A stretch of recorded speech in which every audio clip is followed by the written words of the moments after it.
All right. My headset. Unmuted. Okay. Oh, now you ready, Jess? I forgot. You probably need a headset. So we've got the Darius ban coming in. Not too surprising. Good at all elos. Pretty strong right now. Actually just got nerfed this patch, though, by about 10 AD level 1 from his passive. All right. I think the first other ban was Talia. I saw a Talia and then it was gone. Yeah, it was a Talia ban. Makes sense. Have you played against Talia jungle yet?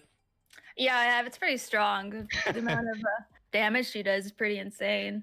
Yeah, it just goes to show you she was kind of only like taken out because of like how hard her clear was in the beginning, and in that one buff, all of a sudden she's like omnipresent. Yeah, I didn't see her at all like last season, but I've heard Aurelion Sol's pretty good. So yeah, me too. I've heard it, and I think I played against it once. I'm sad to see the ban because I would have rather seen him.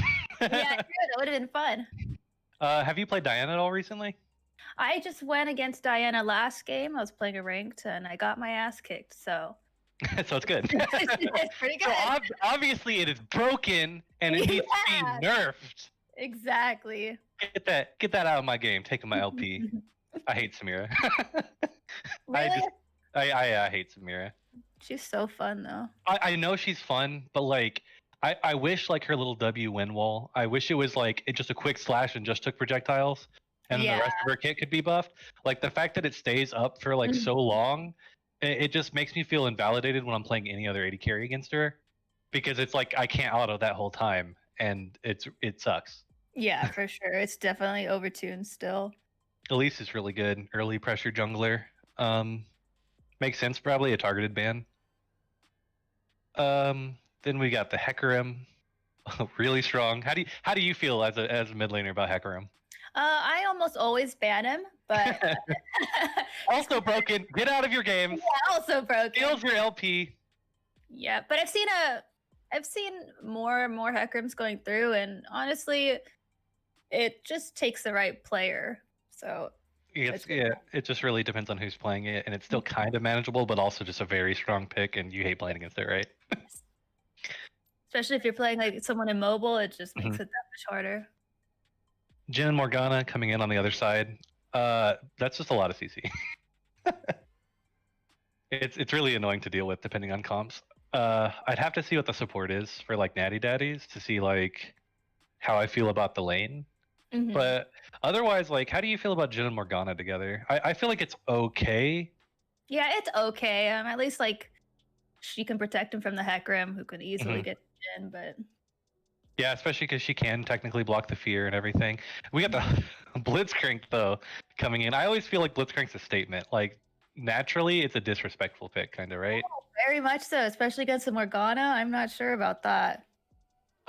See, there's one thing I know. This is like a pay to win trick, right? So like if you get Lancer Blitzcrank, if you use his like recall when you're about to hook, it does an arm movement that's similar to a hook, and you can bait things out. I don't know what skin they have or anything like that, but it's just a random interesting thing that like you can use. I think as long as he tries to run up and knock someone up, I think it's still pretty good. Because like Morgana has to really be on her game constantly to prevent the Blitzcrank thing, and his ult also hard counter shields. Not that it really matters too much. So to be fair, he can run up after level 6, press R, and the magic shield will be instantly broken because of the new passive on his ult, and so then he can hook afterwards. So it's still not that bad of a pick. Then we've got Volibear. I think he's okay top, but I think he's fallen down a few pegs. Yeah, I agree. There's just a lot of other good top laners. And then the other ban was Echo. Echo is weird, because sometimes I don't mind him, but other games I'm like, get him the hell out. Yeah, I agree. So I think it just depends on the champ that you're playing. Yeah, like how much CC and stuff you have. He can just go out of control if not. Oh, he snowballs so hard. I think overall he's just really, really strong still. Like definitely like S tier, I'd say, or like S to A tier. I even saw him played. Katarina. Oh my! Do you still play Katarina after? No, I haven't, but I've seen people going the AD build, and it's annoying. It's annoying the amount she heals, and you just don't expect it. It's pretty crazy. I was actually really upset that they. I swore in the patch notes I saw them get rid of the thing with Kraken Slayer, but then I still saw her do 8,000 damage with it in game. Wow. So yeah, right. And so I'm just like, I thought they got the interaction out because I feel like her AD build would still be good then, Hmm. but like at the moment, I just feel like it's too much when she gets the free true damage. I agree. I'm kind of surprised about the Alawi ban because I feel like I would expect Volibear to be top lane at this point. I'd like definitely could be jungler. He's still fine in the jungle, but like I would just expect him to be top lane. So it's kind of weird to see the Alawi ban. The Shyvana is actually set. This is actually, in my opinion, a terrible pick. Wait, the Shyvana is set?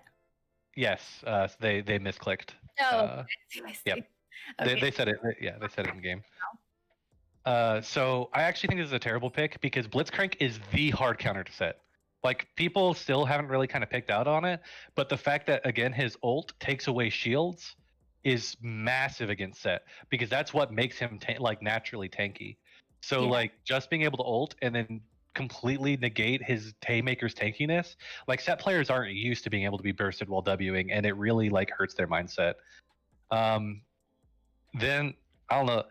How do you feel about the Veigar versus Malzahar mid lane matchup, though?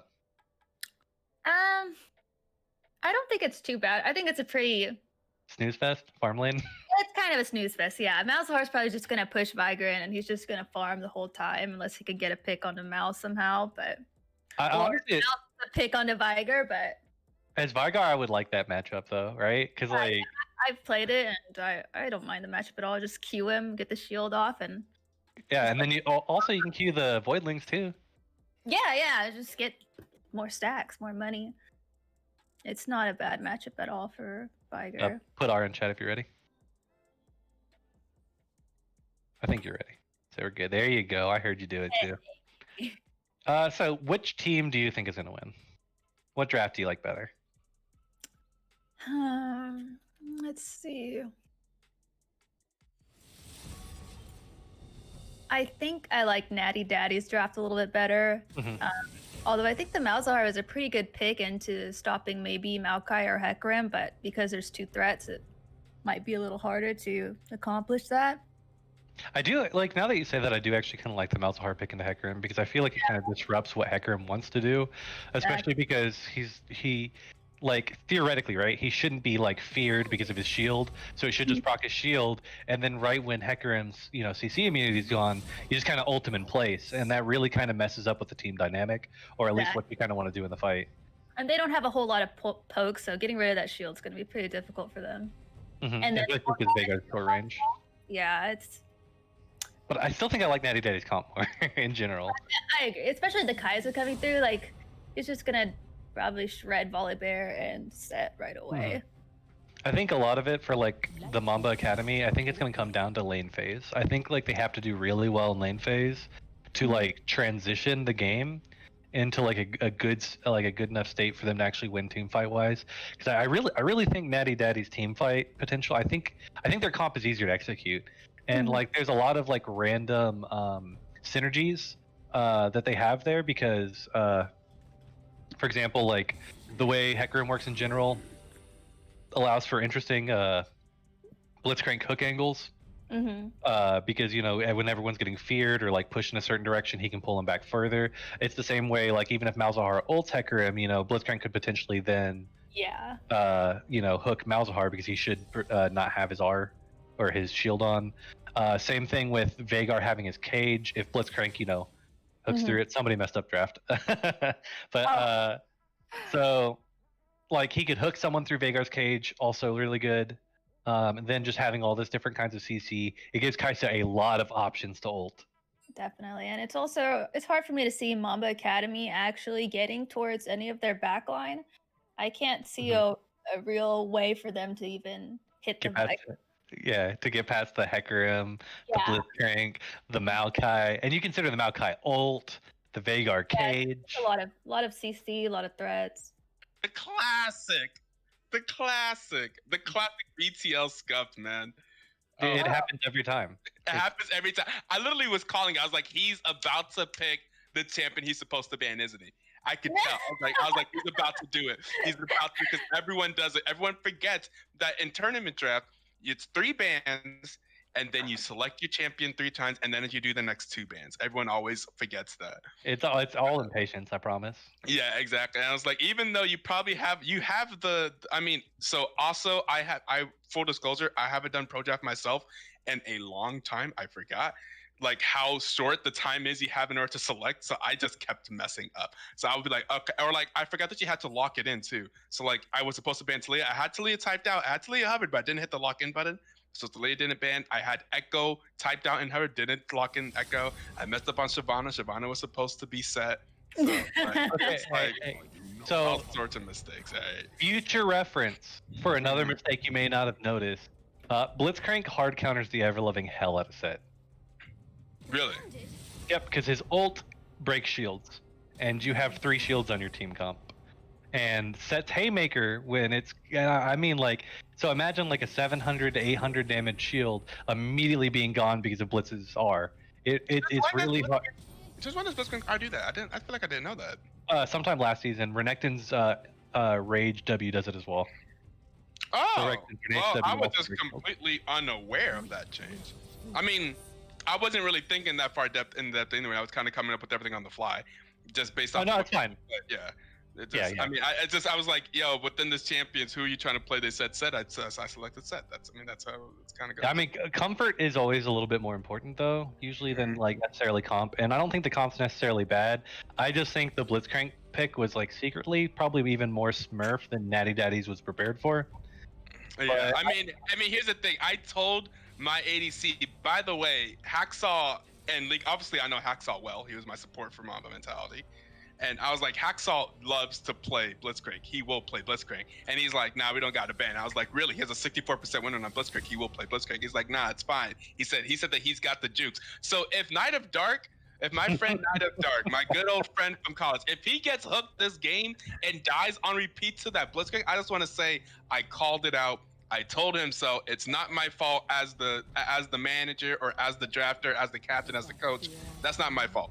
Okay, so every time Night of Dark gets hooked, it's his fault. But every time Set dies to Blitzcrank's R, that's your fault. Okay, I guess fair enough. I'll accept that.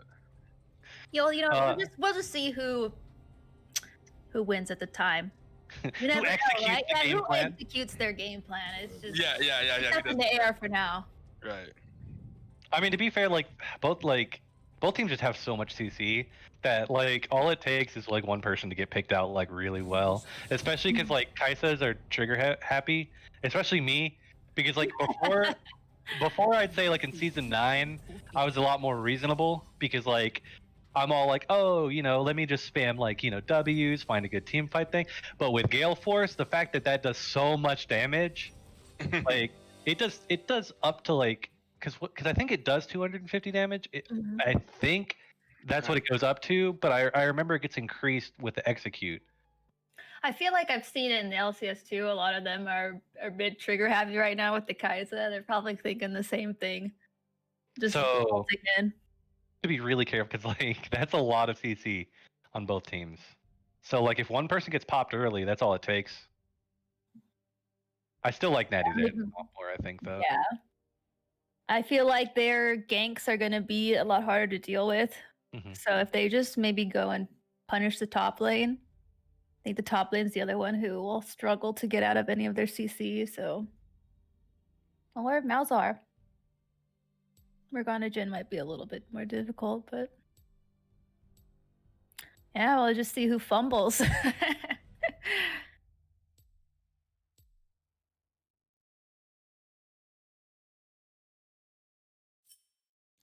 right, looks like we're about to load in. We got the music coming in soon, I believe. Okay, we still got the spectator delay, huh?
academy team, so we ain't got money for that yet. You know, we ain't getting paid, so we ain't got the skins. You know, it's True. They're in this tourney to get the You're money not for on the solo skins. FIDE, so you're not getting paid. Right. By the way, do you like the name Mamba Academy? Do you like that name that we came up with there at the last second? I like it. I think it's kind of cute. Yeah, thank you. You don't really have the context, but in our last like full length season, like our last 12-week season, the team that I was the manager or owner or whatever of, the team that I put together was called Mamba Mentality. So I was like, Oh. I put together this team. It's a little bit lower elo. Let's call it Mamba Academy. Also rolls off the tongue well. So Yeah, they had a hype semifinals against Ape Champs. yeah, Mamba Mentality was one of the most interesting teams last season. To be fair, They were the highest they were the- highs, lowest yeah. lows. Absolutely. That's literally the words I was going to use. Like, Mamba Mentality was always very interesting. You had Expo at his Syndrast, and you also had him at his Renektonist. Yeah. All right. Oh, cool. I already got the super zoom out going. So it seems like they're being it's like the regular, just 5-man start on one side. Mamba Yeah. mentalities. Yep. Just kind of chilling. It seems like nobody wants to be like too over aggressive. It's probably because people just know, hey, it's Blitzcrank. Let's not do anything crazy. Nobody wants to coin flip game one, it seems. They're not like me in solo queue. I coin flip. Either get blitz hooked or Morgana queued. Which one do you want? Morgana queued. Whichever one wins. I feel like Blitzcrank hook wins because like when I get hit by Morgana Q, I just get a little anxious. But when I get hit by like Blitzcrank Q, I am afraid for my life. Your ass is gonna flash over real quick. So one thing I really like is that Hecarim is starting like topside. This generally means he's probably gonna do either a full clear, but he could also do a 4-camp start into a bot gank. I'm gonna assume he's going to be doing a bot gank first. I like this because I think that League is Vile and Hacksaw is going to be kind of maybe the focus of this match, especially with like the tanks just kind of smacking each other top. Getting a little help from the Morgana. Yeah, I dislike when that happens because it really, XP is massive. Mm-hmm. So they're already kind of like behind in this lane.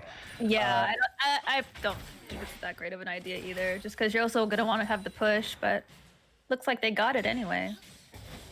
Yeah, I'm actually kind of surprised about that, especially with the hook as well. It's gonna be up though in about 7 seconds, and I know that they're about to hit it. They just need to get one more caster minion. It's up in 3 seconds. They should be looking for a fight right now. I would grab the Morgana. Oh, she started the shield. Okay. Baited. Yeah, wow. Actually, a surprisingly good, like, I would say, like, getting back into the lane. Because I honestly thought that this could have been doomed, immediately doomed. Yeah, I expected the same thing. I did not. It was the solo queue PTSD is what happened for us. Yes. I remember what happened when my support was late to lane. Yeah, it's sad. It's normal. Looks like it's just gonna be kind of farming in the early game. I don't see Volibear gank really happening in the top side, especially with this nice little mini freeze that Maokai has over here. He's just gonna be looking for the scuttle camp. Oh. A lot of damage coming in from Seth though, so he's definitely controlling the pace of the lane. But there's Maokai who just went back to half HP. Volibear looking for some counter jungling, but he's not really gonna see anything. Hecarim went in for a gank bot, wasn't really able to get anything, but did burn his ghost.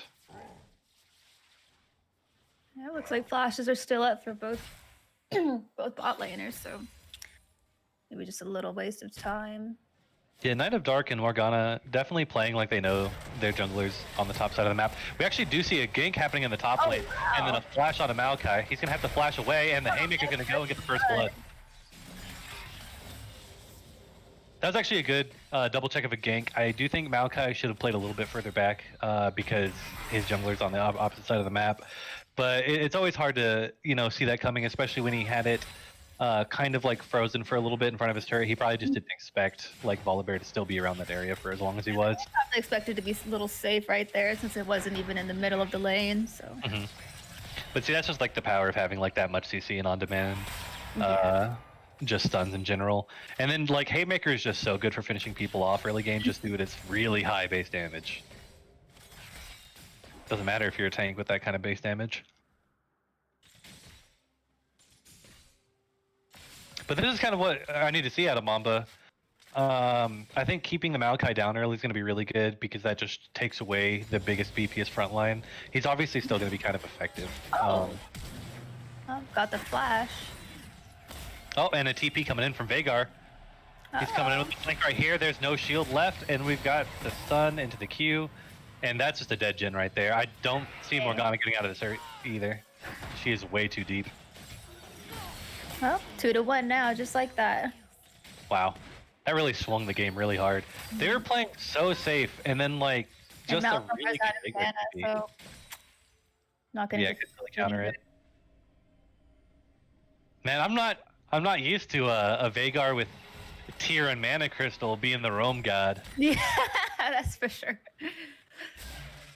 I like to see it though. Think about all the AP he got from that. He got so many stacks. Looked like it was very worth for him. Absolutely. Already chilling at 73. He's got 40 bonus AP already. Feeling great. Oh, 42 bonus AP this early just feels really nice as Veigar. So he's definitely feeling good. I have a feeling he's going to definitely be the focus of this game. Malzahar TP back to lane. So they're also even on TPs as well, so they don't have to worry about being out pressured by that. Well, looks like we have both junglers down on the bot side. It's actually going to be very interesting. He's still just looking for like CS or Hecarim, I guess. And they should run into him right here.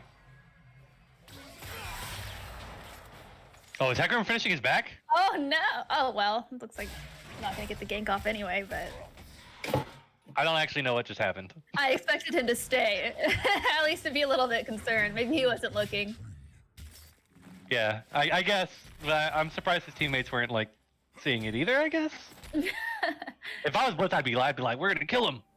Kill this guy. Yeah, like, I'd have been super hyped. On him. But I guess, you know, Volibear gets to get away with that one. Gets to keep clearing his jungle. Man, I just did not expect. I'm actually kind of a little mind blown about about that little scenario right there. I'm like just trying to come to terms. Like, why? Oh man. But yeah, we're seeing a nice little farm lead coming out of Hecarim. Veigar, of course, you know, sacrificed some farm to get those kills bot lane, so it's no big deal. He's just stacking up, you know, living his best Veigar life. QQing to make others QQ. We do see Malzahar getting a little bit like aggressively, positioning at least a little bit aggressively. Volibear's also soloing the dragon real quick. It's always good to try to get the early dragon stacking because just having an extra win condition like that just makes games easier, especially when it forces teams to fight. Kind of just shows who has like a good tempo over when dragon spawns as well. Mm-hmm. But it's also not the end of the world because I know teams like I believe DRX don't really favor early dragons because like it all comes down to like gold leads sometimes and just like execution with like item breakpoints, and dragons don't always bring you to that as well, so it's not always the end of the world. Of course, yeah. Early dragons really aren't that important. It's the last few that matter, and then even then, some souls aren't even that impactful. Yeah, because they could end up being really unlucky because the next one's Mountain, which means there's a 50-50 chance if it's going to be Infernal Soul, but it'd be really unlucky for their team comp. Or just no, their team comp's actually pretty decent with Cloud, but like you know, it's easy to function against like Cloud Soul. It's not Mountain or freaking Ocean. Where like honestly, all the other dragons just feel like impossible to deal with compared to Cloud Soul. We got a Jhin ult coming down in the bot lane. Blitzcrank starting to get smacked a little bit. All they got to do is stay still because this force shot could kill. That was really close. Oh, we're gonna get a kill in the top lane. Oh, wow. The solo kill. Got a flash as well from them both. That's good to see because they're really going to need some kind of solo lane dominance. Uh-oh.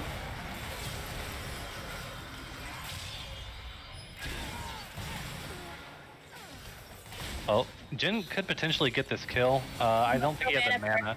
Yeah. Yeah, I think a Q auto probably would have been enough to finish. Oh, but so. I do see him still have heal though, so They probably would have been fine. Volibear doesn't quite catch the ward on the top side, the pink ward. I do think the sweeper technically caught it, but I don't think he saw the outline of it because it's not very obvious. Maokai just coming in to kind of bother him a little bit. I do really like it when teams ward that bush. I think it's really underrated. Having a nice little pink like in the little side bush by blue over there. Because most of the times people just don't ever see it, and just knowing when people are invading or not, it just really allows like better safety in the jungle and like in top lane, especially how he's struggling right now. You definitely want that kind of safety. Yeah, definitely. And nobody really checks that bush, so definitely a good spot. Yeah, Set's definitely in an amazing spot right now, and like Set can easily carry the game as long as he gets fed. Nope. But a 20 maybe. Veigar is just tough to deal with. Yeah, Hecarim is also about a 20 CS lead up as well. Yeah, I'm not too surprised. That's kind of the reason why I noticed that Volibear's fallen out of favor a lot compared to like Season 9. A lot of it comes down to the fact that, you know, like there's been a lot of like repeated nerfs to Volibear, but the jungle farming, it's just not quite there compared to other champions, so it just kind of leaves him at a gold deficit at most times. To be honest, I feel like I see him played a lot more top lane than jungle these days. Yeah, I think it's because of that, because people still want him to facilitate dives, because he really makes the easiest dives. Bwipo actually played him today. Not well, but he played him. Oh, we see another gank almost happening in the bot lane, but we still see them playing pretty safe. I think in general they've tried to minimize their losses. You got a Herald in the top. A TP coming in from Veigar again. This is the roaming Veigar. People aren't used to this, the power of it. Oh, are they gonna get a shutdown on Set? Let's see what happens. We got another TP coming in from Malzahar. Oh my god! Oh, the freaking... Man, that Triumph Rock is too good. What a turnaround. Oh, the double Triumph Rock. It's just got to be mentally rough to see that happen, especially when you use TP like that. Then you've got like about almost two full minion waves crashing into the middle turret as well. You managed to not get any kills. Your top laner's further behind. Just really well played by that Set, though. I should have known when I said the Set was a bad pick that something was going to happen. See another gank in the bot lane. Oh. You got the final curtain coming down, but I think he used his ult too early, so he didn't get to cancel the turret's aggro. And then the hook into the turret as well. It's just nothing but tragedy in the bot lane. Is that Knight of Dark getting hooked by the Blitzcrank? Oh! Is that what just happened there? That's not. Oh, I see Ito popped up to be like, remember guys, not my fault. Not my fault. You're right. You're right. I had disappeared for a second there to go check up on Boner and Zibby, the team. I see that they're in their team channel practicing before their match. Good. I think that they have some confidence there. I have to admit, this Set pick is working out so far in the top lane like really well. Yeah. I haven't seen Set in a long time. I knew he's probably still pretty good. I've only really seen him as support and jungle role, and even then, not really the jungle role lately because his clear's not great anymore compared to like the meta junglers. But man, he is really taking it to Maokai. Yeah, I feel like I've seen Set do well just like a lot. Like I hear Set as a pick, like I never feel like it's a bad pick. Like in comp or like in the top lane, like he does a lot of good things for a team. Yeah, I always feel like it's pretty good. Yeah, so I had faith. I was like, it's not like there's some picks I hear I'm like, oh, that could go poorly, you know. But there's some picks where I hear it's like that pretty much almost never goes like terribly. So This dragon coming in right now. Let's see if Hecarim can steal it. He gets the ult in, and Veigar steals it with W. That's actually impressive. Let's see if they can get away. Oh, tragedy striking again for Veigar, trying to do everything. He was a sacrifice. The funny thing is, I'm pretty sure that was aimed at Hecarim, but he was just too fast. So then Veigar was hit instead. The worst kind of CC to get hit by is CC meant for other people. Because then you mentally don't dodge it, so it's just like... It's like, really? I know that was for Hecarim. This does allow Maokai to get a bit more CS, to try to get back into the game, a lot more XP, but he's still going to be about 2 levels behind. Sets is feeling really good. Hopefully he's going to see if he can try to get a flank if Maokai stays for too long, but it looks like he realized that his time for pushing is a bit up. So he's going to definitely go back home. If I was him, I'd grab some Ninja Tabi, maybe a Bramble or something like that, just to try to get the set off of me. But yeah, this game's actually ending up dead even at this point. 1 Drake to 1 Drake. The gold is even. The only thing that feels really kind of out of control, I'd say, is probably the top lane. Wow, look at that CS lead on Malzahar now. Yeah, those 2 TPs really kind of taking its toll. We see the dragon ended up being Infernal, though, so this is definitely going to be something that's going to be constantly fought for. Scales really well, obviously, with the Veigar comp and also with the Jhin comp. So definitely not going to be boring dragons. I love seeing Infernal fights, it just makes fights more explosive. But there's a lot of vision control from red side right here. It's just really difficult to even walk on that bot side river. Yeah, it looks like they have full control over that river area. I especially like those Jhin traps as well, because in general, just using more Jhin traps to like try to control the lane or even clear out minion waves. Most times I see Jins kind of only use it to secure bushes, if even that. Yeah. Uh-oh. I definitely... Bot lane, are they gonna trade ADC kills? Doesn't quite take out the Jhin. This is All nothing. right. So from what I gather, when a team tries something bot lane, the tragedy affects the one who tried something. Very, very unfortunate each time. Because like earlier, we saw the Volibear gank, we saw them try to be proactive in the bot lane, ended up horribly for them, bad trades, and then we end up seeing Natty Daddy almost attempt the same thing, just try to do it in a very aggressive 2v2 pretty much under the enemy turret, and it just does not go well. Execution slightly off, but both teams kind of somewhat feeling good about fighting. Yeah, I mean, looks like bot lane's kind of even now. I was a little bit worried about the Kai'Sa getting out of control, but if Jhin has a little bit more gold, maybe he can take over the mid game a bit better. It's just definitely hard for Jhin to get like past champions such like Maokai and like Hecarim. Because if anything, I used to actually always pick Hecarim into Jhin's, because like as Jhin it's just really annoying, and you like if Hecarim didn't ult yet, it feels like you're not allowed to ult. Oh, nice little combo from Jhin. So yeah, take it. We see Hecarim in the area though, so this is something they could turn if they overpush. Uh-oh. Morgana's walking a little bit too close. If I'm Kai'Sa, I'm spamming Q so hard. Unfortunately, she doesn't get a piece of it. But Hecarim, due to his pathing towards the bot side, is able to get a kill, as well as pretty much take over the vision control in the river and clear a lot of those wards. But man, that set is so far ahead. Let's see his gold lead. So Set right now has 7,200 gold, and that's against Maokai's 4,800. Wow. Yeah, so that's almost like that's a 0.5k gold lead, close enough. Definitely not exact math, but geez, that's almost a whole item. And then we've got Set just sitting there, while Kai'Sa is in a hell of a dangerous position. Uh-oh. Our best bet is just recall right there. She's not even recalling. This is interesting. Oh, Viger's I don't see this working out well. Oh, there goes the recall. But wait. right now, Volibear should ult under that turret. Nope, nope. Oh. Never mind, I was completely wrong. It's good that he didn't. That's where I would have hinted. I'd have been hyped for it. Yeah, I'd been like, I saw Veigar flash, let's go! Let's go! Alright, so we got an Infernal Drake showing up. We got everyone coming to the party. Red team starting it up first. Are we gonna get another steal? I'd like to see it. Oh! Oh, ult it away. Nope, this is definitely going to be going over to red team. Now let's see the team fight that follows this. We've got the Volibear ulting in, followed by the Maokai ult as well.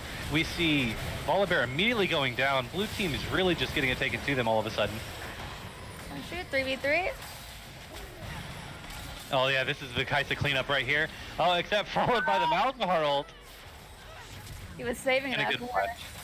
So now it's a 3 for 2. Overall, I'd say it's about even, just because they managed to get the Infernal Drake, and also who got the shutdowns? Let's see. I think that's probably pretty much important. Kaisa managed to get the shutdown on Jin, as well as on Set, as well as Vagar getting a shutdown on Jin. So all in all, the gold, even though the gold lead is still like drastically. Well, it's drastically in the favor of like red team. I do think that they got the gold on who they needed to. Now that Kai's like accelerated with 8,600 gold to Jin 7,000. Definitely, but it looks like the game is still pretty up in the air. Oh, I definitely say so. That team fight was very close. Like honestly, I wouldn't even be surprised. A lot closer than expected. Yeah, I'm actually really happy that this game ended up being like super close. Both of these teams are actually playing really hard this game. I really enjoy seeing close games. It's 11-11, 20 minutes. It's still not even 1,000 gold separating the team. It makes it much more fun. Yeah, absolutely. I love deathball team fights. I just need more of them. Looks like Kai's gonna work on the QSS, so Malzahar won't be much of a problem for her after that.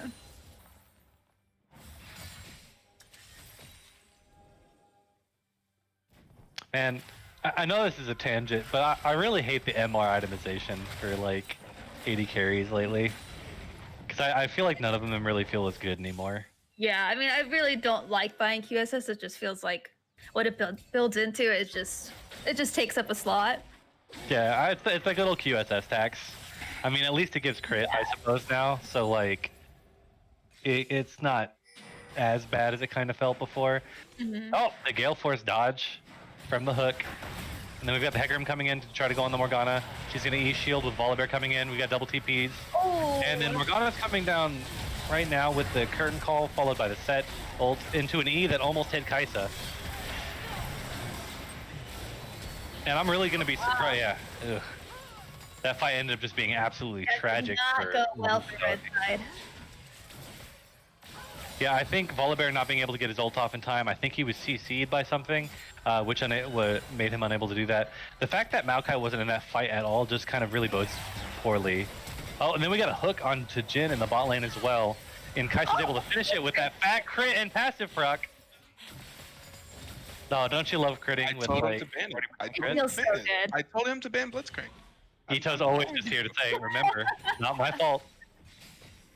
I told him. Yeah. I need like a counter on the screen how many times he gets hooked by Blitz. Is this Mamba Academy or Hubris Academy? Exactly. Everyone trying to think that they're Mamba. Like they're the Black Mamba. We're not there yet. We're here to train. Yeah, it's Academy for a reason. Yeah, exactly. It's Academy for a reason. But I mean, like, honestly, sometimes like it's like you handle Blitz until you don't, though, because it's like he dodged the Blitz hook earlier, and then he just felt like he had to get that extra wave, Right. The double up mentality. But he really looked at like a 64% win rate on Blitzcrank. I was like, no, we don't have to ban it. I was like, I'm telling you, Hacksaw likes to play Blitzcrank. It's the Gale Force. It makes 80 carries think that they're unstoppable. So like, I've got to dodge. I got to dodge. And the thing is, I knew he was going to play Jin. Like, you're about to play in an immobile ADC versus Blitzcrank. All right, man. Go ahead. Versus Blitzcrank, Hecarim, Maokai, a little scary. Yeah. Only a little, though. Only a little. I think the later this team goes on, though, I think it just definitely favors. Is there going to be a pause? Oh, immediate reconnect. Okay, so we're good. It's all good. They're like, yeah, he's farming Krugs anyway. We don't need him at the moment. This is definitely going to be another explosive team fight, it seems. I do not see Mamba Mentality wanting to let this dragon go.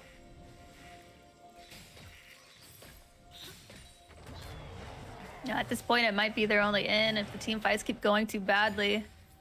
Yeah, because it definitely helps, I would say, scale their team into the late game by having that % extra damage, as well as the Infernal proc. Jin, unfortunately, kept pushing the wave, which kind of puts him out of position. Team fight getting started by Hecarim, so Volibear having to ult in. Set is in kind of a good position, but he didn't really get onto any of the carries. Wow, and what a turn. Wow, that was just actually really well team fought, though. It was. I think last team fight they went a little deep, but this time they were all kind of together, so much easier to execute what they needed to do. Yeah, I was kind of surprised the team fight went as well as it did with Jin over the wall. He definitely peppered them with enough curtain calls, I suppose, and a really good W to keep someone in place. Set just definitely putting the team on his back this game, though. No steal from the Vigar this time. I was kind of hoping for it still. Me too. I'm not, no bias. Anybody can steal. I love steals, just steal it. Wow. Steal objectives. Against Ito's team, man. Yeah, kind of hoping for the steal. That's crazy. No, I hope for the steal on either side, man. Either side. The steal is always hype. He was thinking, man, Mamba mentality. He has fears when he sees that name, the Mamba name. He hates the Mamba name. Go down for Mamba. What are you talking about, man? He still remembers those games in that series. Dude, I was put on Jarvan duty. That doesn't count. if in season 9, when like Graves and like Kindred and like Nidalee are meta, and you get put on full tank Jarvan duty, it doesn't count. Those are the rules. That doesn't sound fun. It wasn't. I wish like Jarvan's better off going lethality. I see so many of them do better than I do just full tank. Oh yeah, it was painful. It was very painful.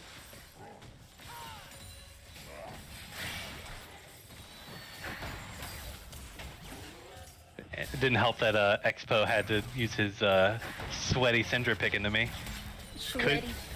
Couldn't run his Renekton mid.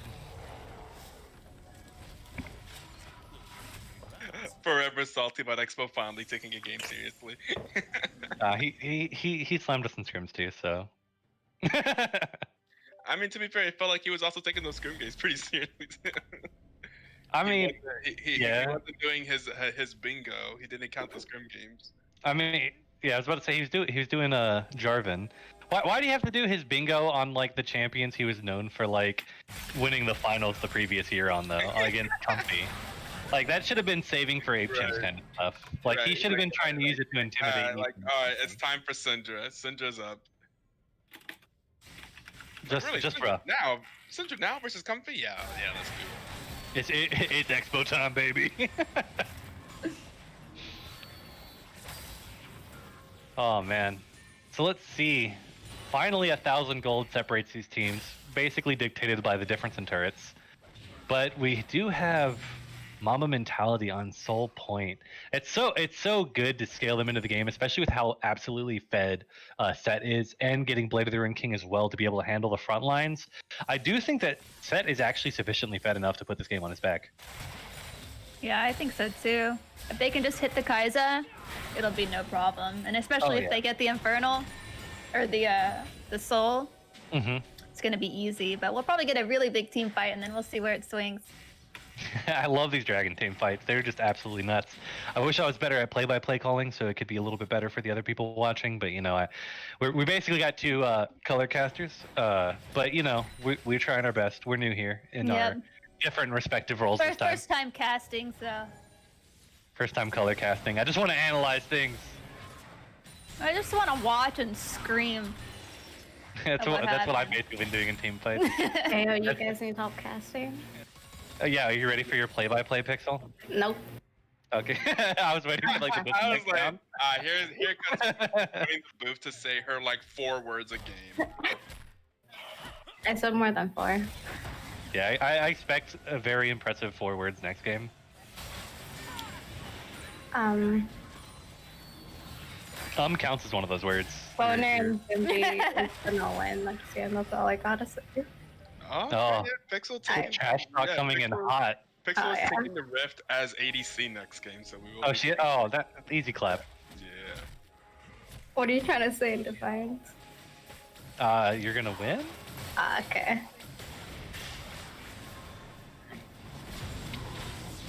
Man, this Hecarim just wants to like immediately start this fight. Sees that Jin is kind of out of position as well as the Set, but then he gets the TP in. Ooh. This fight just getting kind of messy. The curtain very call messy. is a little aggressive here, but they're kind of gonna kind of ignore him. Oh? Veigar at this point just trying to get into any kind of position. Kai'Sa just ulting into the backline into 3 people, and she just immediately dies. And this fight is going to go nothing but Mamba Mentality's way at this point. Wow, we got a triple kill on set. Okay, red team just wipes. Oh, so that's going to be a wipe into Infernal Soul, and they should not go to Baron. Please take this soul. Yeah, take the soul and recall, prep Baron. Fight again. Yeah, fight again. 'Cause at this point, they're just executing the fights better. I'm actually kind of surprised. I thought Natty Daddy's, team fight isn't really that bad, but I just suppose their top lane just got too far behind, and like this set is just. Yeah, I think they all just really went bringing in it. at weird times. Like Hecarim was kind of in there before his team had even caught up, and then later on, Kai'Sa just ults in and 1v3s and dies. So maybe if they just play it a little bit better, a little bit more clean and carefully. Yeah, I think slower is like. Yeah, the definitely keyword for Natty slower. Daddy. But at this point, it might be like a little bit too much, because like even though Jin isn't the focal point of this team comp, just the fact that he got 3 Infernals plus the Soul, that's just a lot of extra Jin damage. So he's just gonna keep just Definitely. absolutely scaling. And Set is doing so much work in these team fights, so. And he gets to build basically full AD with Thornmail, so he's naturally super tanky. It's just the Natty Daddy team just has to play a nice clean, try to grab a pick. I think the thing is they should try to engage more with Veigar Cage, like a good Veigar Cage. Try a good Blitz Hook. Try to do some vision control. I think just blindly kind of engaging with Hecarim has kind of been their downfall a little bit in these team fights. Yeah, they should definitely just try to wait for a pick. I mean, that's something Vigar's pretty good at himself, just waiting, caging, and ulting. Yeah, especially with Blitzcrank, because if he gets a nice cage, then Blitzcrank can immediately follow it up, and then just one of the people can just be completely gone off of Mamba Mentality, leading to an easy team fight. But those are always hypotheticals, harder to always do in game, especially when you're fighting over objectives. That's when it gets really difficult, is when you're specifically fighting over objectives. And when a set gets so fed, you honestly don't really want to pull him in. Yeah, not set. That's the one you're really not looking for. Yeah. Yeah, so it looks like Mamba Mentality just kind of like just slamming this Maokai, making him look like he's basically He's a twig. Squishy. He's a twig. He's not a tree, he's a twig this game. Definitely not offering the olive branch out here. Okay, looks like this can be an easy Baron unless somehow Hecarim steals it, or Vigar. I always play with the Pretty Vigar. unlikely. Yeah, I'm waiting for the Vigar to TP behind the Baron pit and just drop the comment. Yeah, they don't even have vision on it, so I don't even think they're gonna try. Yeah, I definitely think at this point it's really just like Mamba Mentality's game to lose. Uh-oh. Oh, Hecarim's gonna be in a lot of he pain. just gotta go. Kind of looking like a GG unless they somehow completely mess up. But I can say I've seen it before. Yeah, it's cause like once you feel this far ahead and everything just starts going your way, you might just accidentally overdive like way too far. Or Don't jinx someone it. randomly gets hooked in and then it's over. Oh, like swing. somebody like Knight of Dark just randomly getting hooked? I don't see it. I don't see it at all. Ito, get that counter ready.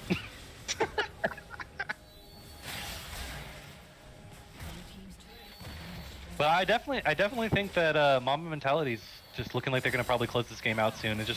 It just really depends on how they play this siege. I just think Set is just so far ahead right now.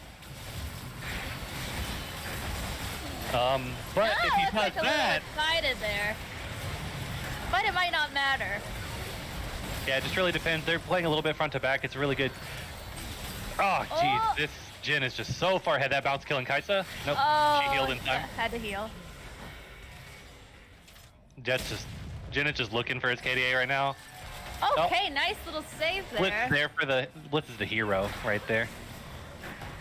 Honestly, by doing that, he probably did help save the game, because keeping Kai'Sa alive is pretty crucial. This still should be an inhibitor, though, going for Mamba Mentality. Maybe not, they're pretty low. At the very least, they get the turret for sure. Opening the base is the most important part. They definitely have to be careful here. Blitz going for the really greedy hook, and then Hecarim is just going to enjoy this part right here. Just going to go in, Kai'Sa. going in for the flash, but the Jin slow is almost enough. She got the shutdown. Kaisa's still 10-4. She's got a pretty good KDA. Oh yeah, she's actually almost full build. I didn't even notice until now. And still a pretty massive gold lead on Jin. Oh yeah, still 4,000 gold? Wow. Mm-hmm. I was like, is it really impressive? Jin does have 7 kills. Oh, We'll see. yeah. I mean, maybe she could carry this game if they just play a little bit slower. Yeah, and they more should carefully. play front to back.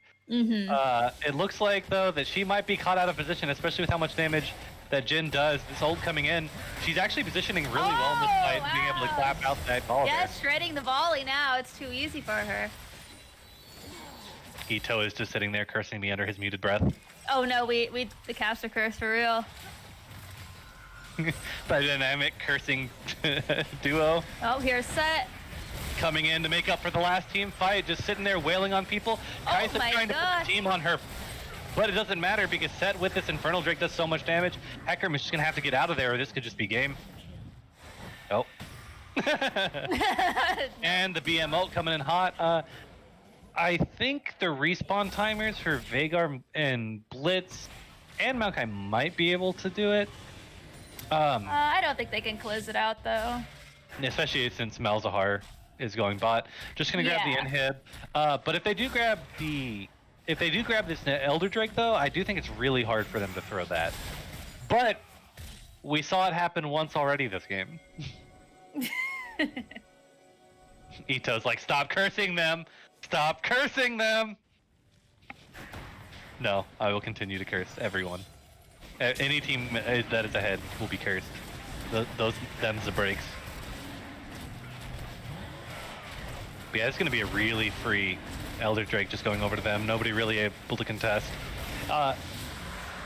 Man, this game is just looking really rough for Natty Daddy, but they're definitely hanging in there. There's a lot of resilience coming in.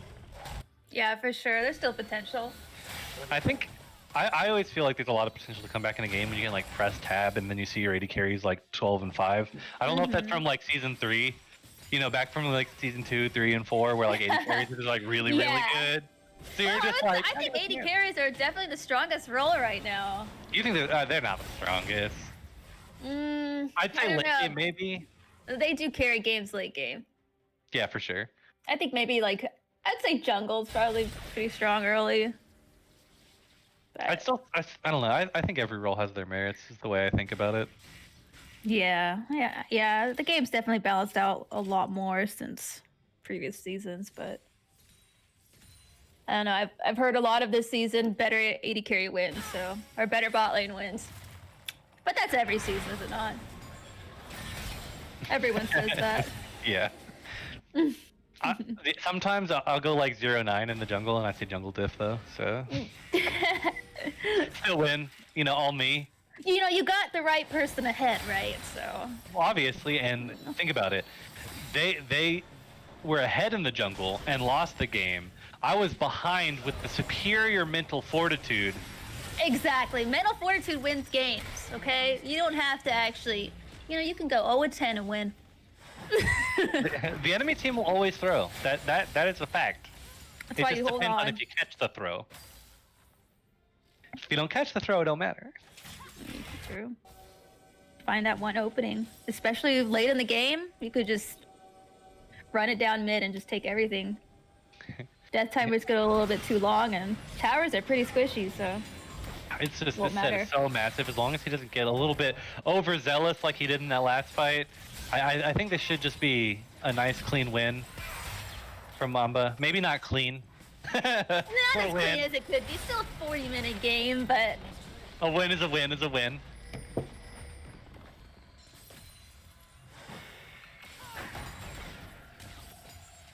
I think the reason why I always caster curse everyone is I love underdogs.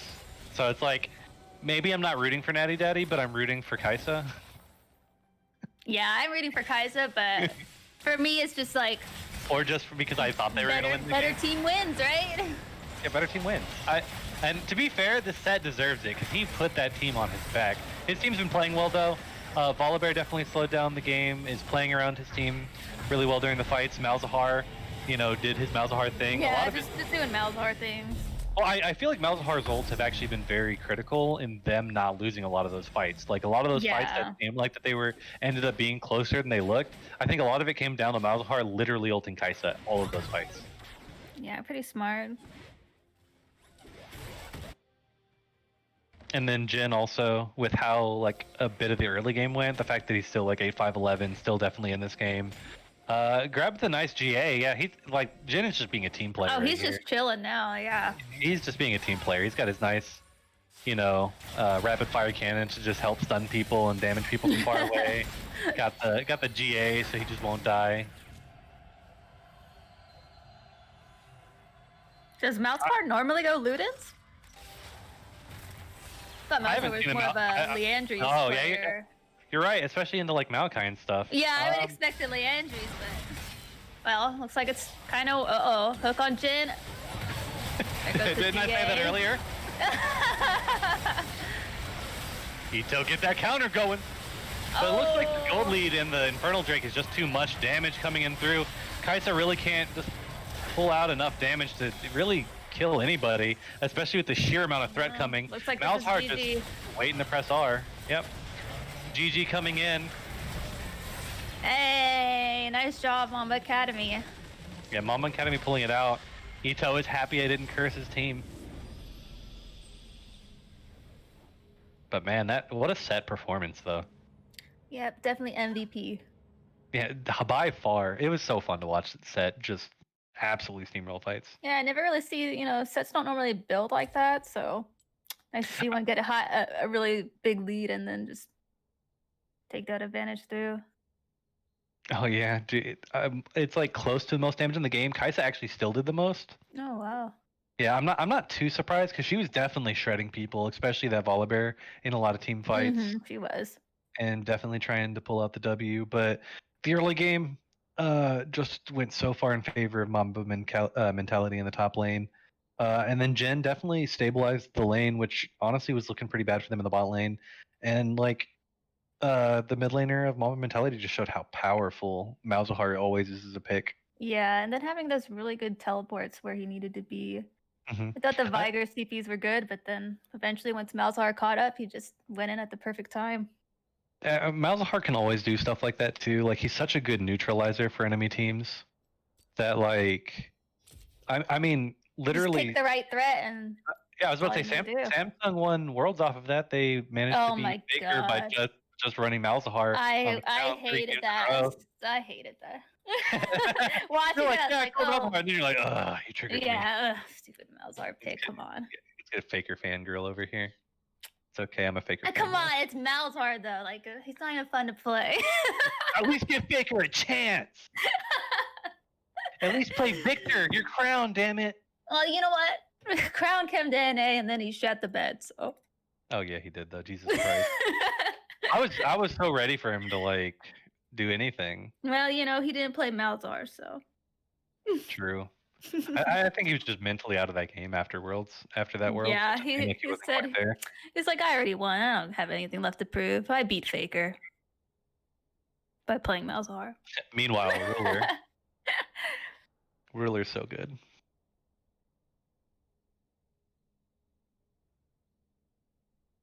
Oh wow, this new spec link is so massive. What's the next game going to be? Natty Daddies is playing again? Oh, that's rough. Oof. I always thought about this in tourneys, like depending on matchups, like when you have to play the back-to-back games. Hope your brain doesn't fry. Mm-hmm.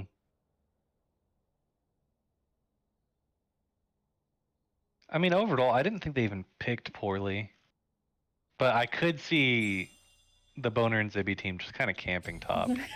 not that I think Maokai's even a bad player, but like you see it happen once, you're just like, Can you say the first team name again? What, Boner and Zibby? It's just the fact that you're saying Boner is funny. Welcome to the BTL. We have maturity.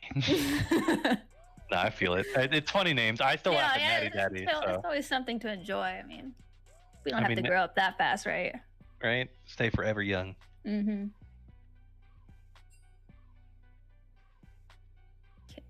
we gonna start pick and ban, or is there gonna be a couple of minutes before we start? There's probably gonna be a few minutes. Do you need to do something real quick?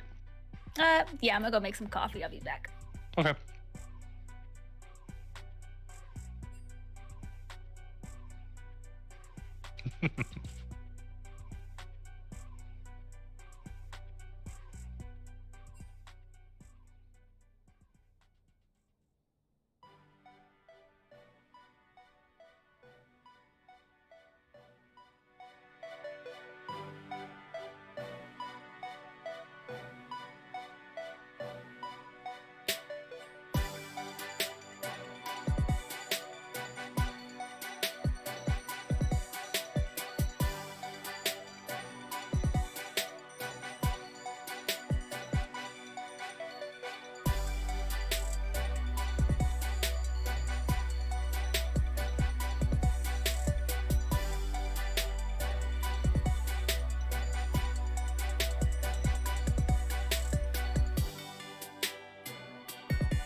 Coffee at the moment, though.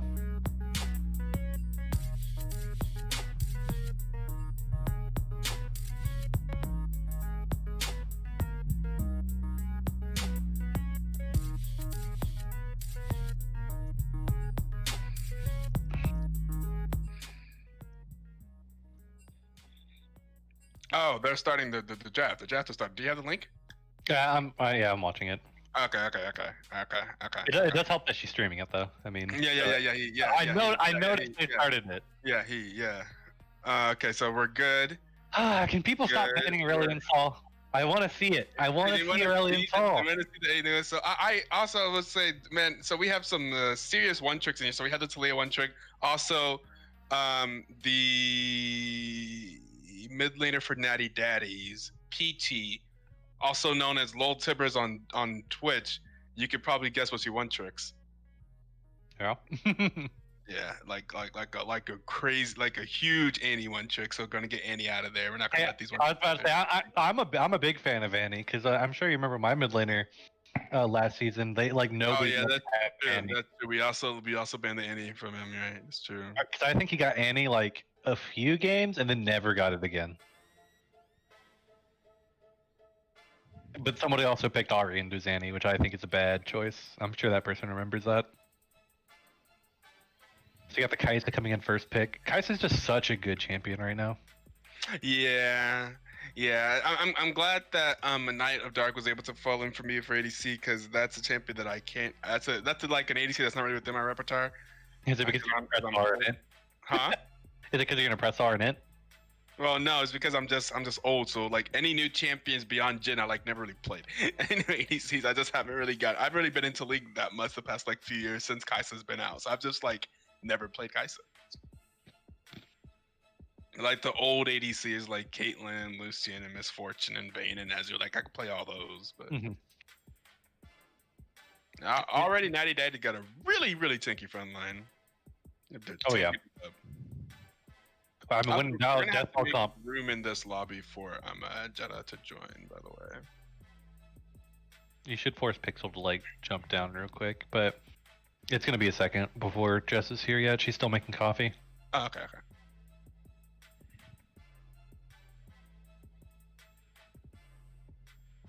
As far as I know, unless she just has herself muted and forgot that she muted herself, and she could secretly be here the whole time.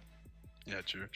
But I feel like she'll. Are we at 41 viewers right now? Should we do a giveaway if we hit 50 viewers today? Sounds about right. $25 RP giveaway, and I'm not gonna post it anywhere so that I don't encourage more people to join. But I'll say it here on stream. If we hit 50 viewers today, I'll do a $25 RP giveaway on the bot. Where is the bot, by the way? We haven't done any bot things. That's because it's me. I haven't done any bot things. That's entirely my fault. How do I join the giveaway again? The giveaway. Well, it hasn't started yet, but if it does start, then you'll be able to. I mean, it'll show. It'll tell you how to in the chat. There's no Okay. You'll be good. But what we can do is we can do some betting. We can have some bets. I'm gonna refund that one because I don't remember who won.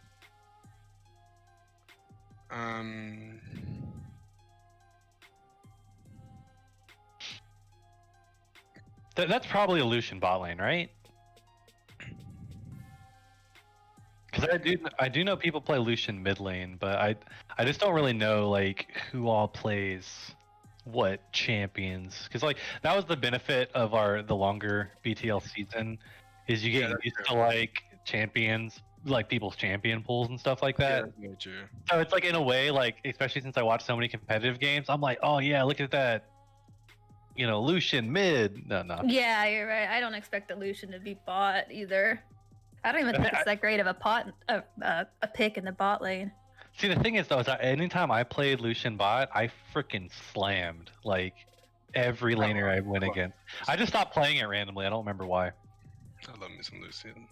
Yeah, It is I just stopped pretty playing. If I was playing, if it wasn't banned, Lucian would be the ADC I'm playing. Every game. He's just so much fun though. Yeah. Like I just enjoy him. Who is that on Lucian? Natty Daddy? Oh, that's Pixel, isn't it? It's likely. No, Pixel. it's Natty Daddy's. I don't think she's on. Oh wait, I'm sorry. That's Ryan. Yeah. No, that's League is Vile. That's my old jungler. You don't even know your own people? I do. I'm just confused. Yeah. You should definitely know League is Vile because he was on your actual team. Like Come not on. Academy. He was. Yeah. He was on your Mama actual Mama mentality. Not only should I know him, but I also went to high school with well, you know what? I'm telling him after that you forgot who my he is. IRL friend. He lives like 10 minutes away from here. I'm telling him you flamed him. That's Called him crazy. nobody. How dare you? Yeah. Ryan ain't shit. You right. Man, dude, like that. It's just these tanky comps. You got the Scion, Olaf, and Thresh on one side. Then you got the All-Star Maokai. At least isn't really that tanky, but like that's still some hella frontline on both sides. I'll make 9 accounts and join the stream pronto. Did this man say $200 Digimon pack giveaway? Yeah, I'd join that. Do they make those? No way, right? If they did, I'd buy it. No, I would. Get Ryan. Depends what I get. Okay, good old Cinder pick. I definitely like the comp coming out of, I guess, Boner. Hey, by the way, Jess, you missed out. Apparently, Zibby means penis. So. Oh, really? From where? Oh, look it up. It's apparently in like an Arabic. Oh, okay. Well, the more you know. So I felt since you're already laughing at boner, so now I was basically saying boner and penis. So you can. I now have a harder at reason. that. To laugh at Zibby. Yeah. It's like, oh, be right back, making a Smurf account. Oh, Zibby means my cock in Arabic. Yep. There you go. Arabic. Yep. Yeah, we're just out here just saying it. We just saying it. We There like we it. are.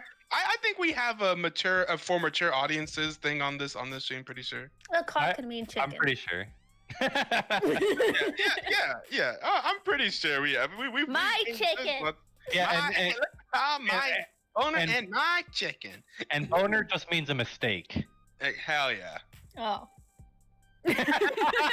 I like how you didn't even want to entertain that. You're like, I'm disappointed now. I mean, it does technically mean that. It was even used in a Batman comic. I'm 10 years old, Kappa. Oh, yikes. You see, we did have a for mature audiences. Yeah. On the stream, I'm pretty sure. So you can't really Also, you're not allowed to make a Twitch account above 13. Oh, And I've seen streamers get banned for that. So Ray Oh, shit, Charles really? has 0 points. Damn. That's Charles. crazy. It's That means you very haven't far. even followed. That means you haven't even. Ray followed the- Charles. That means you haven't even followed the stream, by the way, because you get points for following the stream. So How many do I have? I ain't feeling no type of way. you just got here. 170, not bad. Alright, so here's what we do. We do the Yeah, you already have more than them. Wow. raffle. We do the raffle, and we have people join it. Whoops. Exclamation Oh. point join to join the raffle Oh, and get all free right. points. Immediately. Alright, let's get Jetta in here now. Invite her. No, Hacksaw drop down. Cool. Oh. Somebody still has to leave, Alright, technically, right? No, that means me. Bye. Peace. Okay. That Malzahar last game was really good. I can't believe he is bronze. What? He actually, I mean, he is bronze. Also, that Malzahar last game name was Ransom. That's crazy, isn't it? Huh? Oh.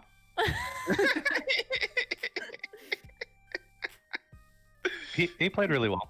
Yeah, he did. I'm really happy. You know, I had faith whenever I drafted him. You know, I'm not gonna lie. I do really think that in a lot of crucial team fights that were getting really close, like if he didn't ult Kaisa, I think that Mamba would have gotten aced actually. Yeah, he multiple times. actually waited at such like good moments to ult. Too. Yeah, so they did. I don't think I ever really seen any of his ults really get canceled either, Mm-mm. which is pretty Although that impressive. could be Bronze the other Just team's smurfing mistake him. is not canceling it, but I love this. I don't know. It was his I patience, love though. this. Yeah, it was just this patience. graphic, by the way. really This good timing. graphic's fantastic. Not Applejack's inviting me to TFT right now. TFT. Has anybody tried the new TFT? I haven't yet. We've been playing it a bit in BTL, like in the just. I've just been hanging out and playing with a few people in BTL. Is it funner than last I season? think so because I prefer the champions that are in it. All right, It looks a little more It balanced. looks cute. They got dumplings and shit. What the? That's what Justin's really here for. I'm here for the cute stuff. Hell yeah. All right, hopefully this is a long game so I can have enough time to play a Valorant game because I told my friend I'd play a Valorant game whenever after this game got started. So Really trying to hit all the bases. yeah. Running a Valorant. tourney, drafting for my team. Yeah. Valorant. running giveaways. Oh, that's right. It'll be fine. I'm gonna tell you that the stream hit 50 while you're gone. I'm gonna be like, dude, while you're gone, it's No, stream hit- trust me, I have the stream up on the other screen. It's I up know. on the other screen. I'm watching. Hey, we up to 43 now though. That's true. It's only 7 away. Icho's gonna try to leave the stream, so it goes down by 1. One. Wow. He's just doing all he can to prevent the giveaway. What's the Someone giveaway? said, "Yo, TFT stream."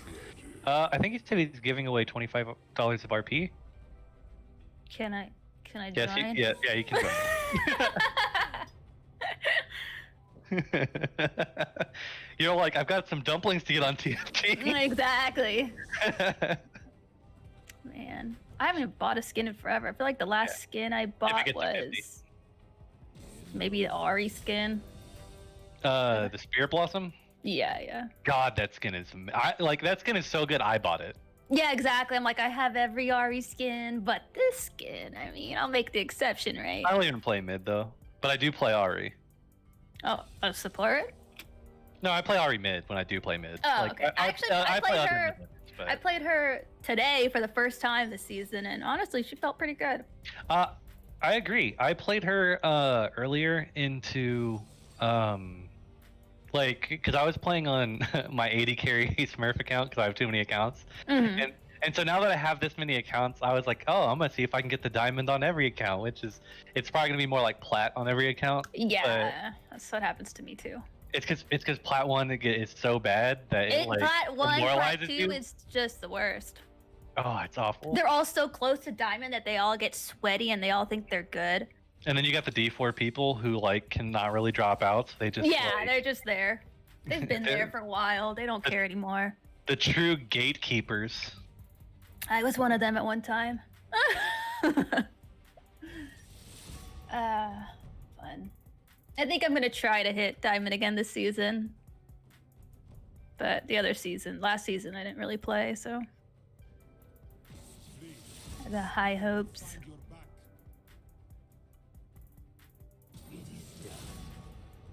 Wait, are we already doing the ticket thing? Wait, what is ticket? I think that might be for the giveaway.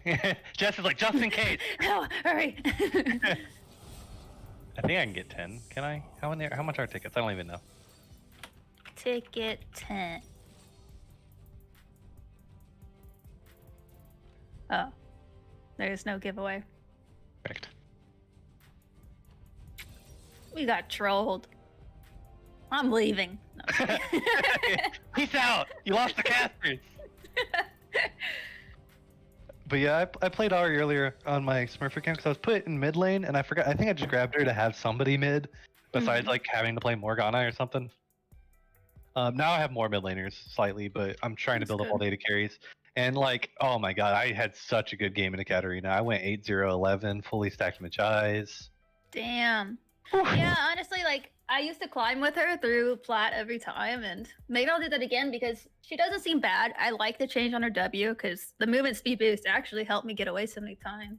And then she's just so good for offense and defense and wave clear. So I think it's mostly the defense that makes it really good. yeah, I mean, I can help my idiot teammates, and then I can also make the plays. So it's For me, it's more like I can miss position and then R.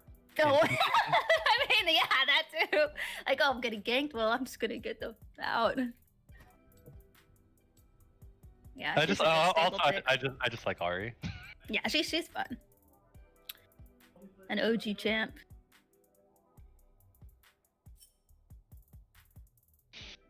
Ah, so good.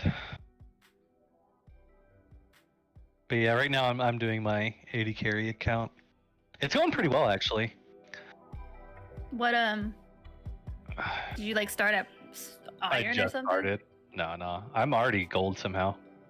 Oh, I see. Yeah, I'm I repossessed an account that somebody stole my email for, and then I was just like, okay, and then I got the password and I changed it, and they were like silver or something, and like low silver, and I got it all the way up to like gold 1 now. So that was really fun though. I had so much fun playing in bronze and silver. I'm sure you did. I would have played Katarina there because I'm an awful person. It was just too easy. You play reset champions. I mean, I still like them, but I don't really play cat anymore, sadly. Who's the other reset champ? I mean, Trist is one. Tristana, Cat, Pike. Who is it? Is it? No, it's not. You. I'm just like scrolling down now. Yeah, like, let me just look at the champs real quick. Who the hell am I thinking of?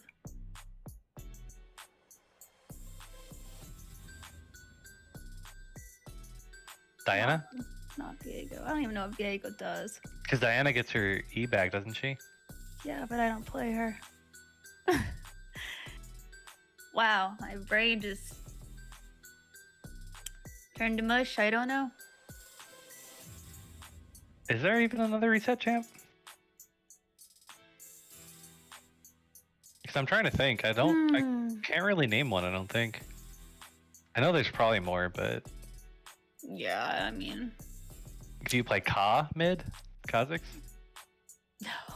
no. Kha'Zix mid used to be a thing. Alex X used to play it. Good old Back in Gambit. the day, that was a long ass time ago, isn't it? Heck yeah. Dude, I remember all that stuff from back in the day. Makes me feel like a boomer. I'm like the boomer Yeah. of the league. I really am like the boomer. You bring of up the league, stuff for and real. people are like, "What the hell are you even talking about? We don't." Yeah, I care." know. I was talking to Ito, and I'm like, "You remember Big Fat Gigi?" And he's like, "Who?" I'm like, "From Earth." Do you remember Big Fat Gigi? Mid laner with Saint Vicious and stuff. I know him, but I don't. Or some people might call him Smite Misses. Might misses. Because he infamously missed Smite all the time.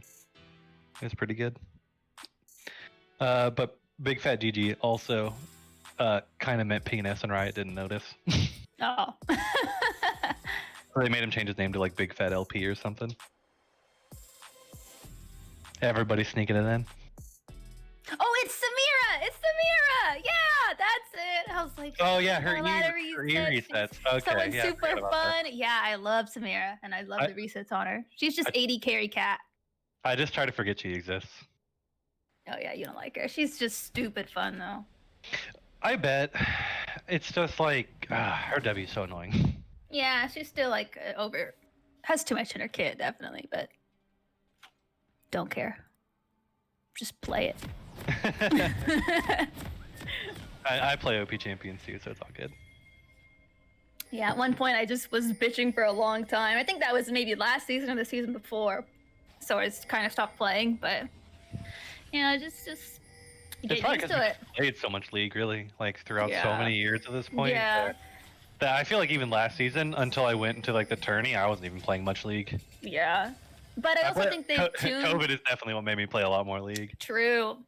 They also tuned a lot of the old champions like Ari, Annie, they gave them like added things to their kit, and so it made it a little bit Well, they did. easier I was to about to say, adjust. they did mess around with so many of your champions, or also like around that time period. Yeah. Nerf all so my many of them, champs. rework so many of them. You're just like, oh fuck you, Riot. Yeah, it's just like, what do I do now? I don't even know who I could play. The past 2 seasons, I've just been playing random shit, and I saw you just basically roll swapped 80 carry for the longest time and just started playing hella Misfortune. yeah, I did that a while ago. See, that's why I'm a boomer. I still remember that. That's Yeah. that's still like recent to me. Like in my head, for some reason, I still remember like Darius and Jace being recent because I'm pretty sure they were released around the same time, and the Jace was like the big Darius counter at the time. Yeah, that was a long ass time ago. Oh yeah, that was so long ago. That was way too long ago. Yeah, I'm like, I don't know. There's been so many changes, and I think I've finally adjusted to just getting used to like the amount of damage output there is in the game now too. You just gotta embrace it, and I'm definitely kind of more okay with it because I enjoy the faster game times. That's Like nice. that's just really what makes it better. Unfortunately, I'm gonna slightly leave you hanging for a second. Okay, sure. Something happened upstairs, and I'm gonna go check on it real quick. All right, no problem. Good luck. Okay, guys.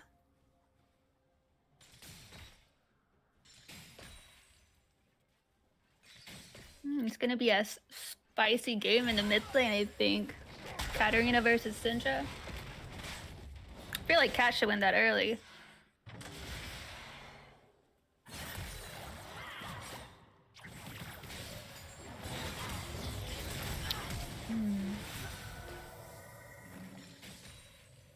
Oh wow, somehow Ali got chunked super hard in the bot lane.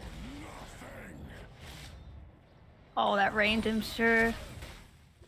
But if he can get one good engage, he might be able to get on Kaisa and they could just blow her up. Uh-oh. Hope we got a gank coming from Elise. Okay. Oh, a lot of flashes coming through, but they got her.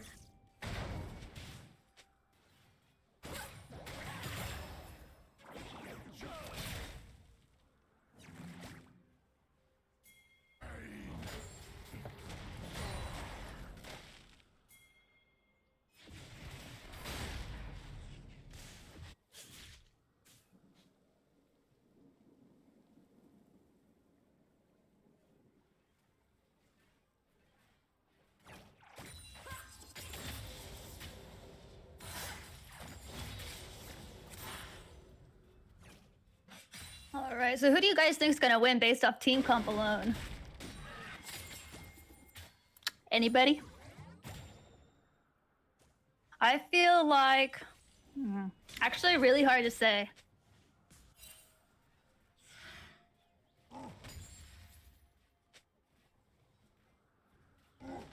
B and Z?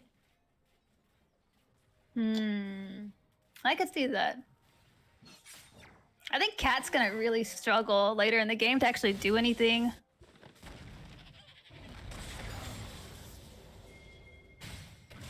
But both teams have a lot of hard CC. Yeah, we're just gonna have to see how it goes. Anything can happen. But Natty Daddies looks like they're really like... We're already pulling punches. The jungler's already on it.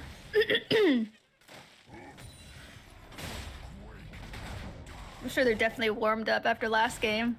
Trying to get in another, or an actual W. Uh-oh. Maokai's in a little trouble? Nah, it's good. Good jungler, solid CC, and carry bot. Yeah. Yeah, you're right. I do think Kai's is going to be a lot stronger, especially because Lucian isn't playing mid. I definitely think he's more of a mid pick nowadays than he is a bot lane pick, just because he doesn't scale all too well. Maybe if he tries to go, is it Kraken? Jess with the hard carry. Good job, thank you. Yeah, my dog knocked something upstairs and it made a mess, so I had to clean it up real quick. Oh, you have a dog? Yes. Cool. She's a cutie. I'll send you pictures. Please. I have 2 rabbits now. Aw, I love rabbits. They're great. My friend had a rabbit and it would follow me around his house. It was adorable. Oh, yeah. I didn't realize they had so much personality, but... Yeah, I honestly just thought they were scared. That's personality. Yeah, me and my sister talk about that. We always just thought they were just like scared of everything, and yeah. But ooh, the mess up combo. Yeah, Could that's fall not a good into look. stun though, but it looks like the Thresh will be able to take him out into safety. Katarina not really able to get the roam off in time. Alistar didn't even take too much damage, surprisingly. But more importantly, he knows how to spam the cowbell. He got missing pinged by his own teammates after. How rough.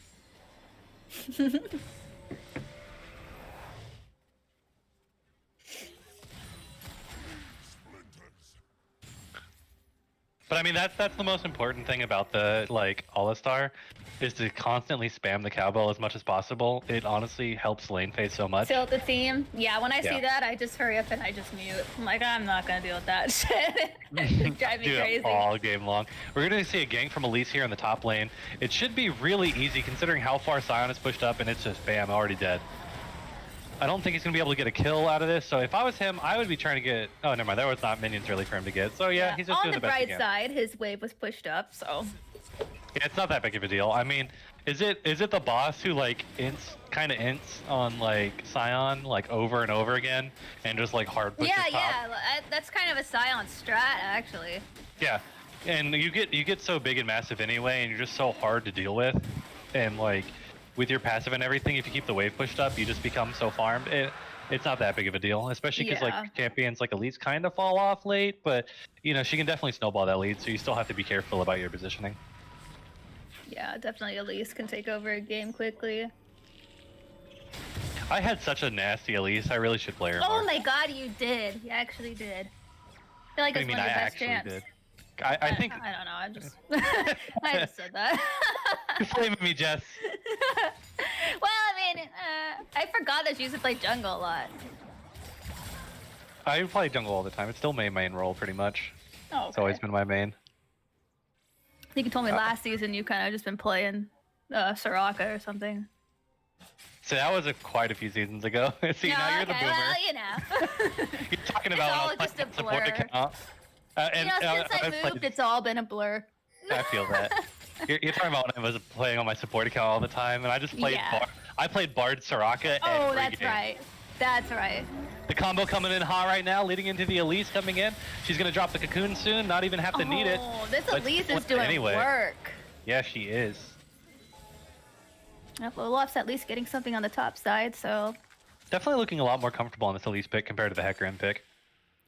For sure. I don't think she even looked bad on Hecarim, but man, this Elise just coming in hot. Mm-hmm. I like it. I like the aggression. I like seeing the trade here in the top lane. The fact that something happened in the bot lane, trying to grab the quick herald. At least they're doing try something. to hopefully try to break something in one of the lanes.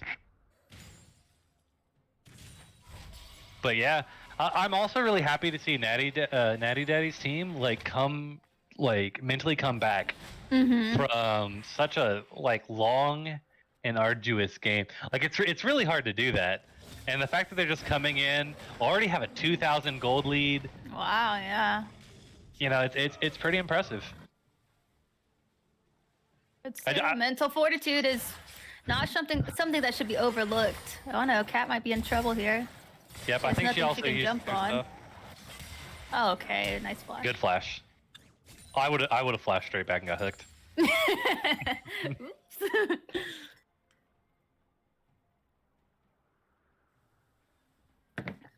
100%. That was such a good roam by Thresh, though. Definitely gives a lot of pressure to Syndra. And I do like, it's going to be unfortunate that pink ward was there, because I do like the fact that Syndra tried to be like, you help my lane, I'm going to come help your bot Yeah, lane. yeah. It's good to see reciprocal stuff. Yeah, she might have a little Wait, awkward of a back timing though, but let's see. So is that Alexis? Oh. Alexis is Elise, I didn't know that. I have to ask Ito about that. Ooh, almost. Let's see what they can do. It's just gonna be a stalemate. Ooh, a good Scion. That cue was right a really there. good cue. Oh, Syndra's coming in.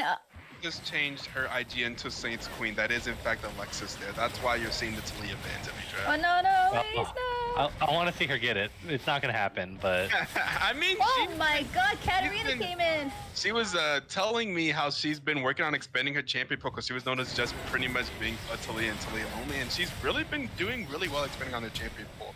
After playing a BTL for I think over 2 seasons now, maybe 3 seasons. She's really learned that she's never gonna get Talia, so she's been working on that champion pool. So I'm really happy to see her doing That's well good. on non-Talia champions. Yo, Night of Dark, yo, coming through with the 10 gifted subs for the Oh community. shit. Yo, that's my ADC right there. Yeah, I'm sorry about dogging on you about those blitzcrank hooks, my guy. You know what? You still won the game, and you built the smart items. Wait, did and you you win? still won the game. Yeah. You won the game.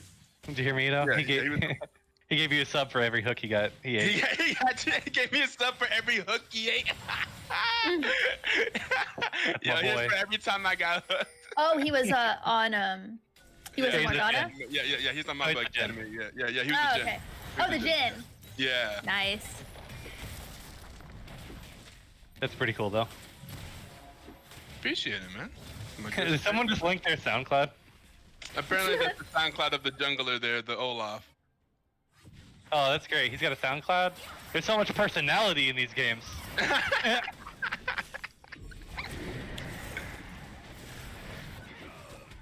I'm low-key gonna open up a tab on that, just to check it out. Not now, of course, but just for later. We're gonna see another fight coming out in the mid lane. The Elise dodging the ult with her E, but Katarina's still gonna end up dying, as well as Olaf. Might not be able to get out of there, especially with the double stun, but I think Thresh should be able to save him in time. Ooh.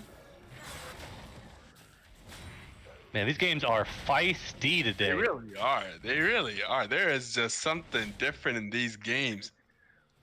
Playing with a lot of confidence.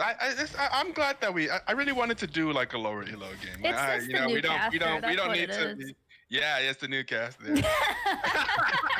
Jess is carrying this. She brought chaotic energy. Yeah, that's true, right? These pretty teams good are at that. feeling this. Teams are like, oh, Jess is here. Time to play chaotic, baby. Hell yeah. Came to give the action to the game. We is have what fun happened. here, okay? Yeah. Everybody raise your dongers. Well, I don't know if I can do that. That's vintage now, though. Unfortunately. No, Dang. poor I'm a cutie pie. Why is it vintage now? I mean, like, isn't like raise your dongers like almost never hear it 3-4 anymore. seasons old? I mean, okay, yeah, that's a Vintage. I mean, it's probably older than that. Yeah, that's what I mean. Like, it's I meant that they like changed something in the game where like you can no longer say that. Like, what do you mean? I mean, Heimer's still in the game. yeah, but Allie, like, no! it's just nobody really talks about it. Ollie getting the 3-man stun. Oh, Scion life. came in at a good time. Yeah, nobody can really get into this, especially with the fact that Maokai's TP is down at the moment. Katarina's still mid lane. Yeah, there's nothing they can do here. They might as well just give it. Not a big deal. 2 drags, it's definitely still a way in. Yeah, you just got to be careful with the stacking of it, especially because Mountain Soul is really good. I do like the fight for the Scuttle Crab. It's always my favorite thing to do because I'm a jungler. Speaking of which, Riot, please buff Jin Zhao. Please. Jin Wait, Zhao. I'm sorry. Wait, did you say buff him? Yeah, hell yeah. Hell yes, buff Zin's out so we can make the Mamba mentality come back. No. I hate it. He's so annoying. Yeah, but come Okay, on, not when's the last time you saw him? Forget Jin. Well, last time I saw him, Zinzao was not being played jungle. Oh. Well, yeah, but that's because you have Expo. Yes. We But- would also appreciate Zinzao. Put my boy back in the jungle so I can brainlessly fight people at Scuttle. Yeah, It's so sure. tilting when he gets the stupid knock up on you. God, that. Yeah, It it's just like drives me crazy. Zinzao was like one of like the junglers that like if he came into your and you were out of position, he was guaranteed to blow your flash. Like if you don't flash, Yeah. you're guaranteed dead. Yeah, Like Zinzao Ajin can was- most consistently trade flashes, dude. Like your mid lane, the Zinzao comes in, just flashes on you easy, and like, oh, I guess I got a flash, or else I'm actually dead. Mm. clean. Yeah, I play that mid lane, so I hate him. Especially because I feel like R against a lot of enemies, it blocks everything. Yeah. Yeah. I love playing him into champions like Syndra because it's like she ults and you take no damage. Oh, it's rough. Feels bad. Man, these games are so close. I love it.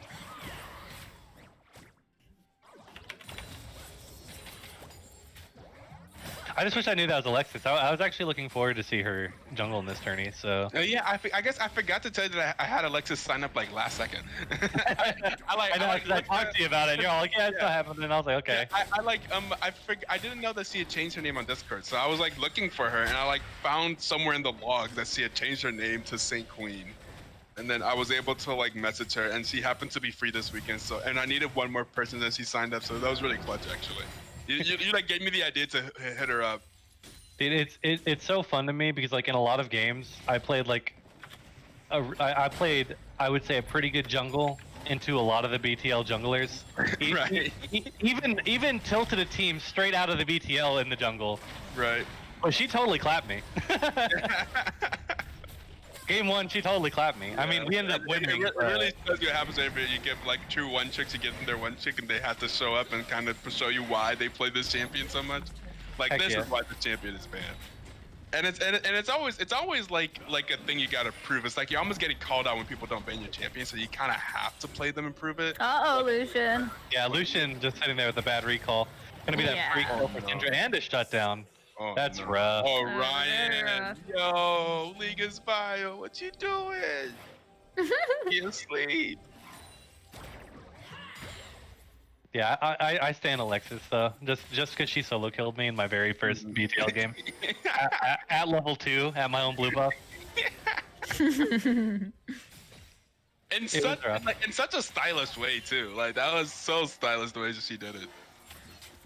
Coming I in with a really clean Talia like combination to just instantly kill you. It was like, oh. I know I was just being greedy as hell too. I'm like, yeah, I guess they know my jungle path. Nothing's gonna happen, and then just that happened. I'm like, oh boy, the consequences of my own actions. I swear though that like me dying there, I feel like leveled me up for a good chunk of the season though. Because, like, it's like that- you learn. Yeah, because that happened, and I was like, I really need to be playing like super well. Like, so I like hardcore grinded after that game because I just didn't feel like I played up to par that series. So it was just really nice to I don't know. It was I just enjoyed the whole season, to be honest. Like there was trials and tribulations, of course, I've already spoke about, but overall, the whole season is just fun. I enjoy BTL in general. It's just great. I enjoy the personalities and all the different teams. I'm definitely just happy to see Alexis play still though, because I didn't think she was like that bad at all, to be honest. Just probably not as experienced in other champions. Her team also showed to get like a consistently like okay lineup. Man, that calling actually did a decent amount of damage to Syndra, but I don't see the Maokai. The Maokai actually getting a really good flank here. If he can get there in time with a good ult, that's gonna be really good. The Katarina's starting to get somewhat of a reset, but ends up dying. And then Lucian gets a very good position, should kill this Olaf, and then the Tyon is just not long for this world. This is gonna allow this Drake go to Natty Daddy. I forgot the theme for a second. And that's just a really good way to get back into the game. Man, that Maokai flank was nasty though. Oh my god, what did I miss? Everything. You missed everything. Yeah, what? They're all dead? They're all dead. They got the dragon. I literally just stepped out real fast. Maokai, well, I mean, mostly it was just like a really good team fight by like a good knockup from Alistar, good cocoons from Alexis. And then Okay. Maokai got a really, you see that red ward that's right behind the dragon pit? So they were fighting kind of like towards like the bottom of dragon, like, and blue was like really deep trying to take the dragon, and then Maokai got a really nasty flank on that ward, and then just ulted downwards.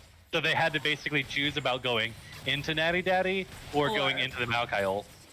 I see. I love good Maokai ults. Yeah, really They're nice very pinch. satisfying. Definitely redeeming himself from last game. But I mean, it's hard to compare to that big sit carry. Oh, Syndra still getting in a little bit too close. Manages to flash out. I feel like if the alley just went in there a little sooner. Oh, Olaf just killed her. Okay. That's rough. That is rough.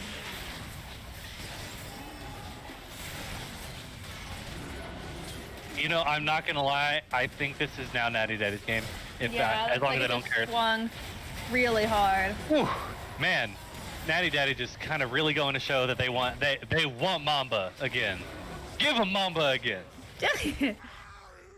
Bring me Mamba. That's what they say with that dive. But man, that's gonna be a really hard swing in their favor. Now up to like about like a 5,000 gold lead. Oof. I can't imagine them coming back from this. I was like, I keep forgetting that you don't really play Katarina anymore, and I was about to ask, how do you, like, is AP Cat still good, or is it just everybody really enjoys like how the brokenness of? I think there are still people who play AP Cat. Did I hear John say yeah in the background? I don't know. I thought I heard someone say yeah. Maybe. Yeah, I gotta close the door.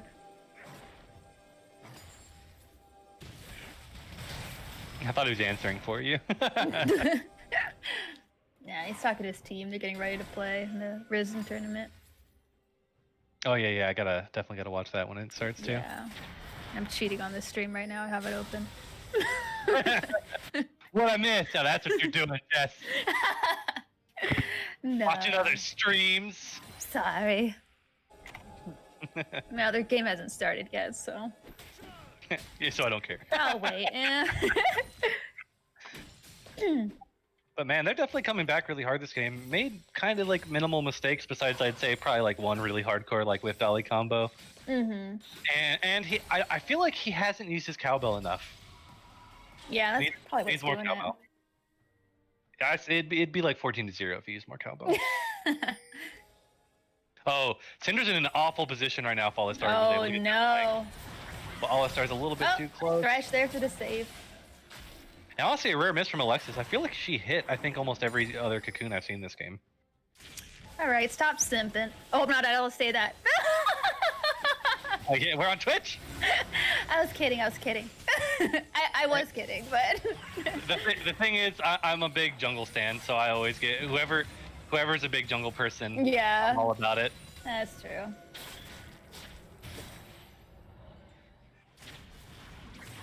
I was the same way about the Kaisa last game. Alexis getting a little bit too close, but the repel Exactly. Shrimping. Shrimping, yeah. Out here, gumbo. I still can't believe they banned that word. It's so silly. It's just because people probably just overused it, so they just. Yeah, it's true. They did overuse the hell out of it. Just, I think, an overreaction, but it's all good. Another cocoon coming in and just an Oh immediate my team god, fight first. so nice. Oh no, yeah. Okay, Jess, who's the one doing it now? Oh, you know. It's okay when you do it. I just call it how I see it. Oh, but I don't. I also love seeing good all-star play as well. Another cocoon landing as well. Wow. Definitely just feeling yeah, yourself. you're right. She's on fire. Dodging the hook as well with the repel. God damn. Come on, Hacksaw. Use more cowbell. You have to do it. Maybe he just feels like they're so far ahead that he doesn't want to feel like bad manners or something. He's so focused now. You're right. He doesn't want to be in. Oh, Lucian wants to know. Lucian does not want it anymore, though. Oh, is he gonna go down? The ignite should be enough. Shut down for Syndra. Meanwhile, Alexis just at the dragon pit, like, come on, guys, objectives. I'm trying to win this game for you. Hello. Double mountain, cool. Yeah, double mountain's super good, especially when you got a Maokai on your team. It makes him like, and an all-star, it just makes him like close to unkillable at some point. If they manage to get 4 mountain drakes though, that's just so much % extra armor and magic resist on top of the shield. And that's just really hard to like actually go through.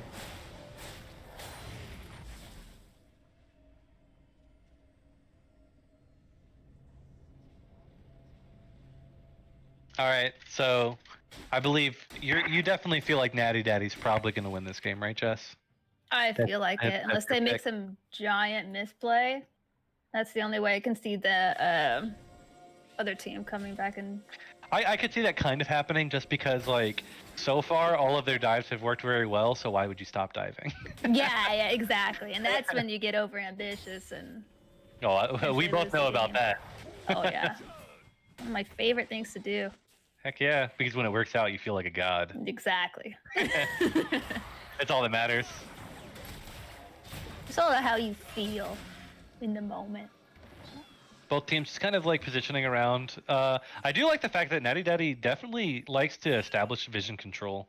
Right now, Yeah, they're the doing a Baron great job control with is that. really controlled. They've got 3 pink wards. There we go. Hacksaw finally. That's what I need to see. Yeah, and I feel like Natty Daddy's team comp is definitely more of a. Oh my god, that cocoon! Oh. Unfortunate. Oh, here it is. Can't win them all. Oh! Oh no. It's the moment we were talking about. I like your play-by-play. Oh. I was just listening to it for a second, you know, getting a little hype myself. Okay, and it doesn't Lucian's matter. going It's hype. still clean up. This is why I love the Navari quick blades on him, because it basically turns him into Earth Lucian. And that's actually all 5 down. It's going to be a free inhib. Wow. Honestly, all of them are just really playing like a well-oiled machine. They really want that Mamba rematch.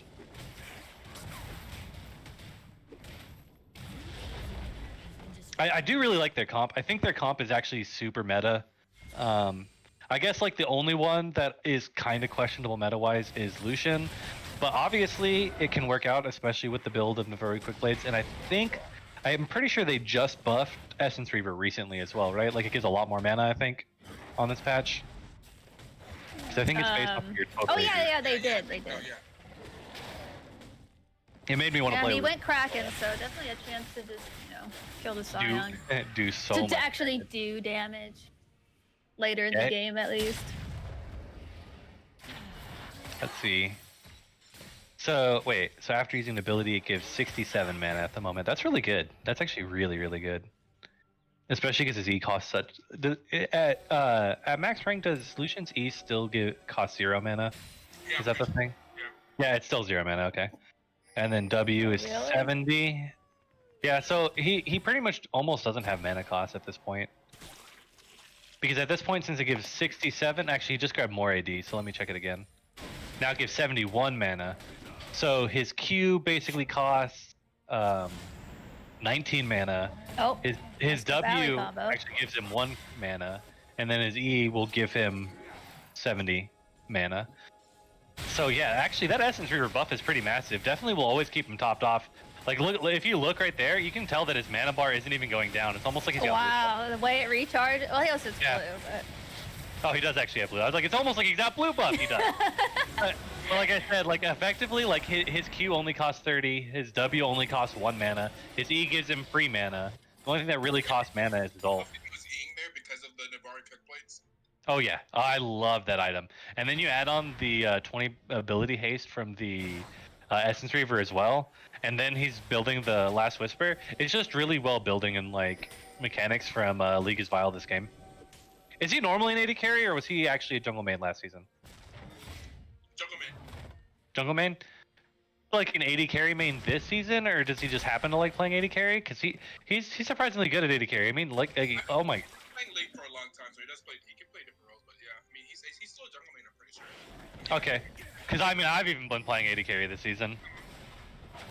It's just like the fact that like he's playing as well as he is right now, and he has like 286 farm at 29 minutes is pretty impressive. It usually shows that they've played AD carry like a lot before. Like a lot.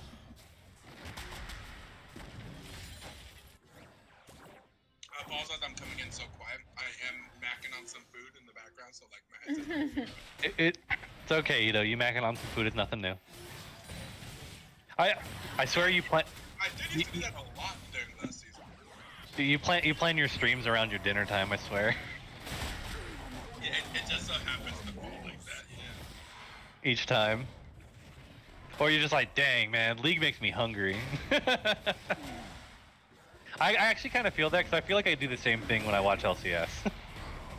Like I always just get like a big amount of dinner and just like chow down like the whole time LCS is Yeah, I playing. like to watch something while I'm eating, so I mean, like watching this, I do want. Oh, the Oh, the flash All-Star by flashing in. Alistar. Engaging the fight. You can see how the Mountain Drake plus Salt is making him so tanky, but the re-engage hook by Thresh really clutch in preventing that dive. Man, that culling did so much damage. Uh-oh. A little too ambitious, but maybe Katarina could clean it up. Yeah, absolutely. Oh! Okay. I just realized something. Vile should be somewhat reported. All of those people died around Vile and he still has heal.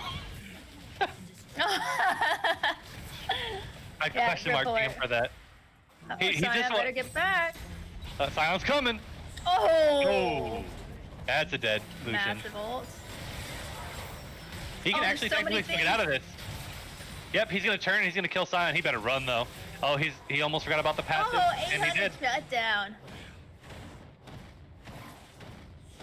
My favorite part about that fight is Maokai just watched him die. He just tried. ulted. He sent the ult pretty far, but you know. He ulted and then stood out of range like, I did the best I could do. That's all you get. Everybody gets one. Everybody gets one. You got my R button. Good luck. Yeah, y'all didn't come gank my lane last game. Y'all get this ult. That's True. it. That's it. He's not gonna risk his KDA this game. Hell no. He needs to build it back up. Exactly. But you know, doing much better. Or he looked like his teammates died bot. He pressed tab. He saw that Vile still had heal and his other teammates died. And he goes, yeah, I He get deserves this. it. I know what I'm doing. What's up, Ron? What's up? How can Who's you even there? join? Oh, wait. I was like, wait, how can you even join here? Hey, That's hey. wait. Aren't He you muted him? Do not. Yeah. It's like, wait, the game is still going on. Do not spoil the game while it's still going on in the caster booth, my guy. I just realized, like, wait, he's the person that's in the game right now. Hit him with the mute. Yeah, just throw that fat mute on him for 3 minutes. And he Yeah, 'cause just we sits have there. no idea who's gonna win right now. Yeah. It's up in the air completely. This game is still either way. So before I wanted to hit him before he said anything. Like, wait, we're on a 3-minute delay. Don't say it. It's only 9K up, okay? Still. Yeah, You 9K up. You never know. Almost 3 inhibitors down. No Nexus turret. But still, just in case, you never know. He came in here to be like, hey, I lost. The Scion coming into the background. He's gonna look for a nice engage, but All-Star actually prevents that. Katarina's starting to get some damage off, but he does hit a nice Q. All-Star still just kind of in the background, gonna get a nice little stun. Knocks Syndra backward. The shutdown on Katarina, but League is Vile just peppering them with damage. Really cannot be stopped at this point. Goes forward. Lucia goes back in. Oh my god, triple kill. He could get a, and this is actually gonna be a penta right here. Are they gonna let him get the penta? I feel like it. Oh, the penta! Stolen by Maokai. Oh my god. Oh no. Oh, Ruined his moment. Reported. He's not allowed to play in this tourney anymore. Reported. Send that man to the bench. Stealing the penta. He's sitting there like, always sad. he's just sitting there like, this is what you get for camping my, for not camping my lane. Yeah, what's up, y'all? Who's Jack? Is he the Maokai? No. He's the Olaf. He's the team captain for B and Z. Oh, okay. Oh, I'm so I just sorry. want to put the stream on notice. All right, that was our last loss. Okay, we were just getting the rust off the gears. Okay. Yeah, Hey, it happens. Boner and Zibby are coming for the stream. Coming in hard. Yeah, rock hard. All right, hey, let's not make fun of my friends. Okay, yeah. Oh, sorry. So you're losing one game to give the enemy team false hope. Pretty much, it's just gonna put them off their game. Really. Just you're sandbagging, so the other drafts will be easy. They're not going to be expecting the hot spicy picks coming in. They're not going to be expecting these fat ganks and the sheer retribution coming in. Gonna bait out some bans. That's just how it is. Yeah, free up some picks. I'm looking forward to it, man. Yeah, just putting the stream on notice. All right, I'm getting out of here. All right, man. We'll see you guys. Wait, I'm what's still the reporting next- that what's the Maokai next for game, stealing a penta. Wouldn't it be Mamba against them? Yeah, he is. Yeah. Now we have Mamba versus Time for Mamba versus Boner and Zibby. I was so excited about the penta. My heart's broken.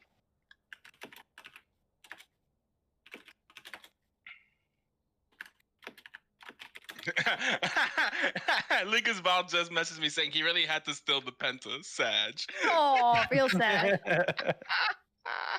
Everybody sad here. Eternal depression. No. I know what that's like. I'm just kidding. So wait, which side won that game? That was Natty Daddy that just won? Mm-hmm. Right? Okay, yeah. Let's pick the winner. Oh my god, someone just lost. Wait, no one bet on Natty Daddy? Wait, yo, that's crazy. A fund of 59,000 points and 0 people bet on Natty Daddy. That's just wild. That's crazy. Wait, did that mean? Did anybody even bet? I didn't bet. No, 5 people bet for the other side. Oh, well. That's hilarious. You know what's funnier to me? There's a lot of like BTL regulars, and they didn't even vote for themselves.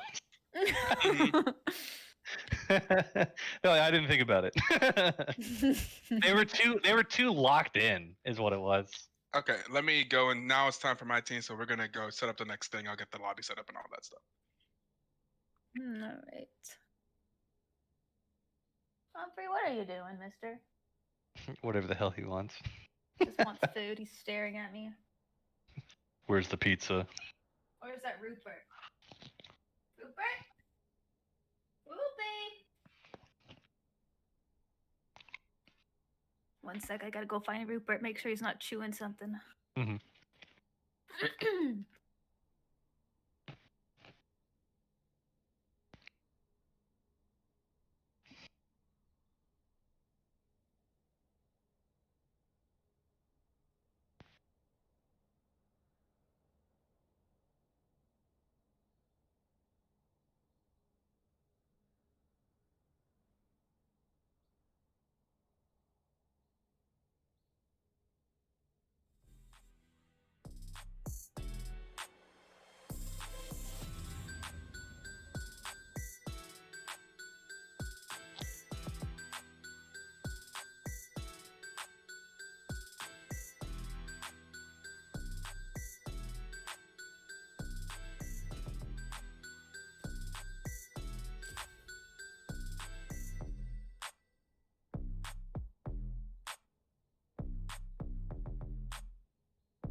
Well, my rabbit just.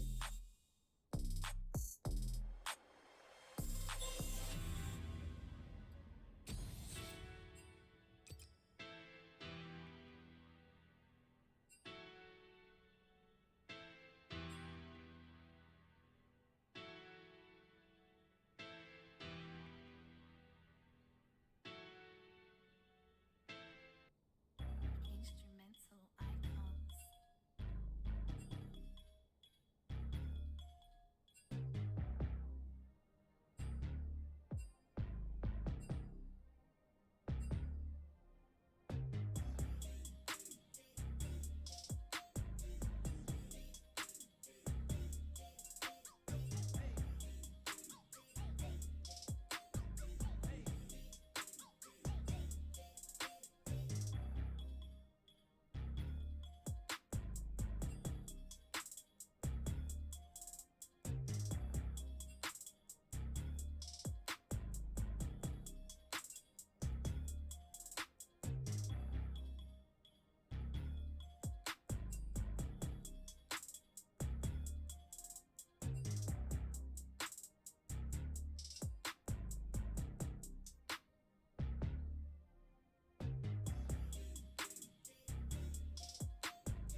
La musique du genou.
mine, my old one, and it's still holding up, so no complaints. The 970? Yeah.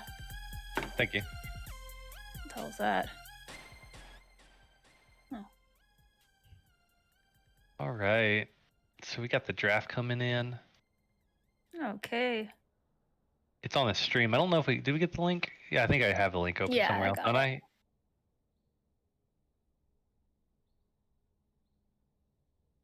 So we see an immediate Annie ban. We got the Morgana ban coming through as well. I'm actually kind of surprised about the Morgana ban because they just played All-Star, and apart from that early missed combo, it was pretty good. Yeah, it was. Oh wait, that soaking was up the a lot other of team. damage, at Wait, least. that's the other team, I think. Oh, I'm already getting the teams mixed up. Yeah, I was like, wait, no, that was Natty Daddies.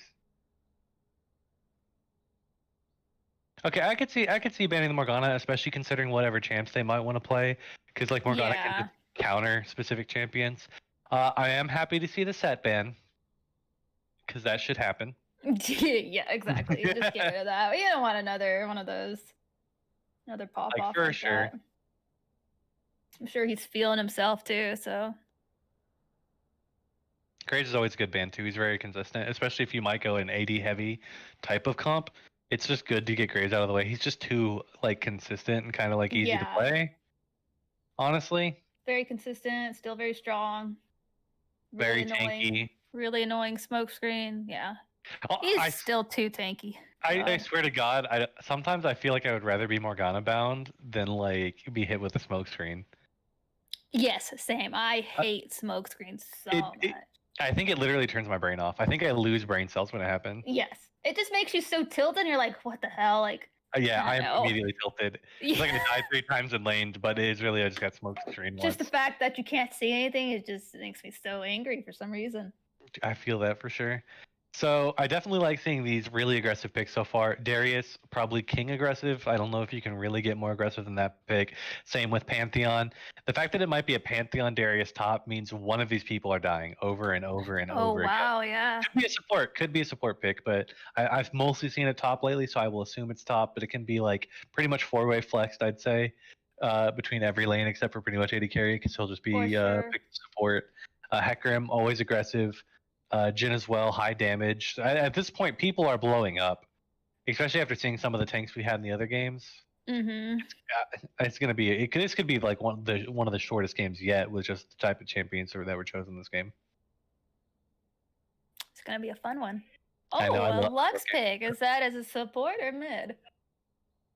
I would say probably support, but Maybe I they're would thinking it's pant support, so they're trying to get extra range. Poke him down. Yeah, because the extra range, like if he tries to jump on people, you just kind of cue him, throw the shield to help kind of mitigate his damage could be really crucial. I definitely don't think it's a bad pick. The thing is like you kind of have to almost make sure that Pants kind of jumps on that. I think it is Pants support with the Malphite pick. It's coming in top, try to deal with the Darius, I suppose. I think the Malphite's a pretty good pick, and the Lux Jin as well. Easily just hit the backline with an ulti. Mm-hmm. Be that It just annoying. depends, cause like even though like he has an AD tank, it's still really hard to kind of deal with Darius in lane. But he was just nerfed this last patch, so maybe that was kind of enough for the Malphite to just kind of survive. Potentially. Yeah, potentially, because Darius can just run away with the game. Yeah. One good ghost, full bloodlust stack. It's just a little bit over sometimes. We are seeing an Orianna ban. Makes sense. Aurelion Sol and Ori both banned. It would be funny if that was Lux mid lane. You know, like just trying to circumnavigate, potential bans. I have a feeling though it's still support. Kaisa is definitely a good ban. It's been highly prioritized, I'd say, by like every team so far. I was kind of surprised to see the Volibear ban. I'm assuming that's that Mamba's jungle mains, like go-to champ, disables turrets, allows for easy dives, has a lot of like CST utility. Definitely a good ban. I could see the Braum because I hate playing Jhin into Braum. It's so annoying. The only thing it blocks the ult completely. Yeah, it blocks your W. It's just and knockup's pretty easy to land on a Jhin, so. Yep. And then also just the sheer amount of CC he has helps deal with Darius as well. So we're going to see the All-Star be picked, which means that it could be a Pantheon mid lane randomly or still a top lane. It's hard to actually say where the Malphite's going at this point. Definitely versatile in where their lane phases can go. I'm definitely curious on how the rest of this draft is going to shake up. We're going to see Yeah. the Mumu pick. Love to see it. I think it actually adds a lot to their comp because it helps with the shred of the Malphite and the All-Star. Also helps like their backline because, like you said, with the Malphite, the Pantheon, the Hecarim, the All-Star, all these champions diving in really hard. A really good Yeah. wall can just kind of like shut that up real quick. The Galio pick though. That's A good line. pick to stop him too, if need be. Yeah, because it can definitely help alleviate some of the Malphite damage Mm-hmm. and whatever 80 carry damage. Well, not really 80 carry damage, but like definitely just help mitigate. Yeah, a lot of the engage and stuff like that. So I definitely like the pick. It also helps like with roams. It's very solid. Tons more CC. There's a lot of CC in this comp. You get the Mumu Q, the Mumu R, Galio in general, Jin with his W. You've got more bindings as well. All of those things definitely help the Darius. Yeah, and this is a pretty good pick, Misfortune. With that team comp, her ults are going to be insane. Let's see if she can actually pull it off, but I'm liking it. It looks like it's going to be a really fun one. So who do you favor? Who do I favor?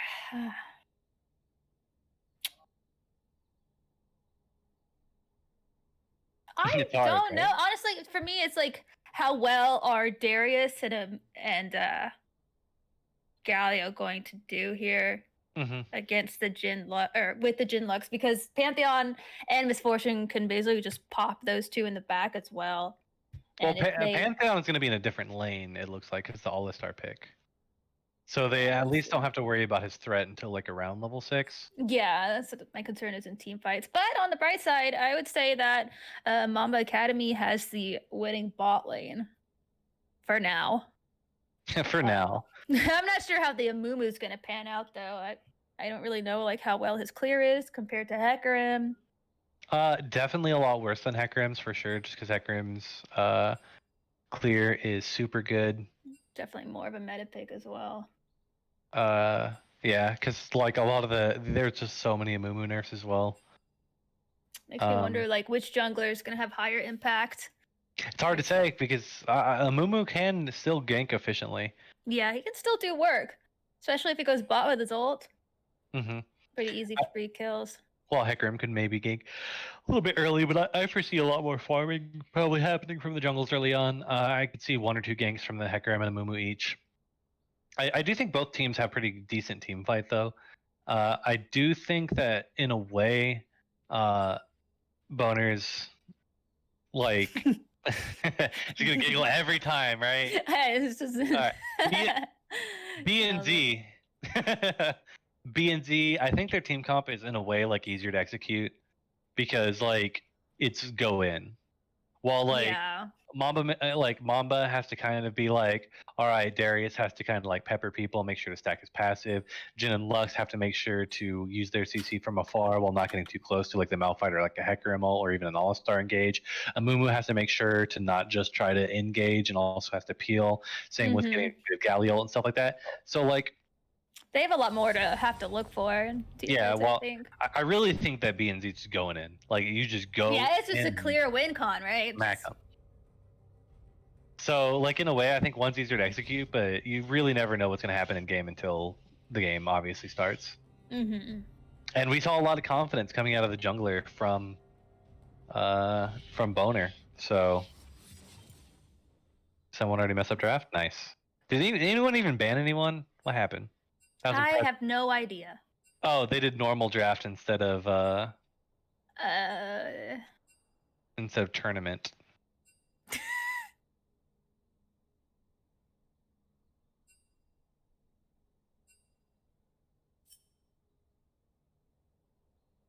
It's okay. Happens. Yeah, it does. It really does. All the time. But definitely looking interesting. So So it looks like Cloud9, yep, has 2-1 TSM. Unfortunate. Oh, so TSM is losing. I think they're out. Oh, okay. I think it's just a best of 3. Because they're doing the mini tournament.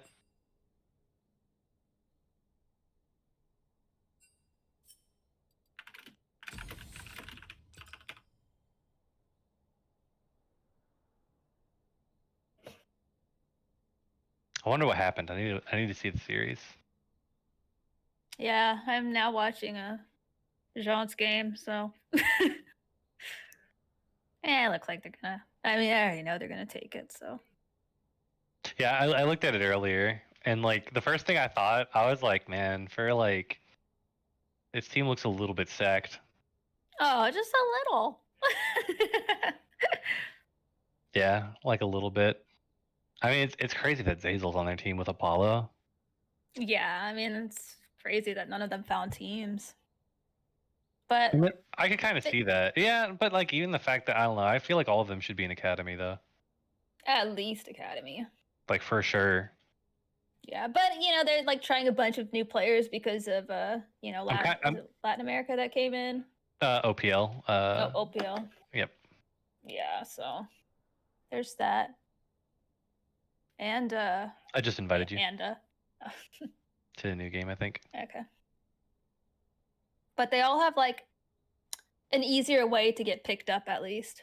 Mhm. Like I'm sure they're all expecting to get picked up like mid-season or like before the next split potentially. So I can't imagine nobody picking up Zazel at some point. Hey, Even drop down here. Apollo. I mean, they've all been smurfing in amateur for sure. Drop down to spectator real quick. Yeah, sure.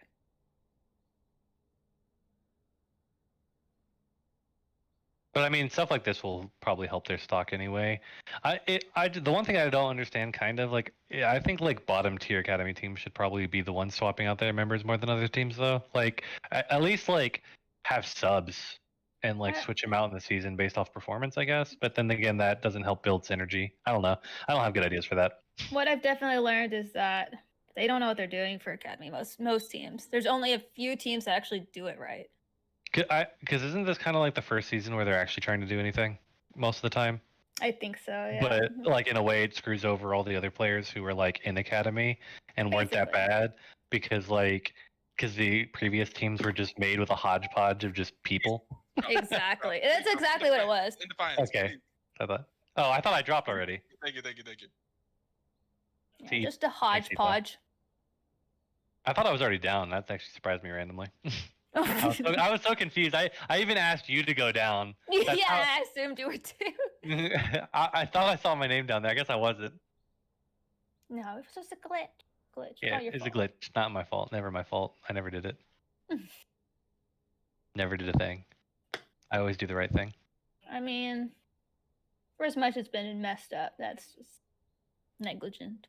Or Dang, you're calling me negligent straight up? Dang. No, I'm saying not negligence. That's the right word. So 3 games in, that's what it takes for just the hard flame me. I gotcha. I do love flaming. Yeah, you do. It's all for good fun. And flame. And flame. Trust me, you're a mid laner. I'm a jungler. I know you love flaming. Of course. Because you're like, where's my camp? Dude, I actually kind of flamed someone for that the other game. I was inting, but I was like, dude, you never ganked for me. There were so many gank opportunities, so I got bored. How dare you?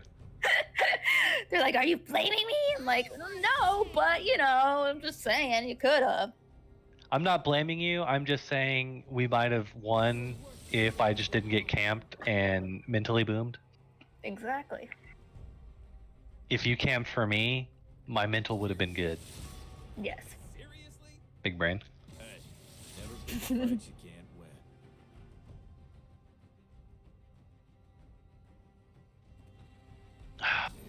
win. I love watching these games. I love League of Legends. I love League of Legends. I don't always like playing it. Yeah. But boy, do I like the game.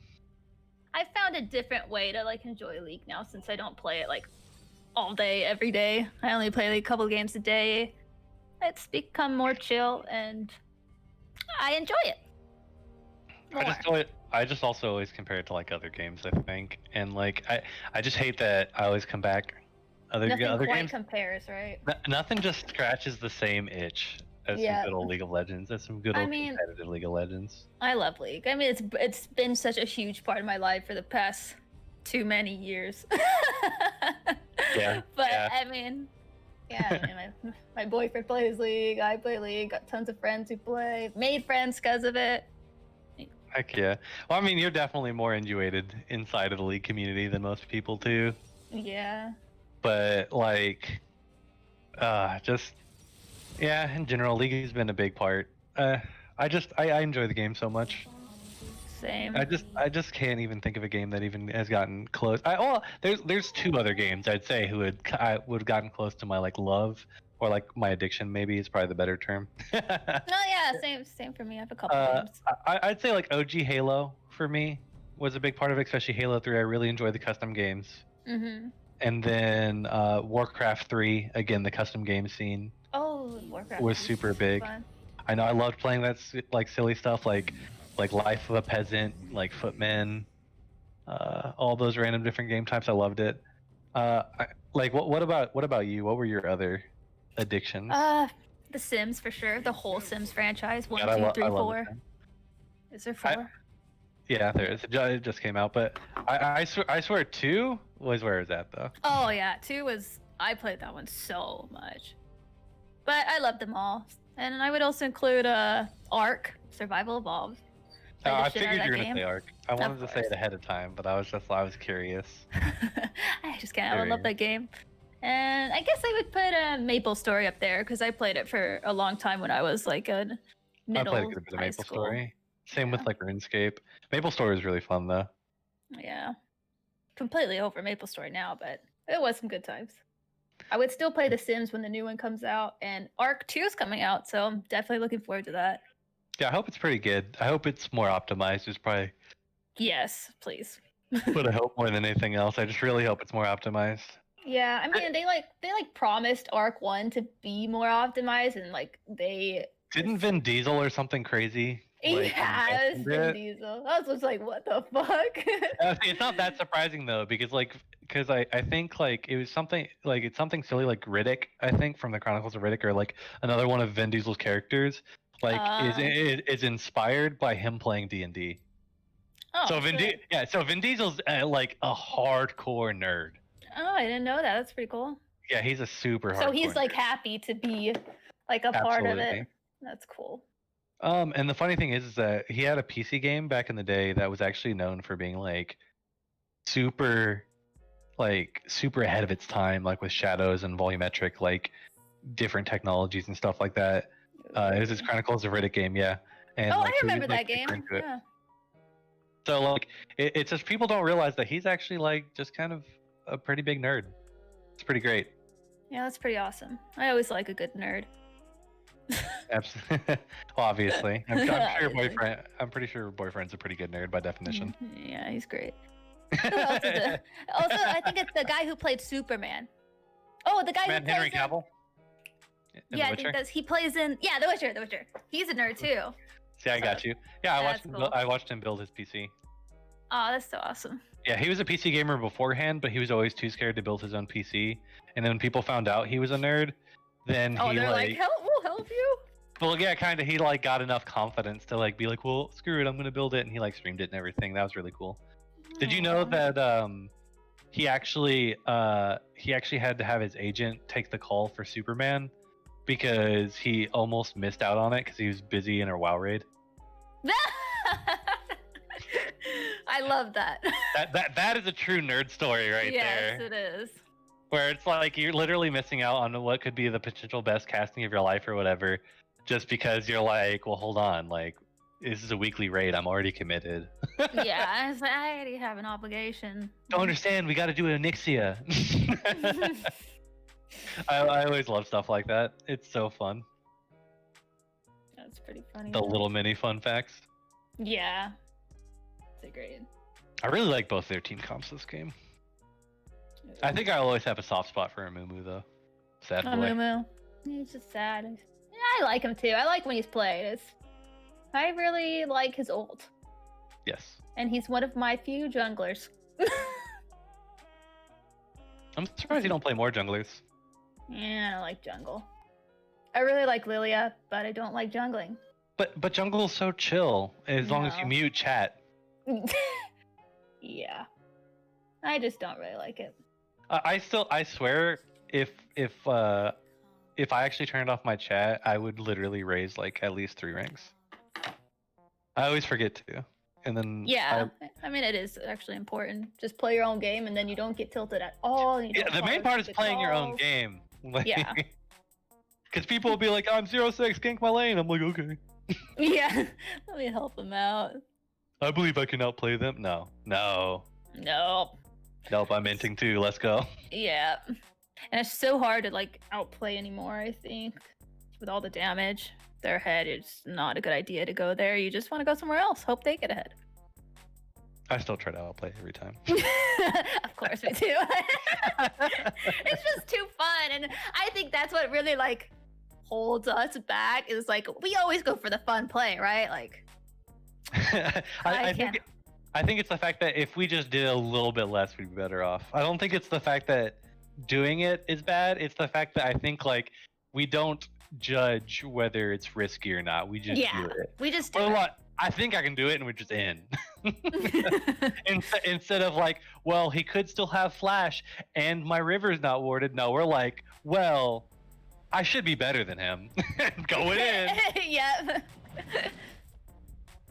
Definitely gets me killed all the time. But man, when you do the play, whew, so good, so clean. Till it's not, and then it's dirty, and you die, and you int. Then you int again, and then you maybe int a third time. You're like, all right, that's enough. Sorry, guys, the game's lost. I still stand by that the best CC in the game is when somebody on the enemy team is below 100 HP. It's a global taunt. It's just like you're like, I just need to tap him, and then it's over. It's over. You messed everything up. GG.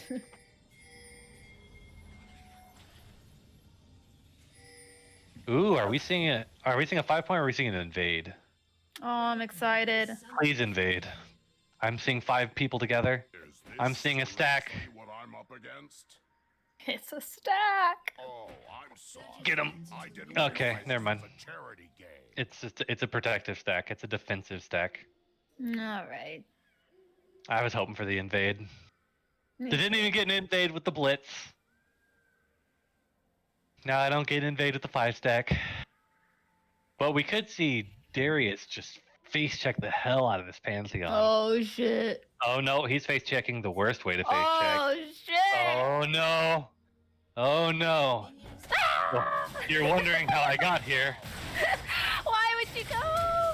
Record scratch. It's not really his fault. God damn. First blood, that easy. Yep, from the Pantheon mid. See, look, he was right. He was completely right. He knew his team was coming back. He knew they had something in the bank. Can't let your guard down on that side. Never can. And the best part is they did it from just getting the vision of a 5-stack bot lane, so they knew that Darius would probably be really greedy. Yeah. Actually, I'll be right back. All right. Good luck, solo. He's getting revenge. Exactly. Okay, so far we can see basically Darius kind of like taking his time going to the top lane. It's definitely going to put him at an XP difference, which is really, really good for being I don't even remember, for Boner, because I just can't remember the initials anymore.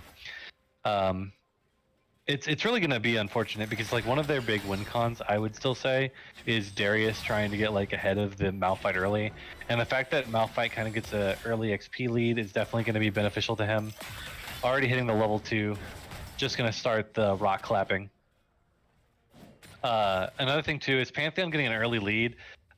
Even though Galio can be tanky, if he loses his Aftershock early trying to trade, Pantheon's really good at basically kind of like just being able to jump on him and still burst him. because as tanky as he can be with building AP and whatnot, and just the sheer high amount of burst coming from champions like Pantheon, like he can still definitely burst Galio and push him out of lane. So hopefully we'll start to see a little bit of that happening.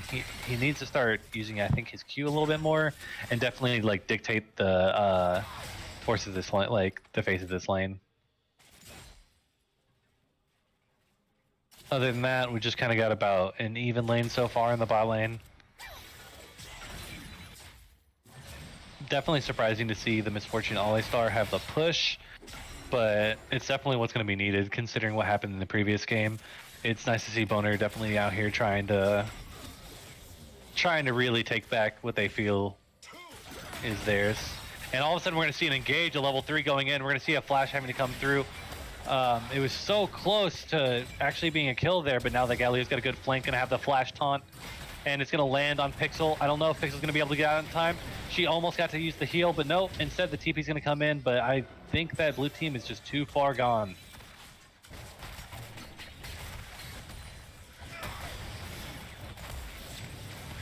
Oh, we're going to see Malphite starting to actually get caught here. Alistar going to have to go ahead and try to knock him away.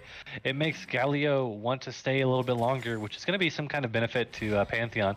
Being able to hopefully push this wave in and deny cannon minion, but I'm pretty sure Galio's just going to TP back to the mid lane. Try to alleviate as much potential missed farm as he can.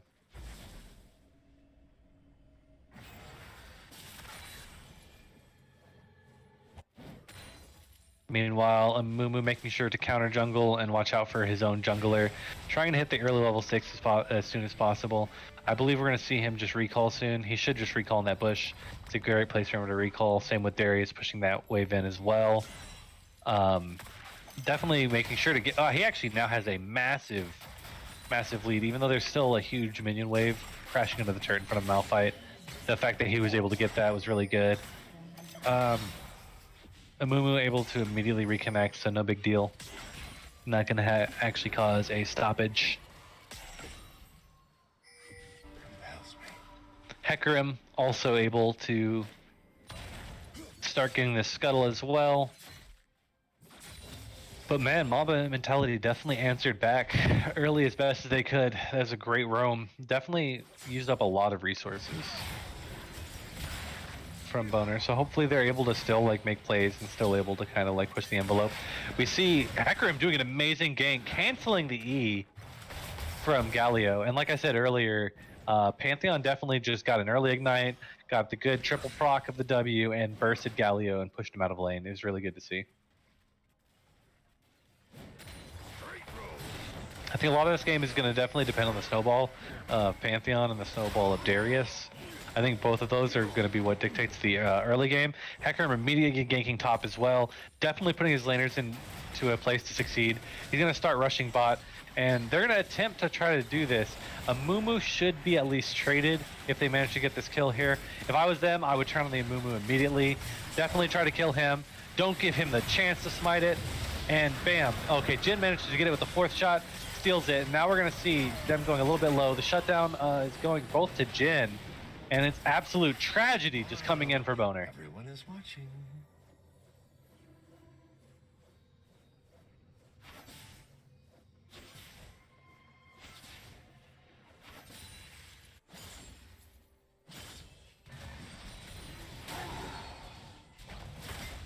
Oh, man.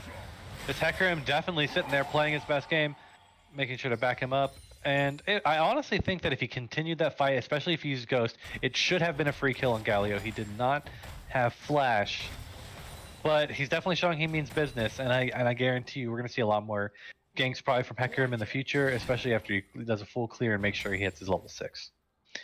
Pantheon not walking across any wards, but leaving lane a little bit too obviously. This causes Darius to actually ward, play a little bit safer.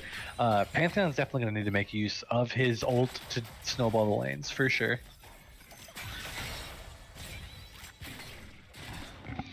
I'd like to see him definitely go bot here. I'm using that term way too much. I think Hecarim hits 6 after this. He does. If I were them, I would do a 4-man gank bot, or at least a 3-man. Even though Galio can't follow with ult or anything, there's no TPs on the map. I think it would have been a good time, especially with the Pantheon ult that's like kind of unable to be shown. Unfortunately, the sweeper runs out, so Hecarim isn't really able to do anything. He's going to take a bunch of chunk damage here. Very unfortunate, so he's not able to really get a good gank off. He's got to be careful so he doesn't get collapsed. So hopefully he goes back into his own jungle. He catches the Amumu. Amumu's going to be looking for the bandage toss. He took the short route, so he's definitely going to have to put on his juke shoes. Was unable to. Galio's looking to land a Q right here, as Hecarim is going to have to ult out. What a great binding by Lux, though. All Even right, I'm killing back. Hecarim. Welcome back. What'd I miss? 4-4? Okay, 4 to looking 4. good. Trades. You're missing trades. Ah, shit. Yeah, you looked at the comps. You knew this was going down. I did. How's John doing? Good. They won the first one, so. Good. Good in form. Oh, shit! That was a nice ass flash auto ulti. Yeah, you can definitely see why Darius was banned in the previous games. I'm not too surprised. He's a hard champion to deal with.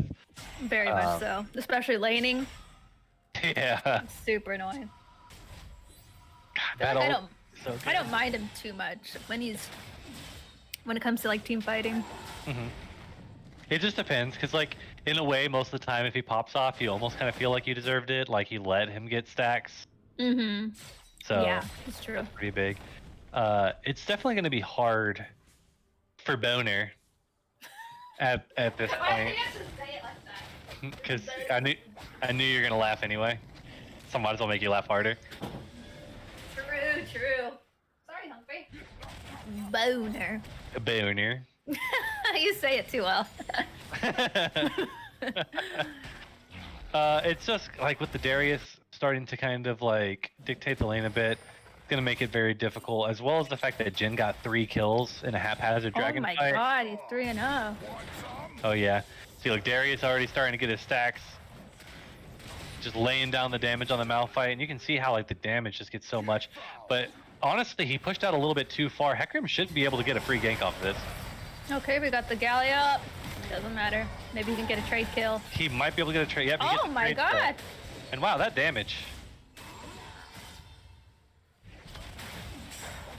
Oh, I was like, who is that? I thought it was Teemo for a second. See, that Oh pumpkin my gosh, he is so good. wants it. He's going for it. Why? Oh no. Tragic. That's all that is. Tragic. Okay. Yeah, interesting. I don't know if I would just call that tragic, but it was Oh, he definitely lagged. something. They said he lagged, so that makes more sense. I thought That he just makes more wanted sense. it. Yeah, I was like, he wants it that bad, my god. Because like I wanted to blame him, but I can't. I'm pretty sure actually just this week I did something somewhat similar. So it's like, well, I did on Okay, yeah, Talia. I did something similar as well on Yon. See, we're doing it on Squishy Champion, so it almost makes it a little worse. True. But if All in it's good lag, it just means that we're the bad ones. You're right. Because we're the ones making the bad decision. A good engage here by the All-Star, catching him out on that. This is actually going to be a poor TP, I think, from the Galio. I think especially with the Amumu gone, I can't really see the Galio living through this, but he manages to just barely get out. Oh, Oh, what the no, flash Peach Pantheon Q. PG, I'm going in there. Oh, no, Oh you no, didn't. you didn't. I hope to see a fat Ito flank after that. Unfortunately, there's no TP or ult. We're gonna see if a Mumu can get the steal. Actually, Jin ult is really good at stealing this if he aims for the dragon. Oh my god, and he steals it. Look at me, calling it. Wow. I'm proud Okay. of him though, because all I feel like all Jins and Jinxes should realize, especially Jinxes. Yeah, But definitely. Jin for sure can steal buffs like no other, or steal epic monsters like no other. You have to really kind of body block him. People definitely underestimate it, and then you have to be even more careful with champions like Jinx, obviously, because their explosion rate is just so large with the uncapped amount. But man, what a good snipe from the Jin coming out. Especially because the fact that since he was already aiming for champions before, it's kind of hard to not just keep smacking the one champion you just hit twice, because you know that fourth shot is going to get them really low to where your team Yeah. might want to try to force an engage.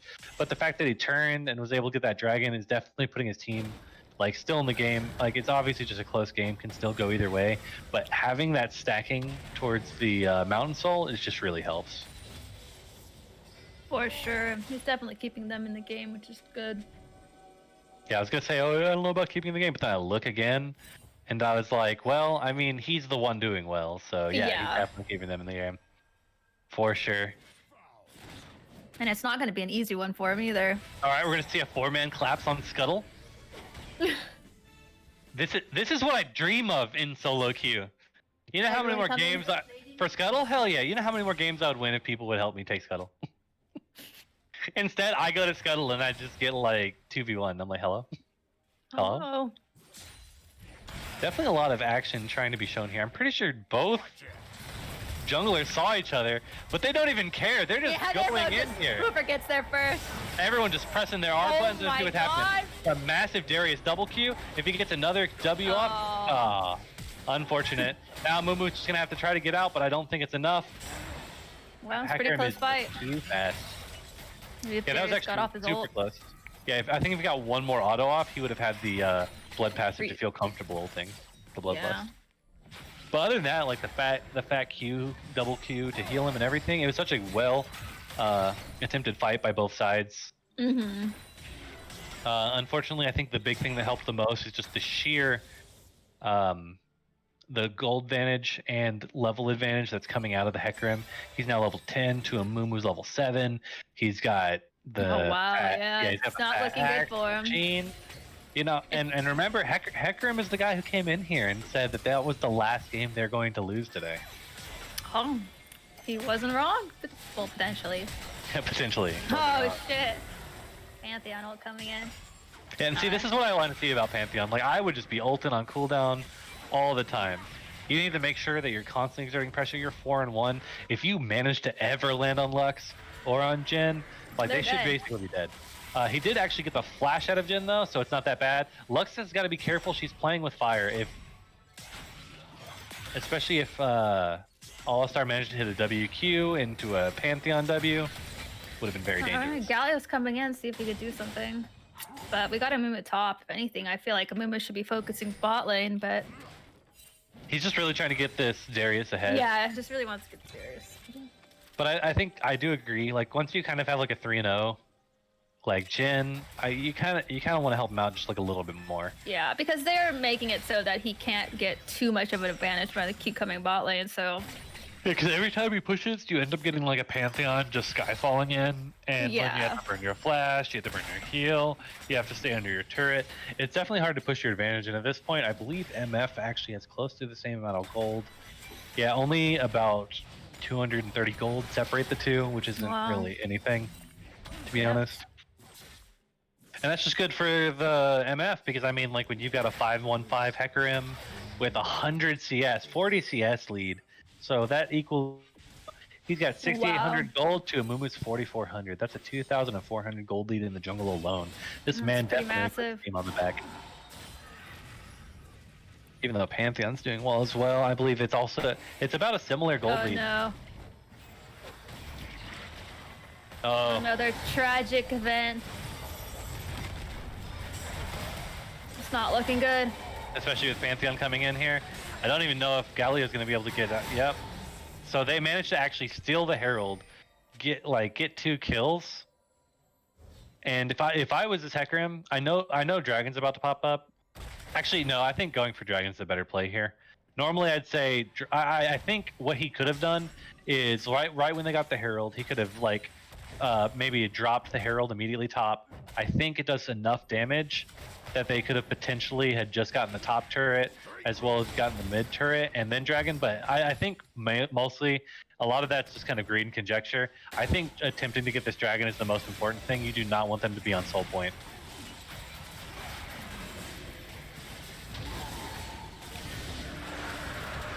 We see Galio start to kind of TP in, but there's not really much to be shown here.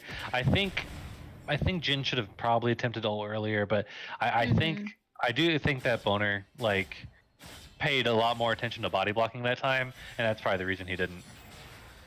Hecarim just looking for the fight here. Lux just getting absolutely blown up. Malphite also coming in. Amumu basically already dead. Same with Galio. Jin already knows it doesn't matter if he's 3-0. He cannot even help this fight. Oh, that's unfortunate. Hecarim is not done either. That's one of the bad things about playing an immobile ADC. Even if you're ahead, like, Hecarim's just gonna trample you, and then there's a Malphite. Well, and a Did I say Pantheon? All three of those champs just ruined the AD carry's day. Hecarim just sitting there wanting more. He's 8-1-7, and he just wants the rematch too. I wonder if this is gonna be one of those times where, like, for some reason each team is like rock paper scissors for each other. That would be hilarious. Each one just 2-0s the other team. They're ready. They ain't messing around no mo. No mo. No mo. I'm actually really surprised by the mental fortitude, technically, from every team we've seen. Like, they lose and then come back the next game, and they're, like, ready to play. I don't know if it's just because they're, like, hot from coming in on that previous game or something. Either they're warmed up or they're just, like, now they're awake. they're mad and ready to win. They gotta redeem themselves.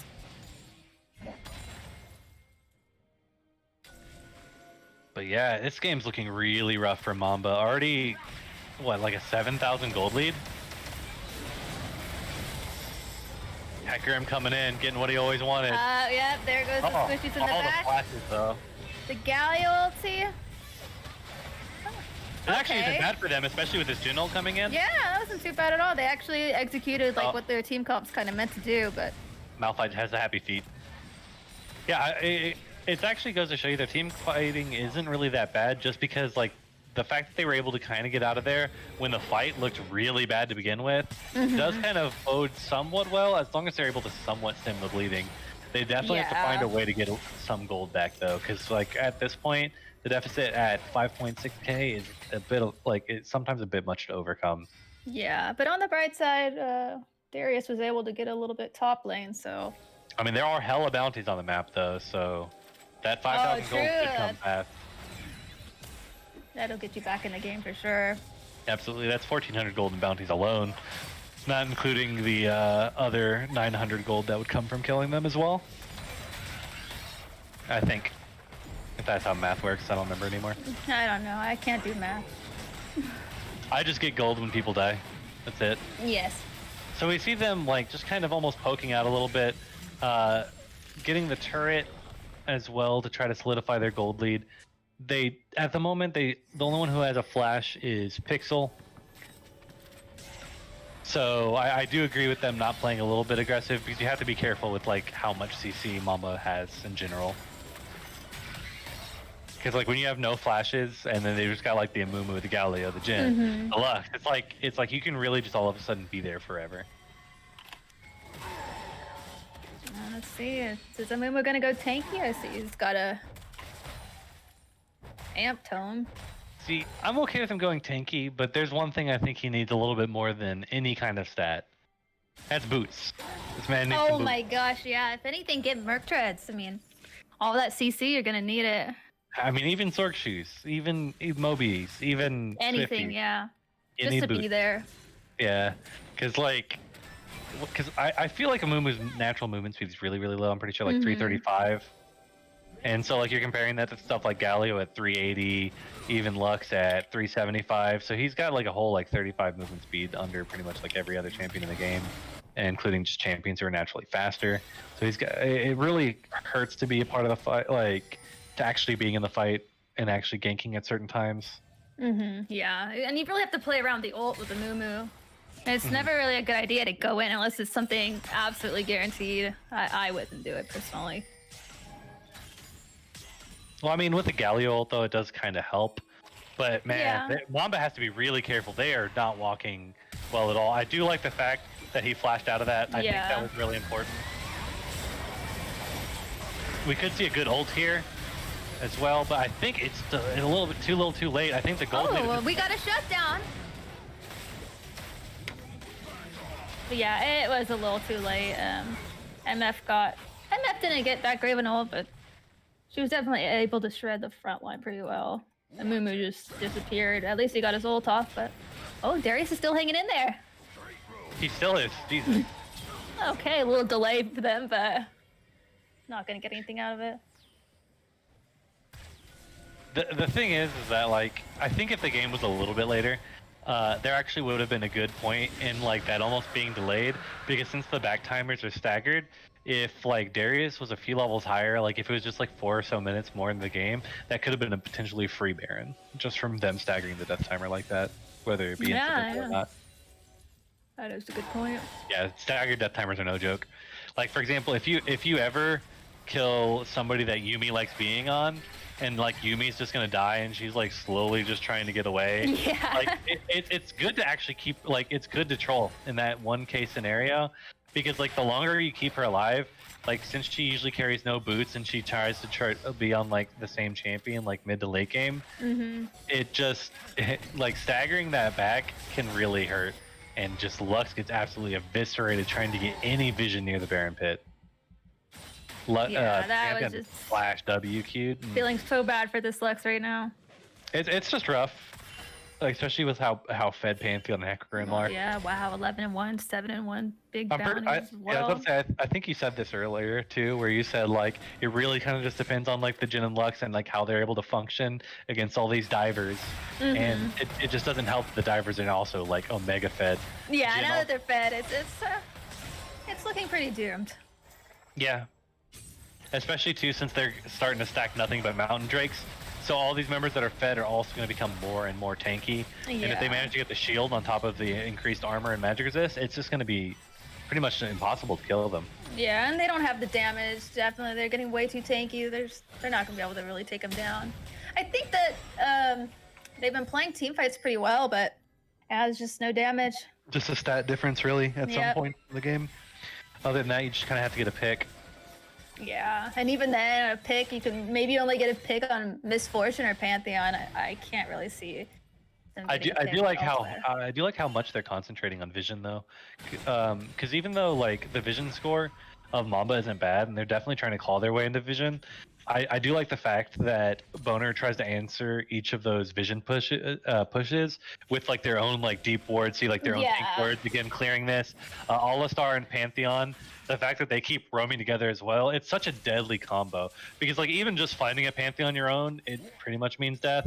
But then when you got an Alistar following it behind it, it's like you don't even get the chance to land.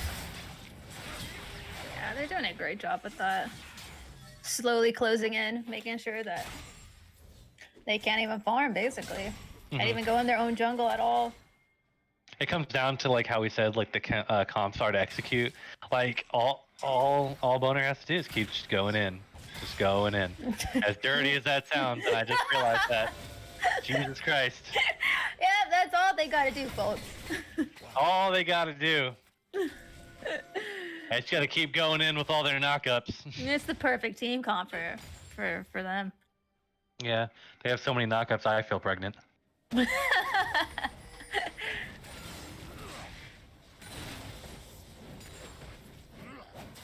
yeah, an 8,000 gold lead. It looks like they're wanting to start to bait the Baron. I definitely think that's a pretty much good idea, especially with how much they're trying to like starve out the vision control. I would have liked to see a few more pinks in the inventories, maybe like 1 or 2 more sweepers. But we see Pantheon just going in deep here. Unfortunately, a little bit to the left. Yeah, at this point, he's just using it like as intimidation.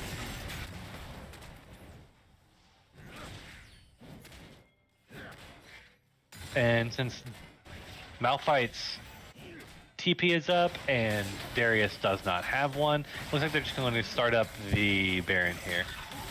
Again, this can always be risky, especially with a stacking magic resist debuff. Followed into a good Amumu ult, into a Lux ult, into Galio ult. That can be very dangerous. I think though, if they're gonna have to go, they're gonna have to go now. Let's see if Amumu can steal it. Unfortunately, he could not. and the team is just a little bit too spread. I don't know if Darius is going to be able to get the stacks in time. I think it's just going to have to be like a hardcore running away. Darius is starting to get really chunked by this Omega Fed. Wow. The Hacker amount of out. damage that they aren't taking is insane. Yeah, that. Oh, Luck's able to get out though. Yeah, a lot of that is due to all the Mountain Drakes and their builds. You've got 2 of them with Sterix. They also have like Ninja Tabi. MF getting a little bit caught there for a second because Darius is hard to deal with, but they do manage to kill him again. But man, like he came into the chat, he spoke a big game, and now he's 13-1-9. You love to see it. He was not messing around. I always shrimp for good junglers. Yeah, honestly, me too. I always feel so blessed when I get one. Yeah, Thank you for knowing I'm gonna carry if you come to my lane. do you remember when we hadn't played in a while, and then I finally played with you, and I played Volibear, and you're like, man, I miss playing with you because I just camped the ever-loving hell out of your lane. Yeah, it just feels good. Well, it's because I know that you'll actually do stuff with gold. Yeah, I Ito do. getting a little The bit caught randoms here. don't know. Oh, I showed They the don't randoms. know me. Man, an absolute showing though by Jack. No, 13-1 now. Ooh, 0-7 for the Amumu. Yeah, it's a rough game. Definitely. Hacker, I'm looking for another flank. He just wants to fight at this point. Like when you have that many kills, you're just constantly looking. He's starting E already. His team's not even there yet. He knows there's 3 people and a turret, but he's still going in. He's still alive. And still alive. He's out of there easy. not even close. Look how much health he's getting back from the Gromp, followed by the 290 heal from killing the Gromp itself. I love the Gromp heal, to be honest. It's such a welcome introduction into the jungle because it makes such variable jungle paths. Okay. For a second, I thought a Mumu lagged out. He still might have. He might have. But we do allow pauses in these tourneys, so if that keeps happening, they should probably pause. Yeah, I would think so. Probably. It's unfortunate. But there are pauses allowed. It's a good thing. See, like, the real reason Boner is playing so well right now is because they saw that Pixel bet all of her points on the team, and they would have felt so bad if she lost all of her channel points. So all of them are stepping up. They're making sure she gets what she deserves. She had a great showing. Yeah, I'd say honestly, all of them played really well this game. Like, because the only reason I've seen Pixel even get caught out this game is because it's just one of those things that happens when like your whole team is so far ahead as an AD carry, is you forget that you have to position, and it's nothing like on her for positioning. It's just the fact that like you guys are so far ahead, you feel like you're allowed to. Like you're looking for the yeah. the game And ender, the fruit. As misfortune, you kind of just want to hit him with those hard Left tap. autos. Like, yeah, it feels so good when you just auto them once and you chunk them. Heck yeah. Hacker, I'm just sitting there BMing as well. See, I'm sure if MF had an R button that got her out of the fight, her KDA would also be like Heckerim's. Oh, well, she does have Gale Force. Maybe. Yeah, if only Gale Maybe Force that's went over what- walls. Yeah. Gale Force would be super strong if it went over walls. Jesus Christ. Yeah, but at the moment, they're just making sure to do a nice, like, 1-3-1, pushing in. I agree with this just because you can go ahead and get the outer turret, push a large minion wave in. If I remember correctly, with the inhibitor turrets, they will regen, but once you get them past 8th, certain 3rd, they don't regen past that. Looks like we got another fight. Oh, Luxel's starting to do a little bit of damage. Yeah, Darius starting to get a lot of his stacks too as well. A good ult by Malphite, even though it only hit one, it hit the important one at the time. And at this point, the stats are just too hard to deal with. Yeah, it MF looks like they is tried to looking just make for a quick battle. fight, but they can't take him out quick enough before the rest of them collapse, so unfortunate. Oh, there's the lag again. Oh, and they're just going in for the fountain dive. Okay, What was Oh, a 14? Was shutdown. 14 1 and 14? Yeah, that shutdown was so Okay, much yeah. money. Now Momo's 1-9, so I got a fat shutdown. Yeah, it was. Nope. I'm lagging terribly. I don't think it's lagging. I think the game froze, kinda. Well, then the it win doesn't count, right? No, just kidding. I don't know. At their 'Cause- Nexus Tower. Doesn't Yeah. count.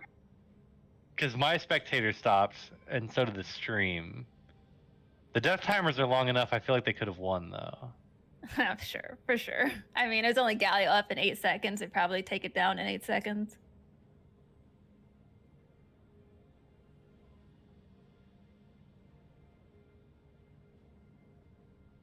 Where's Ito?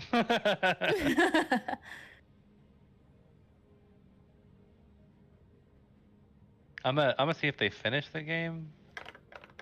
All right.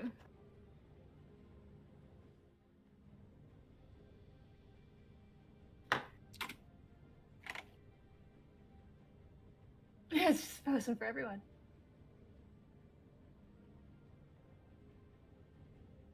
I'm actually surprised. Like I understand if it froze for like one person. I guess I'm just leaving it now. Yeah, it's okay. So it does say it's over. Um, I'm just really surprised that it actually like glitched on everybody at the same moment. That's interesting. That's a new Rita special. Yeah, I've never seen that before either.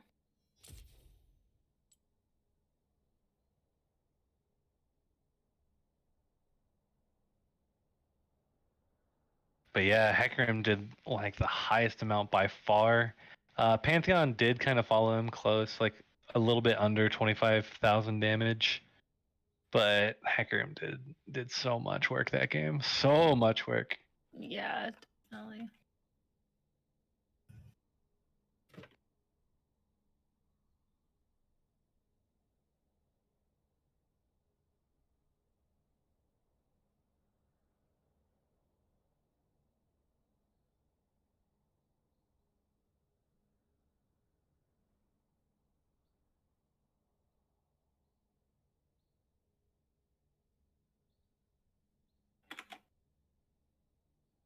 Is there gonna be one more game? I think there's one more, maybe two more, and I think there's at least one more. Okay.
Instrumental icons.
For their sake. Oh, Yes, ma'am. there you go. Immediately to Leah. Oh, sir. Yes, sir. Sir, yes, sir. Are you in the military now? She's just, I guess, have it. I know. It's fun. It's all good. So we got the set ban. I think set just needs to be permabanned against Mamba at this point, though. Yeah. That game one is just spooky. I do like seeing the Elite ban. Are we seeing Talia go through? That's not good. Oh no, Talia was first banned. I'm blind. Oh, did Let me they see bring out? another Darius Wait, ban what as am I looking well. at? Oh, I'm looking at the wrong one. The I'm wrong looking at the workout. old one. I was like, what? Amumu again? Already? How? Okay, there we go. How'd they get through draft so fast? So one thing I like is that they're trying to like adapt bans, but it's pretty funny to me because it immediately leads to like the picks that were previously bans. Mhm. So I'm guessing this is going to be a Lucian bot followed by a Misfortune. So Misfortune Hecarim. I was about to say is Mama just running the comp. I love the addition of Seraphine though.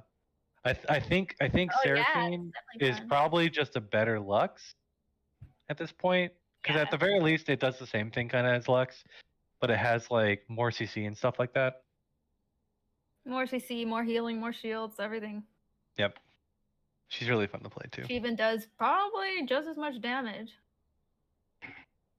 I would like to see more people do double support bot lane, I think, with Seraphine. I think it'd be really good, like Seraphine and Soraka and stuff like that. Because I feel like she hits the same niche as like Sona did previously. So running like duo supports, like I bet you Seraphine Taric is also really good. Because that sounds unkillable. Yeah. So Natty did the Maokai pick, but they accidentally banned it because they waited too long. Oh. So that's just the pick, I suppose. Is there other ban Nasus? Oh, they were able to back and do something about that, I suppose. You were what? You turned into a robot for a second. There must be some kind of mini lag I'm having then. Am I normal again? Am I still a robot? Oh, no, you're good now. Cool. They're gonna ban Katarina in the mid lane. I mean, it makes sense. I just feel like Katarina can turn every game though. Like she's just so naturally strong.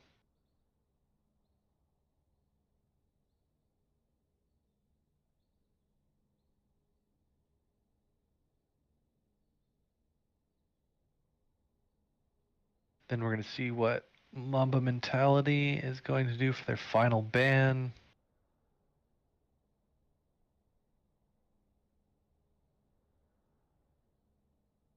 It's gonna be Yasuo. It's funny when there's always like a very interesting ban. I always get a little bit sad because it makes me wish I could have seen that pick. Yeah. I love watching people play Yasuo. It's always fun. Would you have rooted for any team that picks Yone? Of course. He's my main now, so I just choose whoever Yeah, picks I him. just like watching him. Doesn't matter. We got the Graves pick coming in for Natty Daddy. So right now their team comp is the 280 carries. You got the Lucian, the Graves, and the Morgana.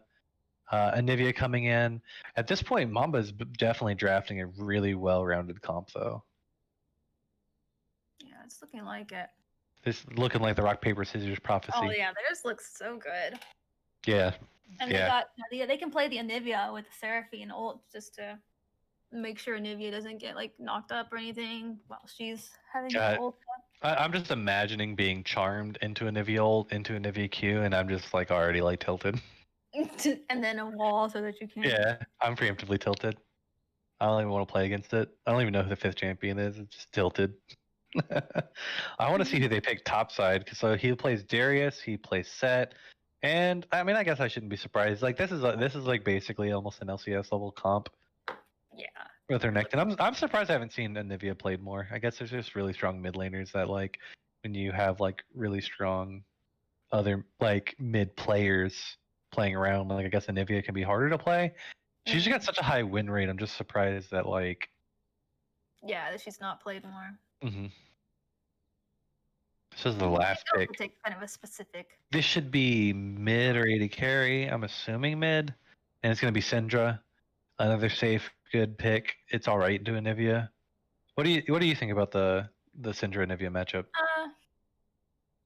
It's all right. I think it can be pretty even, just because Syndra can land her E, and then Anivia just has to sit there, stop her ult, and has a longer cooldowns. But I don't know. I think Syndra's job is gonna have to be to blow up the Seraphine, and just take her out of the fight the best you can.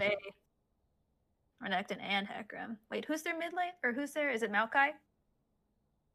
Or their top lane, yeah. Okay.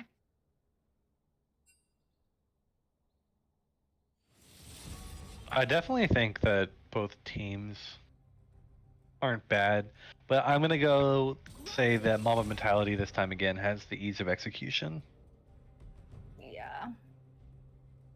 But I mean that'll also naturally happen when like, you know, like Graves is a really good jungler, but he's also not like the premier ganking jungler. Never pick a fight you can't win. I'm really curious how this matchup's gonna go in top lane. Because if Renekton just completely shits on the Maokai, then I think it's pretty doomed for Natty Daddies. I just think it's hard to shit on Maokai unless you're on certain champions. Like, cause like Set does the percent max health damage anyway with his Qs. I think an early gank or two also had him just like really just get out of hand against the Maokai. So I mean that could still happen with like Hecarim and Renekton. But like same with Darius. Darius technically does pretty well in the Maokai. Yeah, got the bleed. We're just gonna see. I feel like. I feel like Renekton builds in other seasons could deal with Maokai better, but like when he rushes Gore Drinker and stuff like that, it's like I could see him get ahead, but there's that other part where it's like I just don't know if it's enough. Yeah, I don't know if it's enough either. There's gonna be another dodge. They picked the Katarina instead of banning the Katarina. Oh my god, how does this happen? It's because people try to pick like they're like looking at the screen, so they just try to like bam bam bam bam instead of like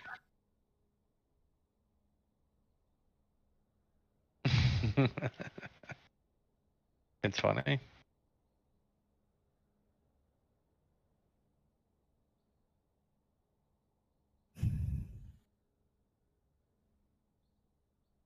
The hazards of draft.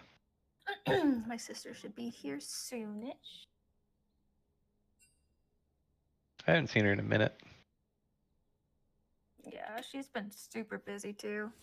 She's still married to the guy who has the twin brother, right? Yeah. Don't they have a kid now together? Yep, he's almost 2. Wait, he is 2. Yeah, he's over 2. You'll remember one of these times. 2.5. It's 2.5. Okay, I know. September's his birthday. I know birthdays, not ages. Well, he has a birthday like every other day, so since he loves singing the happy birthday song with the cake, so you know. I just like, remember us doing the VR for the first time Mhm. with her husband and his brother, and how hyped they were in mini golf. Dude, they loved the hell out of that mini golf VR game. That was fun. It was great. Yeah, that was some good was- times. I that- had to yeah. have them try it, and I'm so glad that What?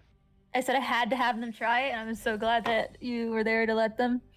Oh man, I was so like you already know how I get about like people trying it and just how excited they were. Yeah. Made it a billion times better. Yeah, definitely. So what team are you rooting to win? Oh, right now I'm actually rooting for. Or I guess who do you think's gonna win? You don't have to root for I someone. think Mamba's gonna win. So I'm kind of rooting for Natty Daddies just because I like the champions that they're playing. Honestly, like it's gonna show like a lot of they gotta have the damage basically. Their damage profiles are also really unique in Mamba. Yeah, exactly. It's a. But that's the benefit of Syndra and stuff. But like, it's definitely Natty Daddy's team comp isn't even bad, so it's not. It's definitely not awful. I think either team can come out of it. I really like Mamba's comp a lot. I would have looked good with the Braum. Oof. Braum support instead of Morgana. Yeah. Yeah, I could see that. He's pretty good into Renekton, Hecarim, and Misfortune. And it would be a rough lane though. Therapy and Misfortune just eaten. Well, it's Lucian Braum, so. Yeah, and like, that could be really good with the Graves because they're all autoing. I mean, Lucian Braum's just a strong lane. Like, I still think it's like rough because like double ranged, but the problem is if he lands that one good Q, Lucian could technically just kill anybody. Yeah, would have Doesn't- liked to see it. See, that's definitely where I would have picked Braum. I miss him. Who, Braum? I miss playing him. I still like playing Braum. I've always felt like I was the only support that would randomly like still bust out Braum even when nobody played him, and I'm like, there's just scenarios where just Braum is He's too just so good. perfect for, yeah.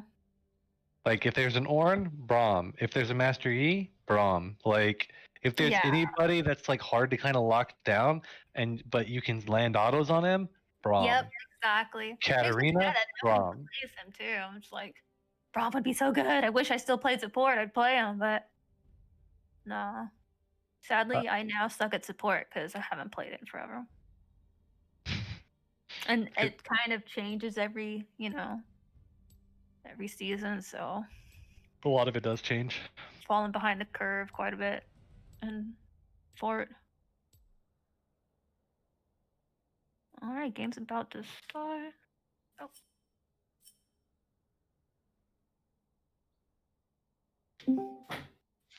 Okay.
Also, really like watching good sets that aren't support. Here we are, we're live. Time for the game. Time for the game. We'll see what happens level 1. I think last time like had like a level 1 where we like kind of died at that right before we like showed all 5 and like he died. Was that was last game? I forgot. That's how last game started, man. It was so long ago. But our top player died at our blue buff after we showed 5 off on red. He walked by and there's 3 people jumped out the bush and killed that man. It was just a smart level 1 though. Yeah, it was a smart level 1. And then Amumu, I think Amumu was just like kind of behind because I don't think Amumu vertical jungled. I think he still went over to the blue buff that was gone. It's kind of hard to vertical jungle on a Mumu though. Yeah, Cause like it's so risky. Mm-hmm. Cause the thing is, if you try to vertical jungle and you just die in the enemy jungle, you just lost the whole game, kind of. Like Yeah, that's true. Now you have literally nothing. like in some way, I would rather as a jungler almost be behind than just like get absolutely mollywopped. Oh, are we actually seeing the invade? Oh no. Oh no, Mamba staying. Oh no. Oh no. What's happening? Someone is not paying attention. Reported. No. At least he hasn't burned his summoners to get camped in lane. That's true. That's tragic. Not John getting caught out by Hacksaw again. Not never Dark happens. keeps getting caught out by Hacksaw. That never happened. Let's continue the counter. There's first the hooks, now the Morgana Qs. This is already looking rough. Yeah. That sucks. Because they also made sure to put a ward on blue too. Dude, it's actually funny watching teams like randomly like super level up. Just from these few games. Right. I love storylines. They're so fun. Yeah, seeing that, learning from your mistakes. Graves doing that diagonal jungle too. You know who's leveled up? Saint's Queen. Yeah, Alexis. This is from the first time I first saw her in this league. She's in the Talia one trick jungle. She's just seriously, she's really just flexing her champion pool in this tournament so far. I'm trying really hard not to shrimp for her harder. Yeah, she's been killing it. Yeah, I like. She also just did the thing that I love to do, because like a lot of junglers just suck it up and take the vertical jungle, but like the BM walk straight through the lane, grab your red buff, and full clear. Love it. You're right. Love it. You're right. That's crazy. Yeah, that's actually. You're right. That's so dominating actually. Just taking 3 of the camps, just starting the game off with the flex. That's crazy. Ooh, bot lane. Ooh, the Seraphine power. Seraphine and Misfortune. Yeah. They were excited about that one. Ooh, top lane Renekton. Okay, he said you're gonna ban my champs. He said you're gonna ban all my champs. I'm gonna ban you. I know he's getting hype right now. So okay. I know Eno right now is definitely getting hype. Dude, sometimes getting hype makes you play better though. For sure.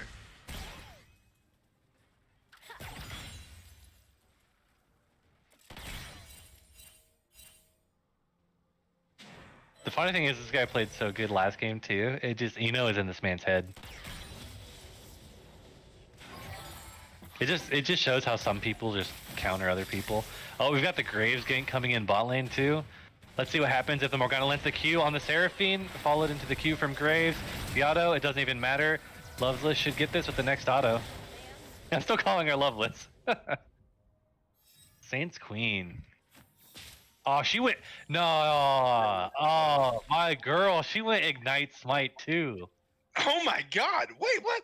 Whoa, Alexis! Yo! That's what I love running on Graves, but I hadn't run it in a minute. I hadn't run it since like mid last season. They banned 4%. Yeah, Prodigy. Yeah, they banned 4 of champs, yo. They really put this man on the back burner. They said no Darius, no Alawi, no Nasus, yo. Is this game Eno versus Alexis? Right? Apparently. The ultimate flex is y'all banning my champs. Y'all banning my champs. We also banned Alexis' champs. You're right. We picked away the Hecarim. And oh no, the Seraphine thing gonna miss there, but yeah, we picked away the Hecarim, we banned the Elise, and we banned the Talia. What a respect thing in a way from like Alexis going from a Talia one trick. Oh, he's in such a bad position. Eno coming to town. Uh-oh. Eno coming. Eno coming. He got his one. He got his one. Uh-oh.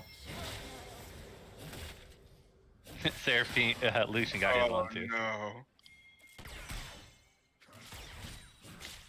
Well, Renekton's 2-0. That's pretty big for Renekton. That's gonna have my. Uh-oh. But Syndra's coming too. And he doesn't have flash anymore. A good QE. His E is down too. Yeah, he's dead. Shut down on to Lucian. 3-0-1. Uh-oh. Yeah, uh-oh, indeed. Ooh, actually, definitely uh-oh on Lucian, good being ahead. League is viral on his Lucian again. Oh yeah, he was. I forgot he popped off so hard that game too. You never want to see a Lucian get that far ahead early. Lucian will eat people alive when he gets a lead. Lucian may get outscared by most people, but boy oh boy, if he gets it rolling early, he just demolishes people. It's insane. Flex is gonna start up the dragon. Yep. You know what my favorite thing about what Alexis is like doing in these other two games?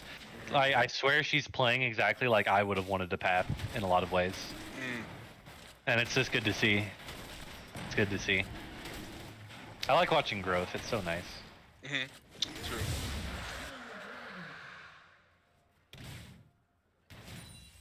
Such good pathing. Because all the camps are respawning on her too. Plus the fact that she took the outside camps earlier, so she had options to go from the wolves to raptors. Then she gets to choose if she wants to go to scuttle or not. Got Hecarim coming in. Morgana able to do the binding or do the black shield and was able to get out. And see that's the nice part about Alexis's path thing is like because she was able to do the grump into dragon into like wolves, then she can like after she gets wolves, even though she wanted to go topside, she was able to turn around and then like maybe try to catch someone out. But since she realized that wasn't going to happen, Hecarim coming in. It was spotted out by that pink ward though. He didn't quite spot it. Who pinged it? Was it somebody pinged him away? I wish it told me who was pinging. Yeah, that'd be nice. No, who's on their P's and Q's. Because wouldn't it be crazy if Alexis also pinging people safe? Yeah, you're Alexis doing it all. Alexis doing it all. Oh no, here I go shrimping again.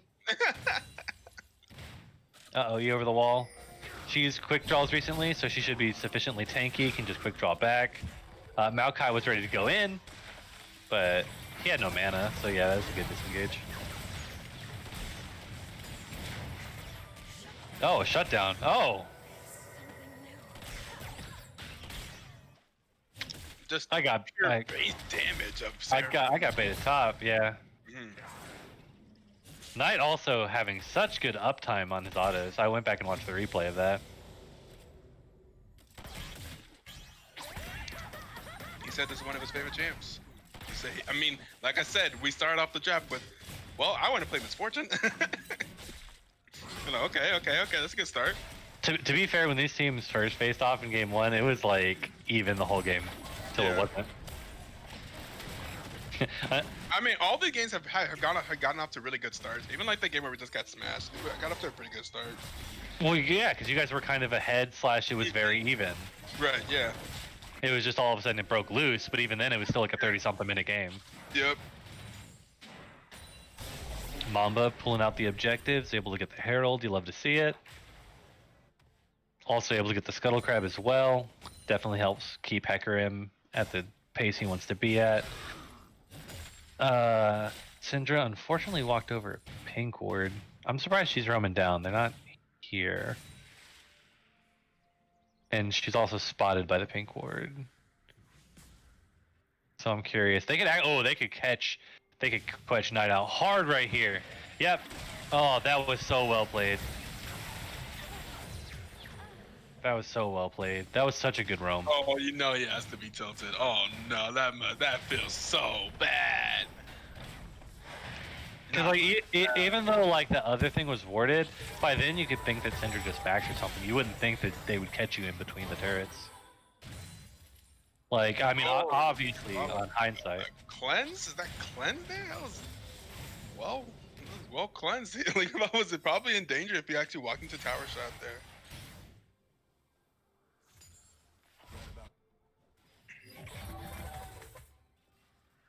Oh, that feels so. I just keep thinking about it. It feels so bad to be walking back to lane. You just came back. You're on your way back and dying immediately before you even get to the minion wave. You're so far behind on minions and. Oh yeah, and XP. It just sucks, man. It sucks so much. Yeah, literally a level down. I think from that alone. Mm-hmm. Yeah, that's really rough.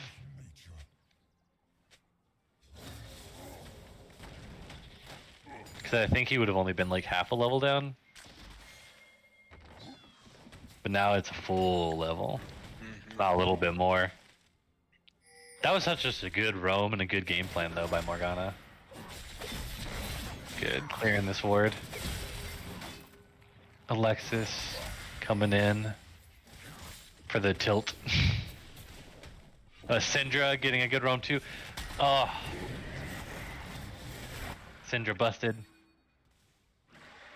Something that Syndra is really good at. Dude, if that binding somehow hit through the minions, that'd have been nuts. I kind of feel bad that I didn't ban that Syndra. I didn't think far enough. I didn't think hard enough. I should have known. I mean, y'all still had a good draft. Yeah. Yeah, it just like just with the random Yasuo ban just feels so feels so sloppy to me. It's different like Because becoming a coach. It's just different in this situation compared to like in normal league where like in the normal league like BTL where I would know like far ahead of time. Ooh, smite fight. Oh, fat. Oh my lord. That ult combo was insane. Oh. There was no shot call for that. Alexis still got the check. Jesus. And that's why they're playing these champions.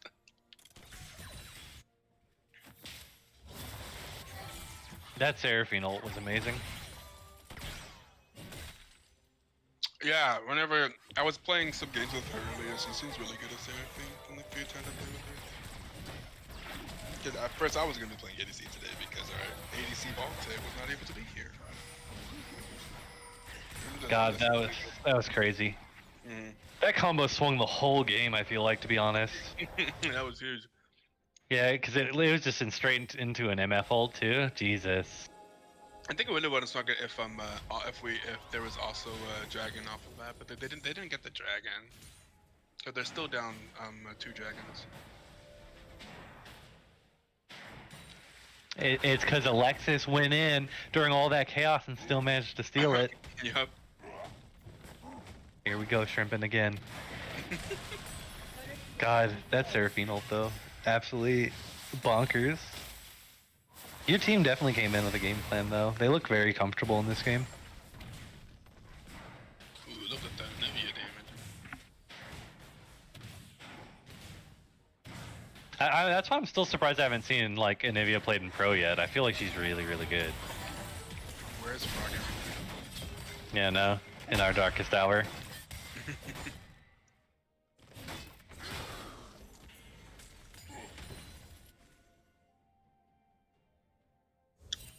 Here comes Saint's Queen. Ooh, and the Syndra. Yeah, just a really good ping though. Ina's playing this one to win. Ooh! Seraphine just barely getting out. There's just chaos happening everywhere on the map. I keep getting distracted. That's not really just stasis against the snare there? That's crazy. Full health, hit the stasis so that he didn't get snared, right? So what's Hacksaw doing now? He's smurfing, that's crazy.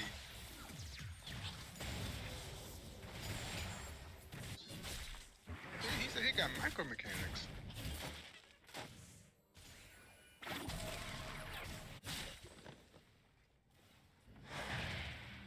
course, I'm delayed on everything since I'm watching. I think I'm after Mark is dead here. Yep. Lucian's dead too, but is he gonna get the trade kill? Nope. And he flashed in place to try to get the kill. Man, just That's the rough. pure damage that comes out of this MF and Seraphine bot is insane. It's just hard to deal with it when they both hold. Like, it's a lot. I don't know if Mama's getting that lane again. Yeah, probably not, but you know what to do with it. We're only gonna do 5 games today, and we'll play the 6th game tomorrow before the final. So I think Mamba is that 6th game, so this is their last game for today. Yeah, because it should be Natty and Boner again. Right. It's like I forget their name because it's so silly. What's that other team's name again? Oh yeah, I remember now. Yeah, Boner and Zibby. Incredible. Is Jess still there? I think she might be. I know her boyfriend is also playing in a tourney right now. Oh, okay. Hacksaw tried to predict the flash there. Did you see that? That Q. I don't think he would miss that Q that badly. I think he. Oh man. I think he was big braining. Oh. They just deal damage. Right? Like, it's like at this point I'm like, buy Merc Treads, why? That damage. That damage.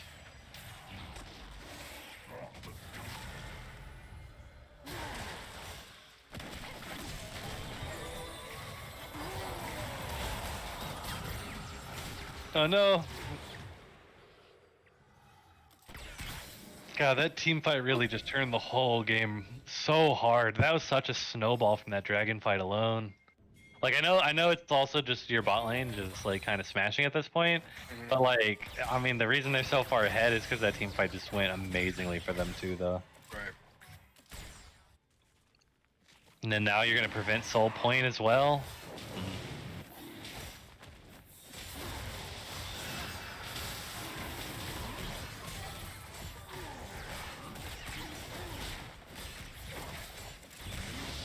Everybody's here to secure this one. Make it sure. Another Mountain Drake game. After the horror of the Mountain Drake game, that was last game with just. It was a Mountain Drake. The game, no, it was Infernal that game. The game before, and I think wasn't game 1 Mountain Drake too. I don't remember. I don't think it went to Soul though. Oh, no, it should have because it was like a 40-minute game. It was a Cloud. I think it went to Cloud. I think first game was Cloud. I think it was Cloud, Infernal, Mountain. You know, trying to get a solo kill in mid lane. Jesus Christ, that Seraphine combo.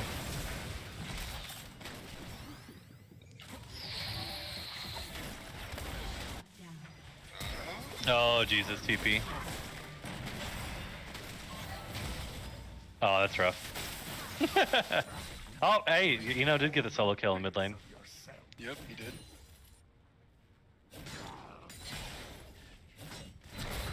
Alright, you're gonna ban my champs? The taunt under turret. Oof.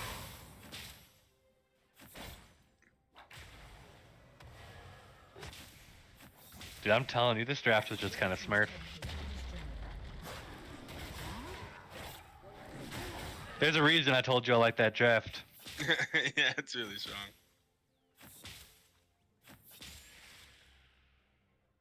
And I'm just like, if only Mamba mentality would have had these drafts consistently. It's nice to see Renekton in the top lane instead of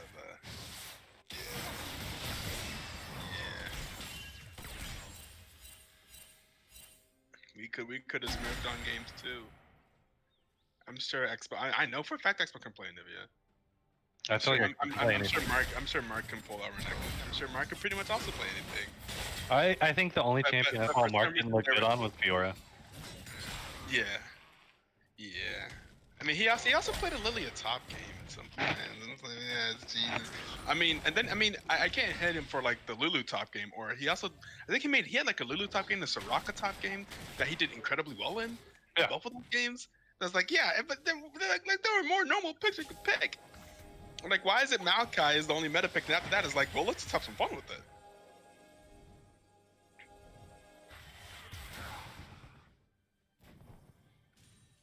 I feel like he's also used to picks that play like that do well in like high elo solo queue. Mm-hmm. Since he like saying got to Grandmaster and like the elo, the meta's a little bit different.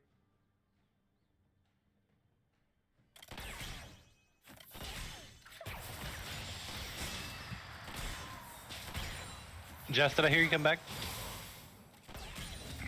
Thought I heard somebody scuffle with their mic for a second.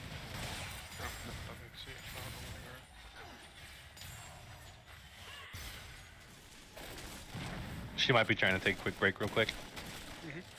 I understand. I know this grind. I know this grind very well. Hell yeah. Yeah, one more game after this. Oh my god, that combo is disgusting. Wow, that was really a dream MF combo. Just came, just came just for that. You know I love me a good MF ult. Yeah, and I can't believe you missed this whole game. All this game was Dream MF ult. I can see that, my god. I saw another one. Did you see the Dragon Pit one? Yeah, that's the one I saw. That one was dirty. Dirty. It was. Well, the game is going how we expected it to go, I think. Yeah, the draft was just really good by Mamba. Yeah, their comp is just perfect. Meta as hell. Yeah, this is something that the real Mamba could learn from Mamba Academy here. Well, actually playing meta comps actually elevates gameplay or something. Yeah, it's crazy.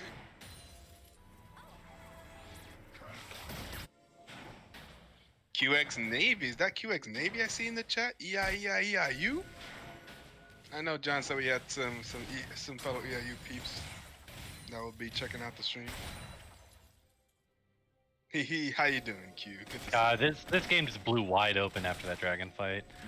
They just got so far ahead. I think Divine Sunder was a good pickup on Hecarim this game instead of Triforce because of the Maokai in general. Just allows him to do so much ambient damage. I think the biggest thing is that I think Natty needed a tankier champion in the bot lane. Like for sure. Like I think All-Star would have been really good here. We were talking about Braum. Braum would have also been amazing here. To block the MF ult. Oh, no, there was a game before that we banned Braum. I think if he would have got hint that Hacksaw played Braum, he would have asked for it to be banned. Because we definitely banned Braum would have been really good here. Braum would have been crazy good. Eno out for blood. Oh wait, did that E not hit before Sensor flashed? No, it didn't. It was close. Yeah. Yeah, it's one of those weird things. I was like, cause if it did hit, Sensor was definitely dead.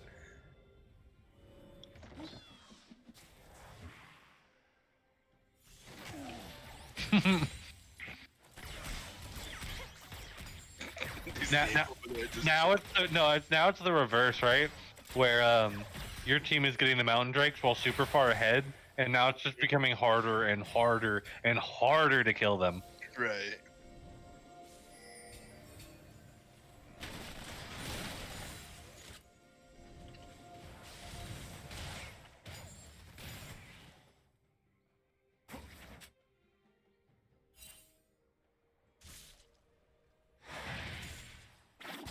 Yeah, your team's definitely playing this right. Let me turn the objective timers on. Like we got him. So that will be well until the next dragon. Baron is up.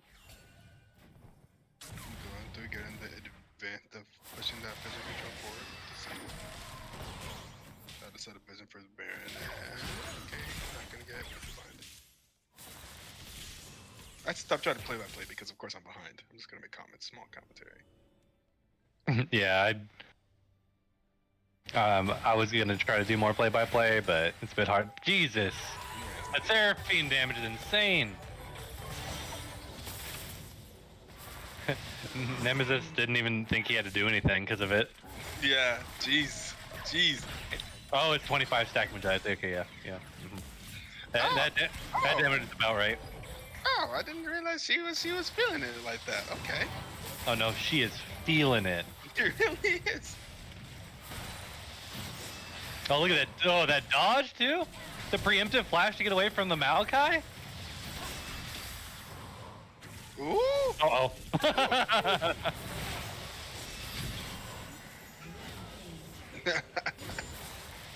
Oh, does Lucien die for it? He does. Oh yeah, you are definitely behind. I am, yeah. Because I'm just watching the streams. That makes sense.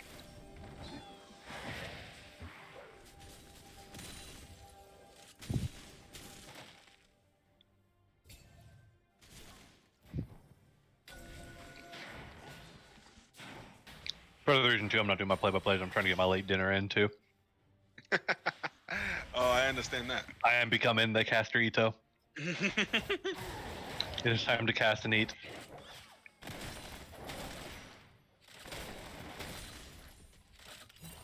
For some reason, my objective timer isn't working. It's kind of weird.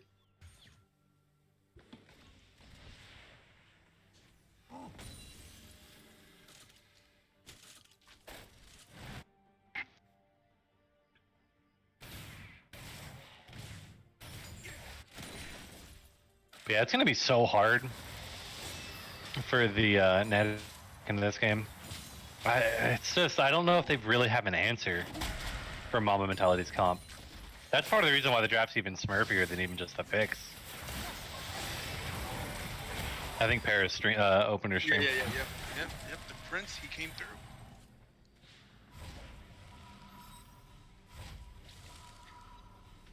All hail the royalty. Long live the king. Prince, you now got an upgrade to the king.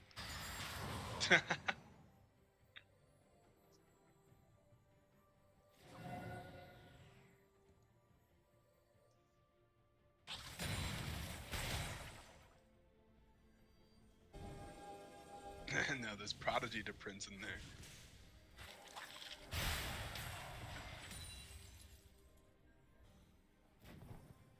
Now we got the next Dragon Prince. Project Gold Prince, that's hilarious. God, I'm trying to think of like ways for them to like come back into the game. Like, okay, Natty could bush camp. Because it's not even like necessarily like bad play or anything. I think it's just like God, the draft was so good that like once they get ahead, it's just so oppressive for these type of champions. I think Anivia solidifies it because it's like so hard to get past Anivia, and then like, you know, I was talking about but I honestly think to me MVP is Phil Curry for sure. Yeah, the Seraphine is just doing incredible. Yeah, she's the one that's getting these plays too, and she's like, I remember earlier I was playing with her, and I was her ADC, and she was playing the Seraphine. She like did this like almost seemingly random ulti to like catch one person. And I was like, and then she snared them, and then she killed them. And I was like, oh, I thought you were trolling by randomly ulting there. My bad. I guess I don't know what I'm talking about.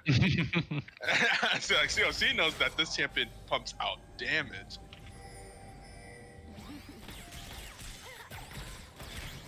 I just don't think they have an answer for Seraphine. I think that's the biggest thing too. If only Morg had like more black shields. Only they had black shields for everybody.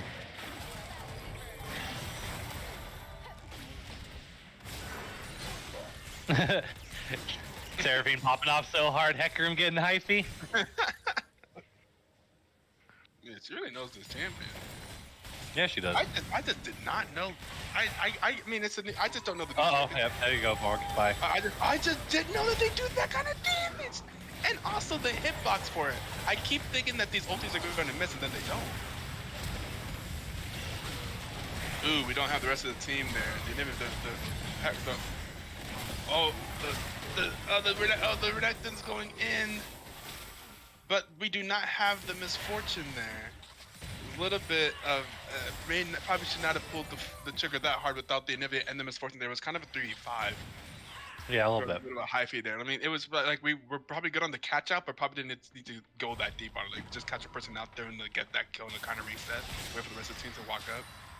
I mean, that's just what happens when you guys have like 3 Drake, 6 turrets to 0. Like your team just knows they're ahead. Yeah, exactly. So they're just trying to like Omega abuse of that fact. Right.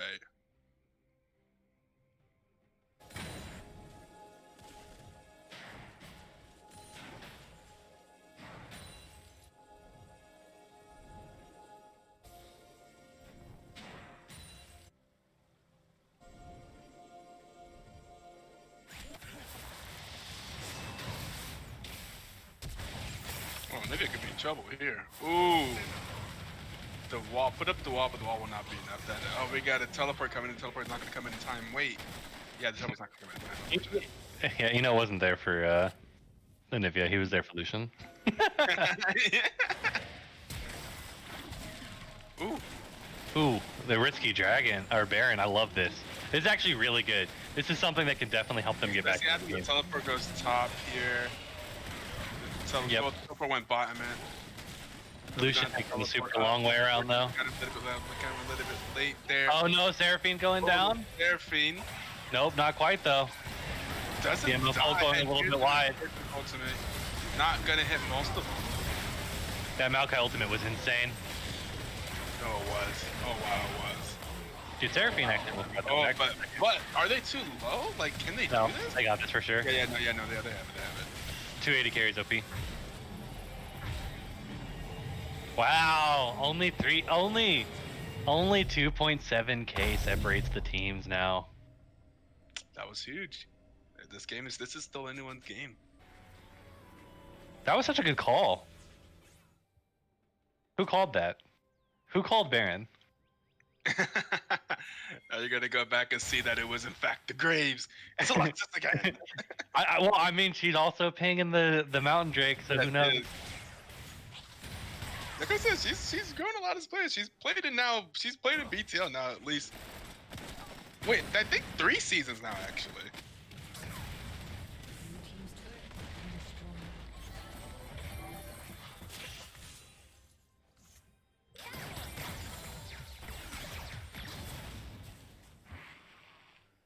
And she was a playoff team for 2. Oh, hey, here's the Death Bush. Oh boy. Oh no. Oh my god. Eno actually almost ate that out of hunger for the Graves. Oh, this barely. Oh, he doesn't even know what would have happened. Yeah, I was about to say that's not a dodge for sure. That just happened to be a near miss right there. Jesus. He doesn't even know. God, like his life flashed before his eyes. Oh god, the Seraphine again. Almost catches out the Lucian. And then the Hecarim ult in the back to finish them off, push them all straight into the MF. Meanwhile, Alexis is just doing everything she can, unleashing as much damage. It looks like it's actually going pretty well. If she's able to kill the Maokai, I mean, these people are pretty low. Oh, she kills the MF, my bad. I missed. And then she's gonna go try to walk over, get onto the Hecarim. I don't know, or on the Renekton. I'm all over the place. Let's see if she can. Oh, nope. It was too much, just too much. If Alexis turned around and like fucking quadra killed though. Yeah, that would have been insane. Been absolutely. That was inches though. Like that was inches from that happening. You're right. If Renekton happened to take any more damage, oof. But here comes Mountain Soul. This might become the barrier that's just too much. Yeah, that's big. But damn, they came into this hard all of a sudden. They came back in really well. Yeah, that Baron play was really huge. What started with the Lucian catch out of Anivia bot lane, which then had the Renekton TP needlessly, then really allowed them to really go for that Baron play. I even feel like LCS players probably would have tried to TP there though, like early. Yeah. Like probably would have done it earlier. Like as soon as he saw the Nivea was in trouble, maybe to a minion next to the Nivea, so like he can try to fight with the Nivea. Probably a little bit late there, but I mean I don't necessarily fault it. I mean if he trade Lucian there, maybe you don't lose Baron. True.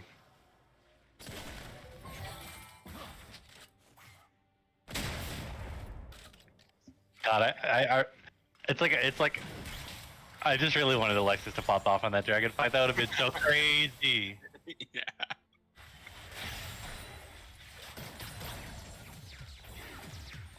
I'm gonna use the OG shrimp, and I'll just be like, I stand.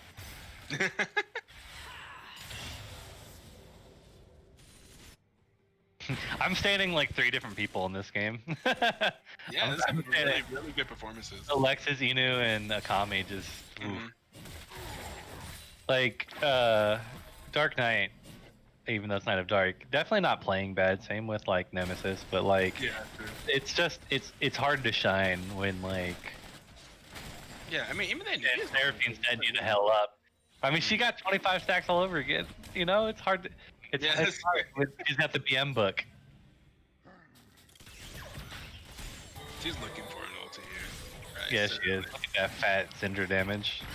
Jesus, what is that ability? What is that cute? I don't even know her Yeah, ability. it's cute. It does so much damage. It looks like a Nico Q or something, but it hurts so much. Yep, it deals like 578 damage if they're under a certain amount of health, below 25. So it does 386 and does initial damage. But I don't know if it hits twice. I don't know. It's kind of a weird ability because it like has an initial teardrop and then it kind of goes down. Oh, forcing the flash out of the Syndra. Man, I swear to God, just with how this game has gone, just knowing her ult is down, I would just immediately try to engage. Yeah, Like I'm like, anything's got to be better than that. I just try to engage. I wouldn't. Oh man, she is feeling it. It's funny because earlier in that same bush, Lucian walked up to her and killed her, but this time Lucian had to walk away because she was ready. She was ready to just turn it on Lucian. Lessons learned. Oh, here comes an E. Good sidestep.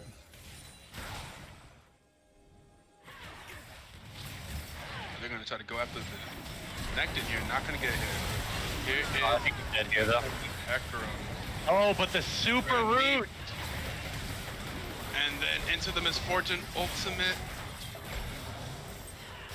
to turn it around there. Ooh, good stun.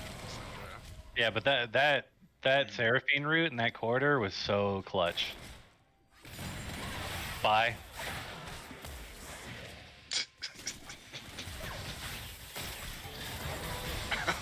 Jesus.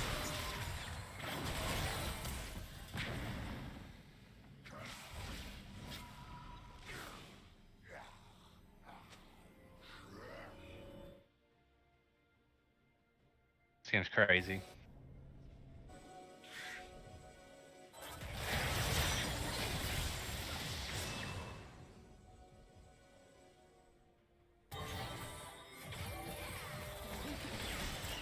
Oh, they're just straight up going on Baron. I'm not sure how I feel about this one. They're 1000% gonna get cut out. Gonna be senior, and they only have 3 people here. Their Niv is gonna be late. The Hecarim's gonna be late. I think Yeah, they back off. 1000% I- back off that. See, then that's why I don't think it's completely awful because it's like one of those like we try it and if we get it, cool. If not, we walk away. Yeah, that's fair. Yeah, as long as they didn't like breach my. You're just having PTSD for a second, weren't you? I mean, Oh no, not Baron! Don't Dignitas it! You can't do this! Not after I gave you that draft, no. Oh yeah, me! it would be really, really tragic to see it go down like this. We don't want to throw it to Baron. They already had a big Baron play to get back into it. Oh yeah, we're throwing up Elder. Lucian is hurting though. He has 35 CS very quietly, very farmed. And there's a lot of items. He hurts. If he could just avoid getting CC'd and killed, then he could really pop off on these fights. The thing is, it's very fortunate that your team's also like blue team, because like all of these corridors are so good for Seraphine. It's really hard to get in the Dragon Pit. They needed to take over the middle part of the lane, so that way they can walk into the not as danger portion.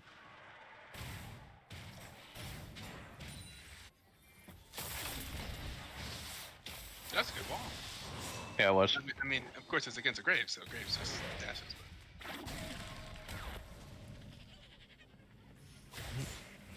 Yeah.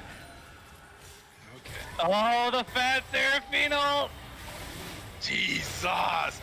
And just kill someone solo! Like, Miss Sparks not even there to ulti! Just killed someone solo! Just pure Seraphine! Pure Seraphine damage! Oh my god! Seraphine acting like some dopamine for her team. Oh my god!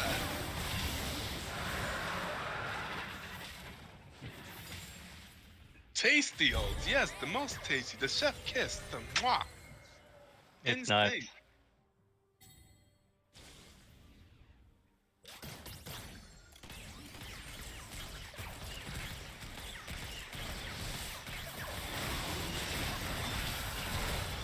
God, Oh, these God. Seraphine ult. What are you questioning, guys? Only Sarah. Oh yeah, insane stuff here. Seraphine out here living her best life. Got her fat Rabadons. Got her 25 stacks.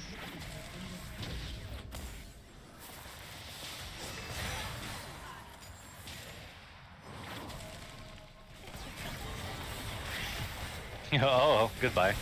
Also goodbye.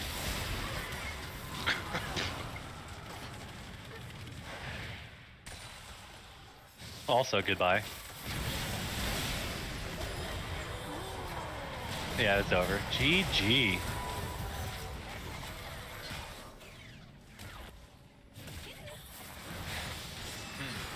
Oh, froze again.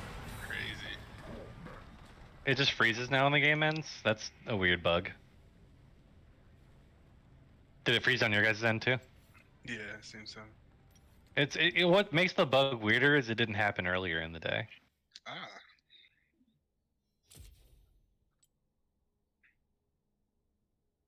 I want to see Seraphine's damage. Is it the most? Please don't tell us. Oh my. My God. Oh my god. Oh. Oh, holy Sarah, indeed, the Seraphine comes through. Disgusting, nasty. Look at that. Holy fuck, there's not a dark. My god, putting in the work. Seraphine almost did as much damage as MF and Renekton combined.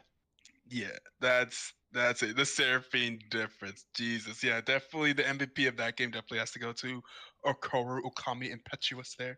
For sure. Doing work. That's crazy. I think we only have one more game for today. We should now see. I mean, so far your rock, paper, scissors thing is coming true. Now Mamba 2-0 versus this team. Can this team now beat BNZ? We're gonna probably be right back. We're gonna, set that all up. We'll see Boner and Zibby versus Natty Daddies for the last game of the day. That means that the sixth game of the double round robin will be tomorrow, and then we'll have the best of three between the top two teams. Hopefully there is a top two teams and we don't just have a three-way tie, because then we have to figure out different ways to deal with that. But we'll see. Another round robin. All right. Hey, until finals for I'm gonna next go week. talk to my team. All right.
Instrumental icons.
Instrumental icons.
Ooh, here we go. Here we go. We got the Natty Daddies versus the Boner and the Zibby.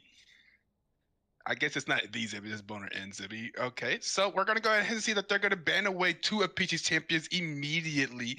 Get that Annie out of here, get that Pantheon out of here, and get the Graves out of here as well. Boner and Zibby gonna go ahead and ban away Alexis's Talia, gonna ban away Bryce's Reformed, Katarina, and the Hecarim as well. Gonna get the man, I guess that leaves up the Elise for Natty Daddy's jungler. We're gonna see the Maokai in the top one for King Cabman for Natty Daddy. Let me see Boner and Zibby. What will they take with their first two picks of the draft? Boner and Zibby just coming off of their 2 games ago, their win versus Mamba Academy, where they did that crazy go in comp with like the Malphite top, and yeah.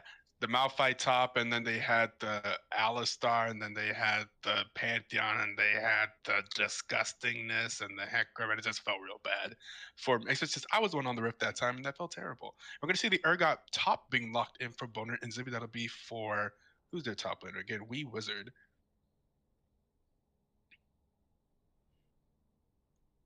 And what we see here with their second pick.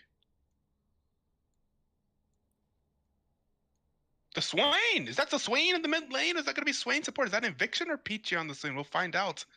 I'm sure soon enough we'll find out what's going on, what's going to go on there.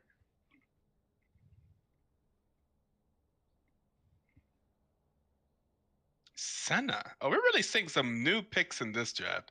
It's just at the very interesting. Who's this Senna for? Is this going to be Hacksaw on Senna, or is it going to be Liga's Vile on Senna?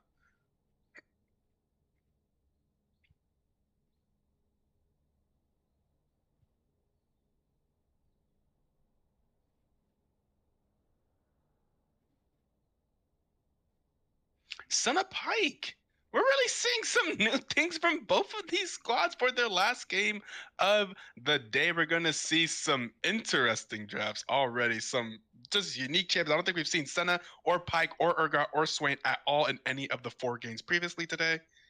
So really going to give us something new for this last one.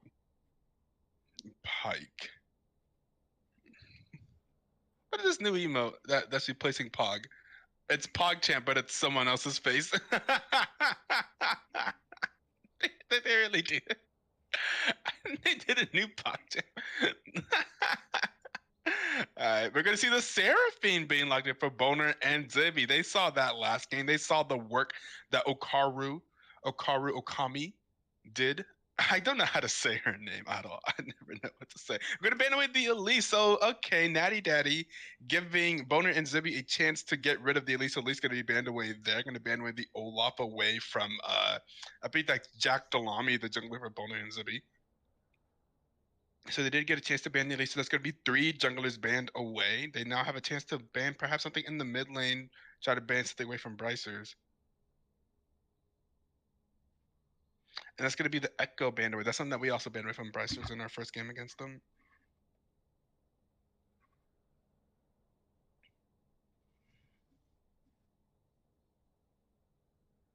Blue side ban. We're going to ban away the Syndra.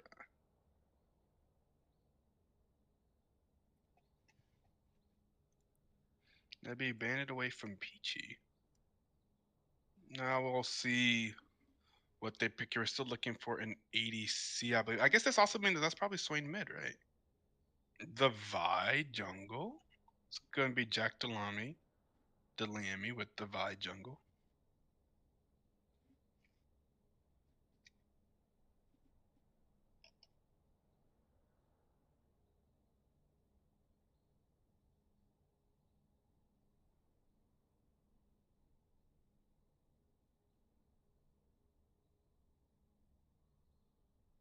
Heimer. Oh, we're getting real interesting. We're getting real interesting in this game. Raise your dongers. The Heimer thing. We were just talking about raise your dongers earlier in today's broadcast. I'm endlessly curious what we will be getting for the jungle here. And that's gonna be the Karthus jungle.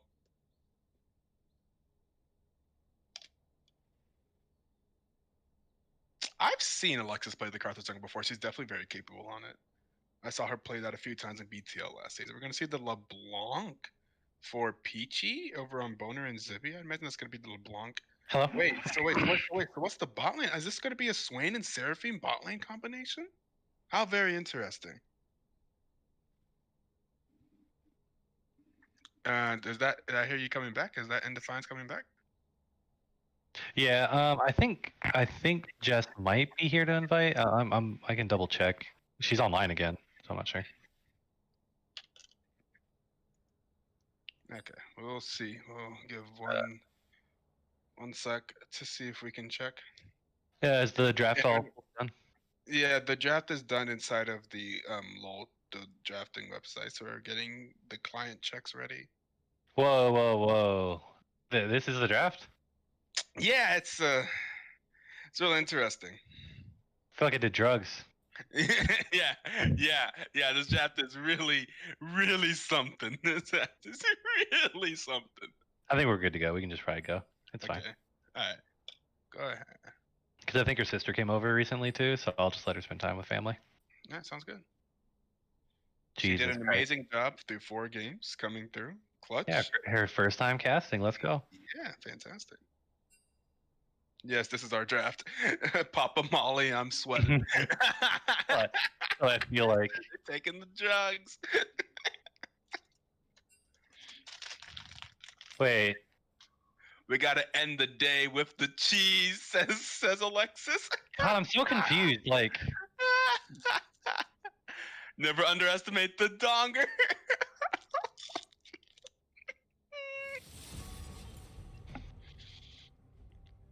Well, let's see. Can we get through a drafting phase without anyone messing it up? that's the real miracle. Yeah, we'll see. That's a real weird draft. Yeah, they definitely targeted Peachy with these first 3 bans here, with the Annie and the Paint Down being banned away from Peachy, and then banned away the Graves away from Jack. I still feel We're like I'm gonna on see Annie banned away. Yeah, and we're gonna see Lexus here on the Karthus jungle, which I've seen her play before. She played some Karthus jungle. Actually, do you remember that game where CA Shurima or like I forget what was the name? CA. They were CA Toph. That was the name of their team.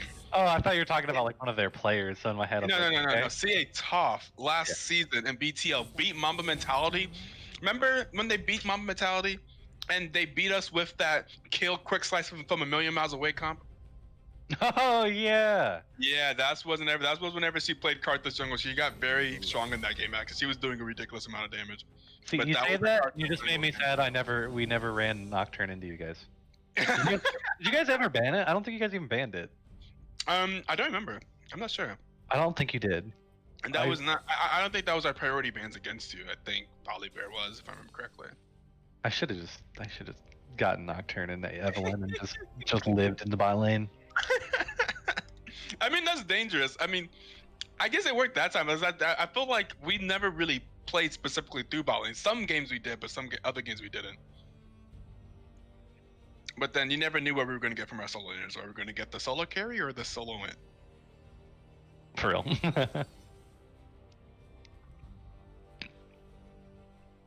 Which is what I'm wondering in this game. Are we going to get some epic pog champ, or is this going to be real sad? I don't know what's going to happen here. And they're having each other's champions. But is that the I think that would be the donger in the mid lane for Bryce's Reformed.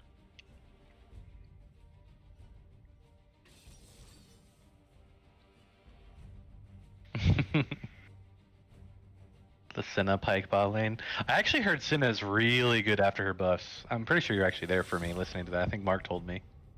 Mm. Yeah, he told me Senna was like really good. I think he said that Senna is personally one of his like he thinks is like the better AD carries in the game right now. Ah, okay.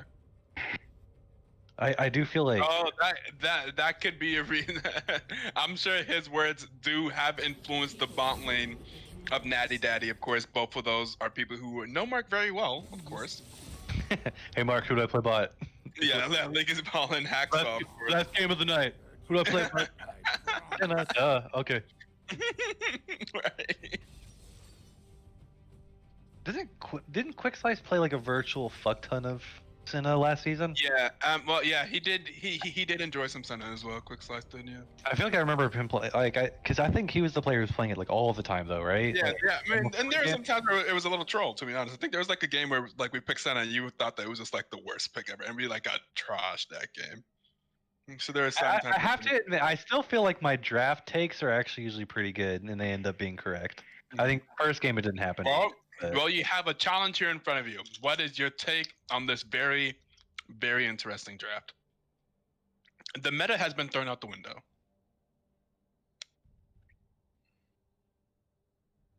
It's hard. Yep. It's hard. It's very hard. It's because I don't see many of these champions technically interact with each other in a long time. So I'm just like, It's super, like they really just like let's just make this a very unique last game of the night? I'm gonna say Natty Daddy though. Okay. Blue side here. hmm I I think they think scale that harder. Natty Daddy scale. Yeah, I think they just scale way harder.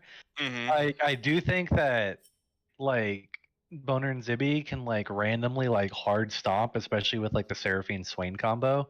Can Yeah, be Sarah, really nutty. like LeBlanc. Just I guess like- LeBlanc doesn't really have a good like lane against Heimer. Like I don't think Yeah. I think Heimerdinger is the lane LeBlanc wants to see. That's not Oh, really. because if I'm pretty sure if LeBlanc QW's in, it should generally be kind of an easier grenade, which leads into the free lasers and a few turret shots. Yeah, exactly. Yeah, you go in on Heimerdinger, you tend to pay for it. But and I was like, and the Seraphine, like They also don't have I good guess they turret. kind of.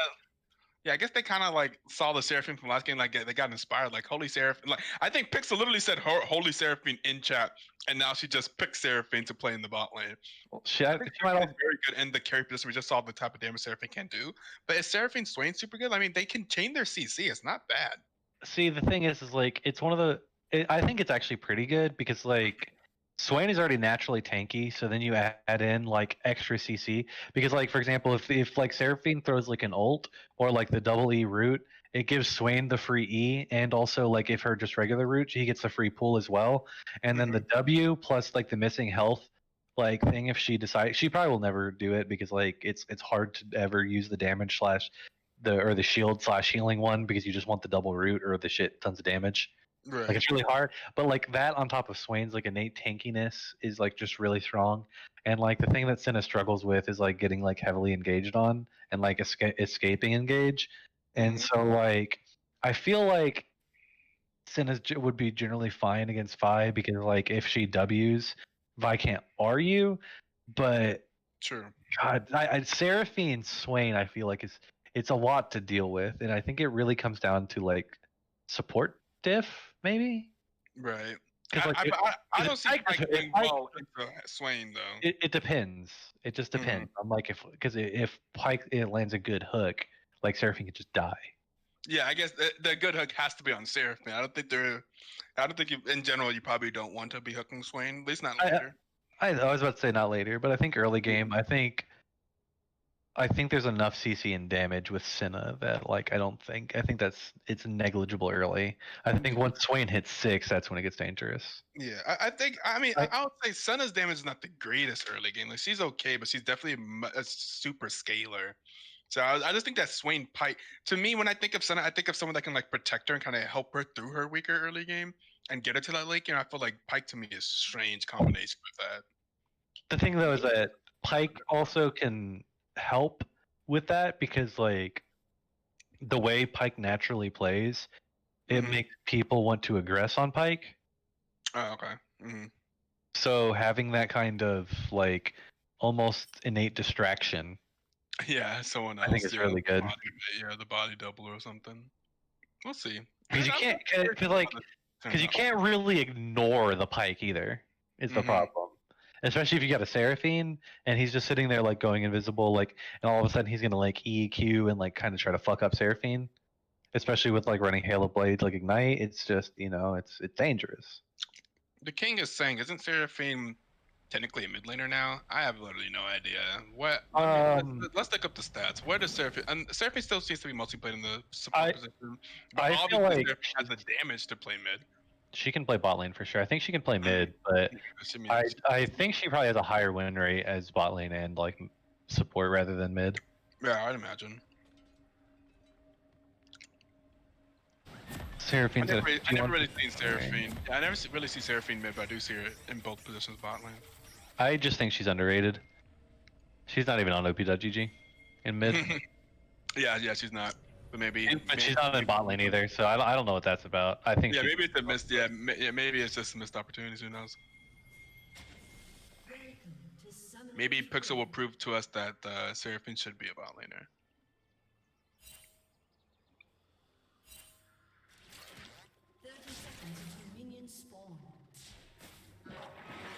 It's just as Pike, just screw it. Throw hooks early. Throw them off. Who's Saint Queen? Oh, gonna flash away.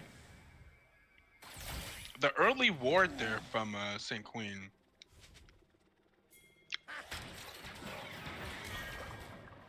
we're just throwing stuff out in this early game here. Okay, now I realize why I can't see the objective timers. It's because I made my mini map like larger than normal, and I don't think you can.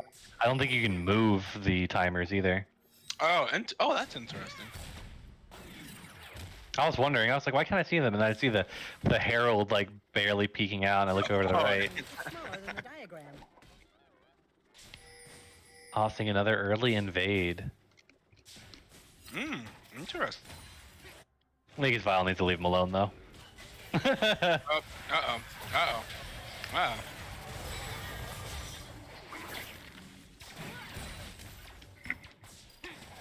But Karthus just starting on the blue side. Starting with blue. We'll Good thing- see what Alexis does. She's very aware that they took her red. How is she path now? Just gonna go ahead and do the vertical jungling. Looks like, at least. I swear it feels like she's been coached. Maybe she's been coached recently. I feel like it's like not only is her like her champion pulled bed, but just like her decision making in the jungle, which I think is like the most difficult part of jungle. Is just incredible right now. Mhm. She's It's even like gonna a get lot it of, before I even get there. And Yeah. she's gonna leave. Yeah. So Yeah, good. Now exactly. all And she she's did was waste my time. Oh, but going for the gank here is risky. Oh, good. Yeah, it's insane. Like her decision making is impeccable right now. I swear. I just need- I'm gonna add her after this game just to like give her glowing praise. She's just killing it. What happened is she space jammed my skill. That's what happened. She solo killed me, and it was like me touching the basketball.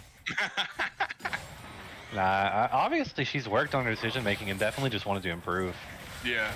Like it's actually just like deeply impressive to me. I big jungle stan, always the jungle stan. Right. Hey, look, that's exactly what we were talking about. What would happen whenever LeBlanc goes in? She still got a really good trade though. Yeah, she did get a good trade. The Heimer got a pretty decent trade back.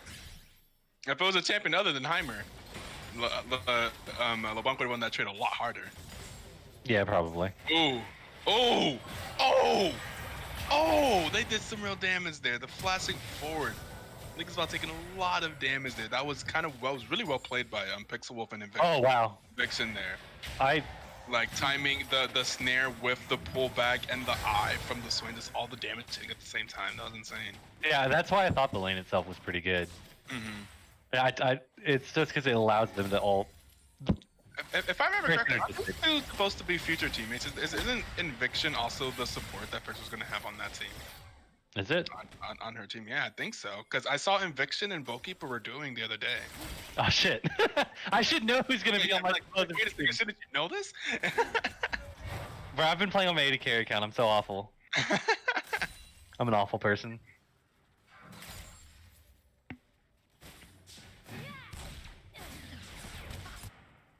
So Vi does get the double scuttle, which is good for her. Definitely allows her to keep continuing the farm pace. Ooh, the Urgot up here looking. Oh wait, but the Maokai just be healing. Oh. Oh, that level up though. Right, that was a level up. Yeah, no man, what an interesting fight we have up here in the top. Oh, but the that's gonna be the first blood going over the King Cab, man. Okay. When a tree fell with a man in the forest, do you hear that shit? Incredible there. Oh shit. It's a TP. Run. Thank God they're not trying to dive that. Never dive a Maokai. Like, not this early, especially. Oh yeah, tax it. Hit that IRS, Alexis.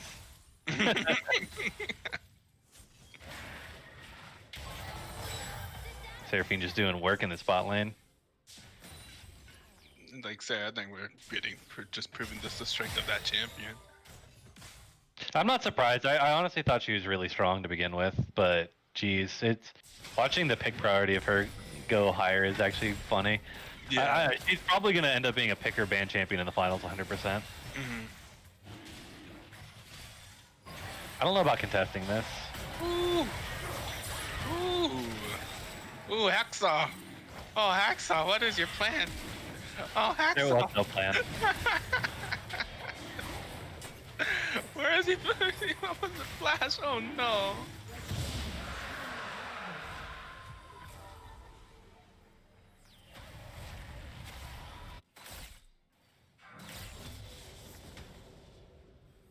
Man, he just straight ran it down. Yeah, that was unfortunate.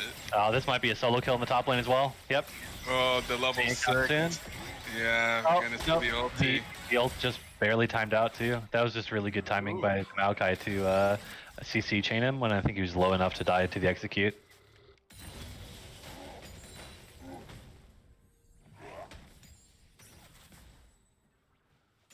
Mark should have been watching today so he could watch all the mini Maokais everywhere, every game. Yeah, that's true. I'm trying to be like Mark. I've still never really quite see people do the same thing on Maokai. Ooh, ooh, Oh! here's some Mark. Here's some Mark gameplay right here. Oh, Ooh, here. and No, I don't know. oh, so close, but did get the The flash out. It was still pretty close. Yeah, got the flash out and got the proc of the rune. I can't think of the rune name right now that the Karthus has. It's the I guess I could hover over it. yeah, Wait, no, Dark Harvest. No, it's Yeah, Dark Harvest. Yeah. Yeah, she got the proc of the Dark Harvest. You know, I really miss Deathfire Touch a lot. Do you remember that one at all? The It was- Deathfire Touch? Yeah, the one that gave like a little mini dot on like abilities and stuff. Wait, is that no longer in the tree? That one is like Is really that my old. boy Inviction? Is that my boy Bowkeeper? Yeah, Inviction and Pixel Wolf are laning in the bot lane together. Yeah. I think Expected is a tad bit ahead of the stream, but I could be wrong. Oh, is it? 58, 59, 8, 801, 802, 803, 804. Yeah. Let me know. I don't know. Got a TP coming in from the bot lane. Oh, a double TP coming in from the bot lane. Oh, Oh, oh, is that your boy Inviction? 2 to 3 seconds ahead of stream. Okay.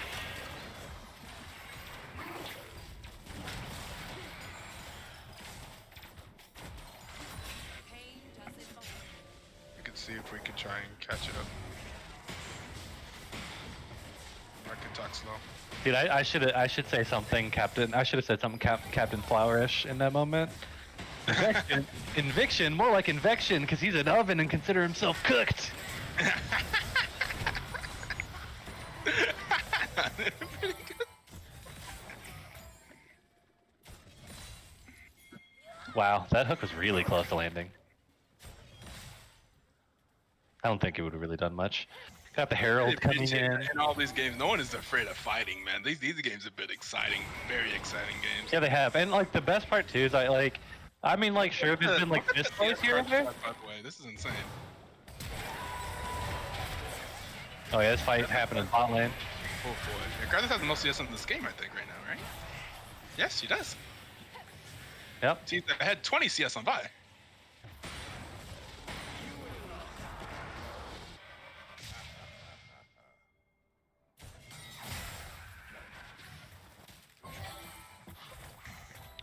What jungle steroids is this lady on?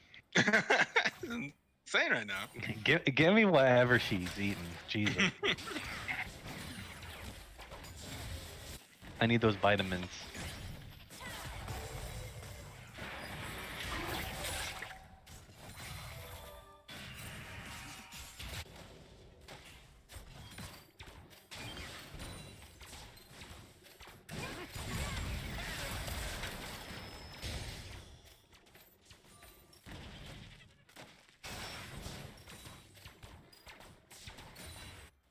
I've been really pleasantly surprised by like the level of play just during today, because like I think what's crazy to me is like I don't think these teams have really played together, right? Yeah, nope. These teams were formed last night. That's just what makes it just so much more amazing to me, really. Yeah, that's true. It's been really good. It seems all the teams are really getting along too. Like this has been like for like all the faults of what can happen during the Jet tournament. This has gone really well.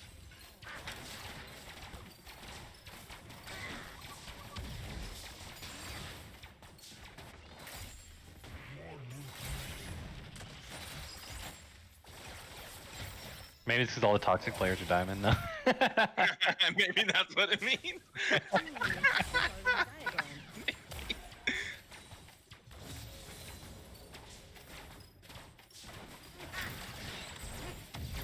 Oh, here comes the pike in the mid lane. Oh, that flash.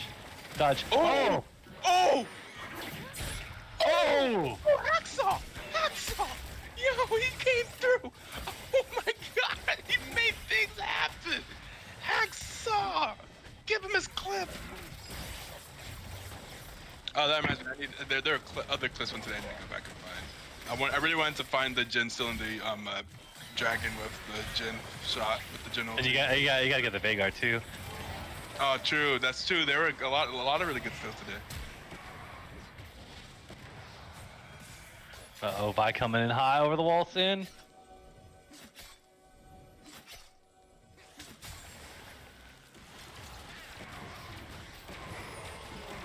I think she waited maybe a little bit too long. She still goes in. It's a little dangerous since there's a Veigar. I mean, not a Veigar, but a Heimer who's set up there. Oh, the fat Seraphine ult though. The Seraphine.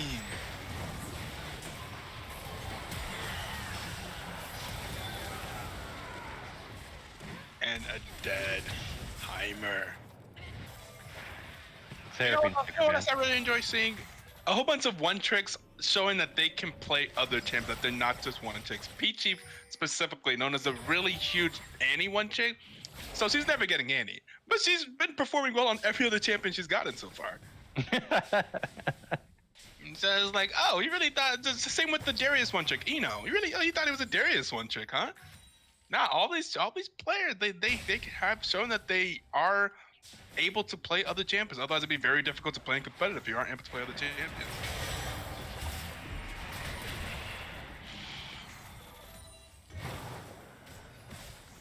Oh, and then the Herald coming down too, and she's already getting this much damage on the turret. It's so good for them.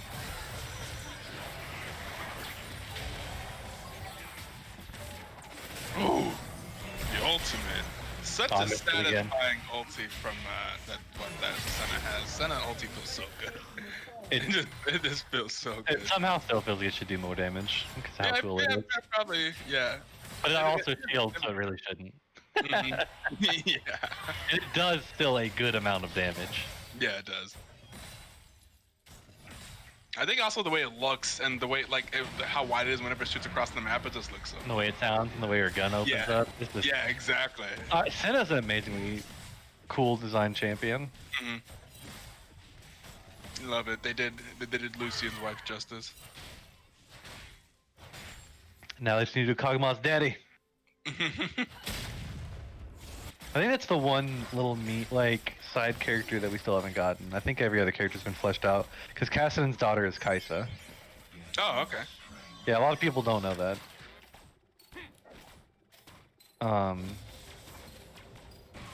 Rough. The drive-by. And then of course we got Yasuo's brother. Yeah, Yone. I didn't even think we were gonna see Yone. I thought Yone was gonna be lore only. But I like Yone's kid a lot, but I'm biased because he's fun. I'm sure other people are like, he's toxic, never should have been released. I'm like, he's so cool. At least he doesn't have a win wall. I hate Samira so much more. It's also interesting to see the Ruined King as a Oh yeah. we've heard about for so long. There's literally an item for The it forever. namesake, like the guy who the Shadow Isles thing coming from. Mhm. The fact there's a whole event around it is so cool. Like skin line too. Yeah. And then we have the game coming out soon, I believe. Oh, is it coming out soon? But still, I- yeah. I mean, I really enjoyed Riot I think lore. in general. 2021. I know, that's why I was always sad that they didn't do it sooner. Hmm. Like a lot more stuff like that sooner. Looking forward to Arcane too. I think it's supposed to come out this year. I think. Yeah, Ruined King comes out this year. You're talking about the animated thing? The Oh, Zon yeah, animated show? Yeah, Arcane. Yeah, Didn't get engaged here. If I tried to come in there and do something, we're gonna get the Seraphine. Oh, here comes the Pyko coming through them, but they're gonna have the Karthus ulti on top, and that Rift Herald should be theirs. We're just gonna try to go in onto Hacksaw. Hacksaw's gonna dash away. Wow. And then it's gonna come back in with the ultimate, get the double kill. Hacksaw really doing some things on this Pike. Dude, you're like mixing it up. That was almost a little bit of Donkey in there. Yeah. Dude, these teams have been so fun to watch today. Like an absolute treat. Each of these games, all the different drafts, like you said, everyone's showing out like different champions and different looks. Mm-hmm. It's so interesting. Brings a tear to my eyes, a fellow Pike player. Yeah, Hacksaw's doing it right now. He has 5 kills. He has half of his team kills. Hacksaw's really putting in work right now. Hacksaw's living his best life. Hacksaw has spent the last year as a support on a team with higher rated players. And he's like, this is my time in this Platinum Below tournament. I am a carry too.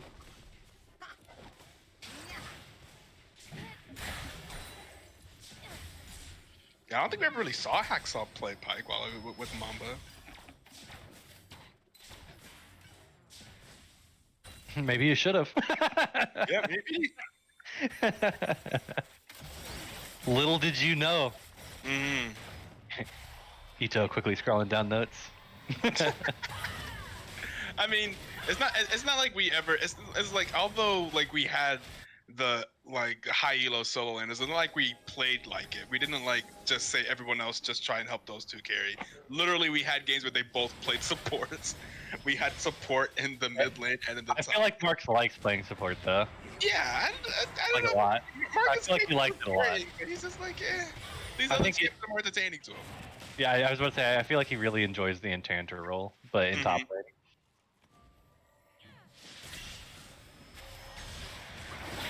Ooh, huge team fight.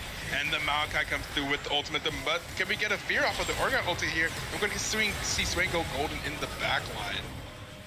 Gonna try to chase him down, but the Karthus is still alive. The shutdown on the Pike goes to LeBlanc. And it's a 2 for 2. Senna is still, I almost thought Senna was Pike. I forgot they both have like similar things where they kind of go like they have like a circle around them, where they go like yeah. Oh, walking into the Seraphine damage with the ultimate, but can they pick up Seraphine? Senna was going to try, but Senna was going to get jumped on by the but don't need to because the Karthus will pick up the Senna, but that'll be a double kill going over to Urgot there. This crazy fight back up and over. I hope and we're gonna get a teleport. The fight isn't over. There's gonna get a teleport in here. That should be Karthus going down to LeBlanc, but Karthus is gonna deal some damage first. He ran out of mana. And the Karthus ultimate is back. That's not enough. Oh, it's not enough. Oh my god, PG barely survives. And here comes the fight continues. It's not over. The Dragon's gonna go down to 800, down to 470. They're gonna get the Reds, who's gonna get the Dragon. Jack is able to secure it. And looks like they will make it out of this infinite fight for this Dragon. 13-13 is the final score at the end of that, with the blue side being up 1k, but down 1 Dragon. That was absolutely insane. This game's insane. All of these games have kind of been insane. Like I swear, the only reason I'm tired is because there wasn't a snooze fest. I am legitimately drained with the sheer amount of action. It's 13 to fucking 13. Yeah. 700 gold separates these teams. And the team, or 500 gold, and then the team that has more gold has 1 less dragon. The game is virtually even. At 20 minutes, this game is pretty much exactly tied. An insane game. This has been all of the games today. Are just like ridiculous. Just very interesting comps on top of it. I really can't tell which way it's gonna go. It's like really hard to predict how this goes. There's not like enough of a comp difference. I expect the scaling on the blue side eventually to be really huge here, but it's not like they're without scaling. We did see the capability. We know what Swain can do late game. We do know also what Seraphine can do in these team fights. We know that capability that they have. Also, Urgot is also a great late game champion as well. So it's not like they are without their scaling on the right side there, on the side of B and Z.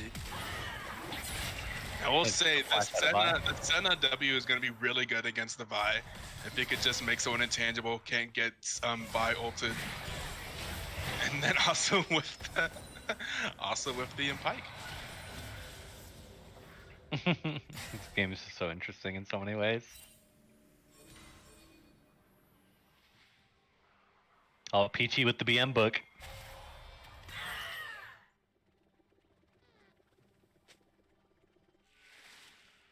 Who got the BM book? Peachy. Ah, yeah. Yeah, LeBlanc, I think it's 4 or something.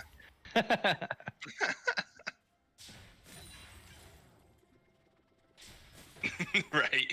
It's like you kind of have to get it as a block, right? Yeah. I feel the same way sometimes with Evelyn, because it just scales so well with her. Yeah, that's true.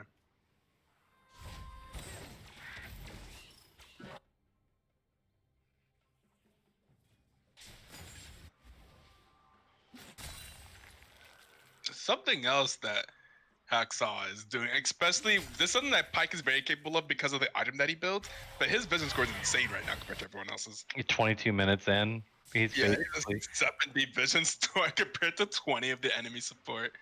Yeah, literally, it's close to like almost pretty much 3 wards placed or like killed per minute. Yeah. And honestly, that could end up being the difference late game. Yeah, it's huge. That makes a big difference. You obviously just saw him sliding around, just getting rid of wards. He's really on this warding game. By the way, that's one of the reasons why team captain Ligas Vile there was so really wanted to get Hacksaw on his team for this tournament. Because after playing on Mamba, he knows that Hacksaw is crazy about vision score. He's like Hacksaw has like it's like a game for Hacksaw. That's like one of his goals is to have as good of a vision score as possible. Dude, I remember the old things when you used to be able to just buy nothing but wards of support and be a ward bot. It was all just about putting like lighting up the whole other side of the map like a Christmas tree, then running around with Oracle's Elixir and just doing your best. Yeah, the one game has definitely changed in League of Legends history, but the game in general has changed. It's so crazy. I was just talking about this the other day. It's crazy that we are in 2021 and this game is still one of the biggest games on the planet. I mean, it's also changed so much. But yeah, it's also changed a lot, but it's stayed similar enough so you can tell it's still definitely the same game. Yeah. It's changed a lot, but it's still definitely the same game. Just a bit more modern with some changes and stuff like that, and some like quality of life changes. Some changes make the game slightly different, but essentially it's the same game. Especially from like the perspective of like a viewer. Like if you're like an esports viewer or an amateur sports viewer, the game is similar enough that you can still tell what's going on. It's still like the same essential game. Maybe you don't know what different champions abilities do, perhaps if they're newer or something like that, they've been reworked, but it's still the same. Summoner's Rift is still the same objective. It's still the same. A lot of champions are still very similar to how they have been for the past 10 years. But yet it all feels different. It's crazy. Yeah, it's different enough to not be stale or old or feel old. I would both be surprised and not surprised if they contest for this. Oh, That damage. LeBlanc is doing damage. LeBlanc is doing damage. Peachy. It's the BM book, baby. That's crazy. The any one trick is used to blowing people up. Yeah, she knows how to flash ult. Yeah.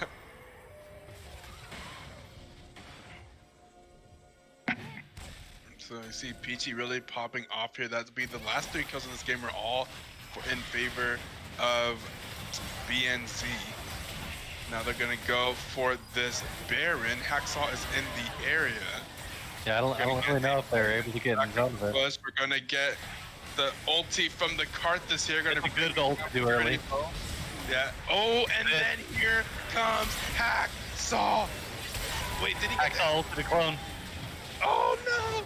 Yeah, he had the clone instead of the actual However, one. the Maokai is in there and is able to kill and shut down the Hacksaw died. LeBlanc, and now is chasing after the Swain, and the Swain is putting in work, should be able to get away from Flash the W. Maokai, but the Maokai is gonna flash W, and there's the ace! The ace going over to the blue team here. That's gonna be, yeah, Natty Daddy is insane right now. This game is so nuts. Yeah, this game is all over the place. It's insane. I'm waiting for Urgot to randomly TPN. From the grave.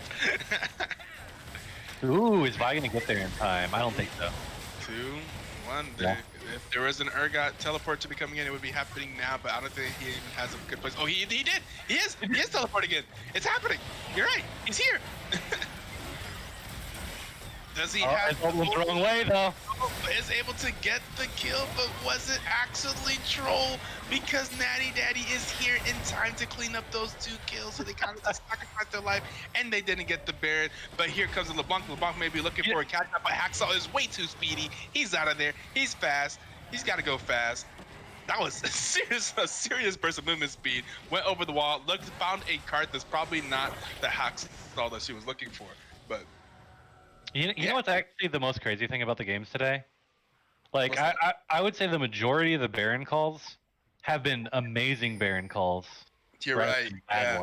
Because like even though they lost that fight there, like I didn't think it was a bad Baron call. Like they maybe should have like peeled off or whatever. But then after that, like it was followed by like a really good Baron call after they killed enough members and were able to get it in time, and then also get that. So I guess like all in all, that was like a 50-50 Baron call.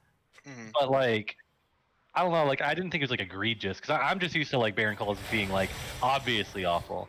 Instead, it was just, like, I honestly, like, I think that, like, Boner made the right call doing the Baron. I just think that, like, I'm, like, forgetting the team names already. Well, I think Alexis team. Natty Daddy, just the fact that they, like, did the like ult early on Karthus to like lower them all down, like it was just so well played. Oh my god! Oh my god! That's a satisfying Senna ulti. What was that? That was crazy. Oh no! Oh no! Oh god! Followed up with the heal. Oh my god! Oh my god!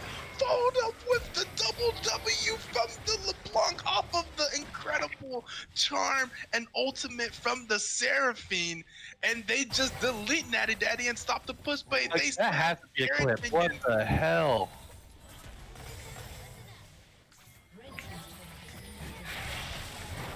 It's back to 22-22. Let's go. And here we are, and 8 minutes later. Jesus. That Seraphine ult into double root into double distortion. Oh my god. Wow.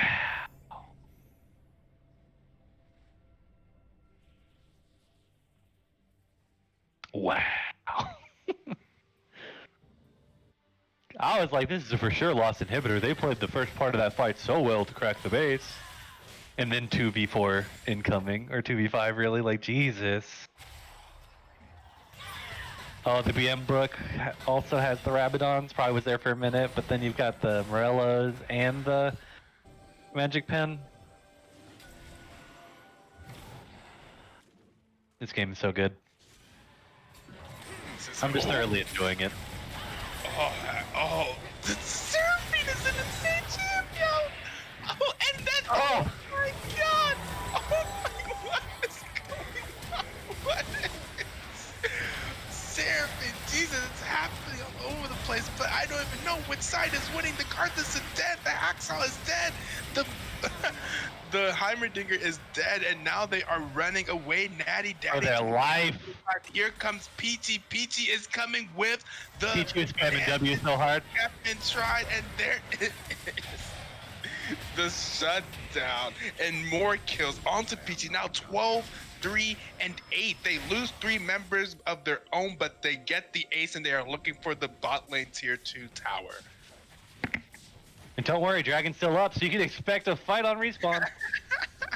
Actually, I think the Maokai respawn timer might be a little too long for the Dragon, but 5 doesn't look to be going there too fast, so who knows?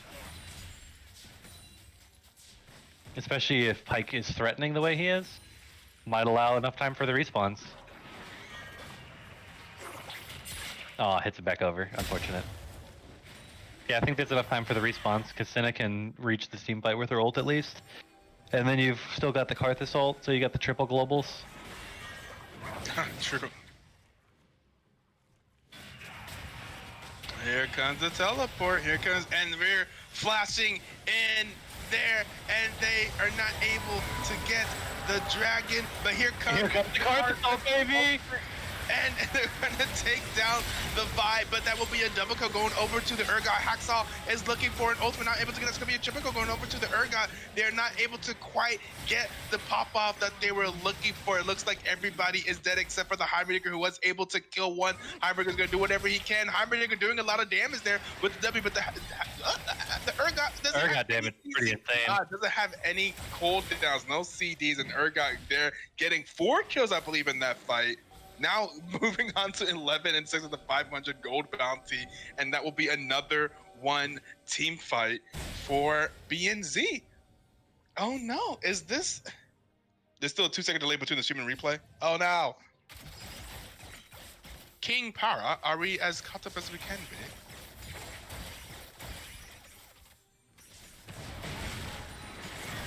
They managed to come back for the inhib too. Perfect. You love to see it. Back and I want more of this game. Wait, but look at which team is still up on gold.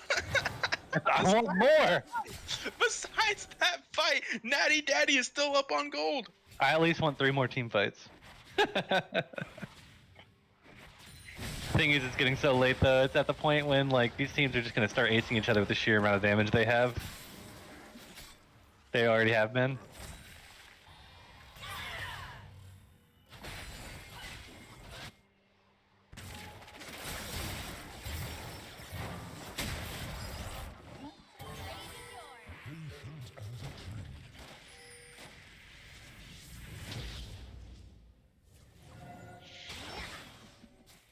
It's so tense right here. You can tell by the map movements. It's great. Each team wants to fight. PG getting the flank on. Oh my Hacksaw. God. And PG doing ridiculous damage in the back side of the team fight. Absolutely deleting the Senna. And there goes the rest of Natty Daddy. With Pixel Wolf also picking up the kill on the Heimerdinger, and that is 3 members of Natty Daddy down. No, my bad, 4 members of Natty Daddy down. It's only Alexis left alive, doing a lot of damage on Karthus, to be fair. But I don't know, guess she do it all by herself. No, gonna be taken down, is going to drop the ultimate, which gets rid of LeBlanc, by the way. LeBlanc is just gone. Will that be enough? It's frozen for me. So what's that game? Well, game had to have happened 3 minutes later. No, I wanted to know what happened. No, don't tell me. Did they surrender? What happened here? Maybe it was game.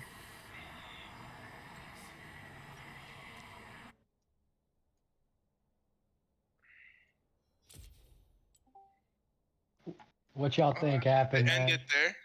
They ended, says Hacksaw. Okay. I'm assuming you guys won. Okay. Come on, okay. son. Okay. Boner So, and Zibby look at smashes that. again. Boner and Zibby, there's Jackson, Boner and Zibby. God. Again.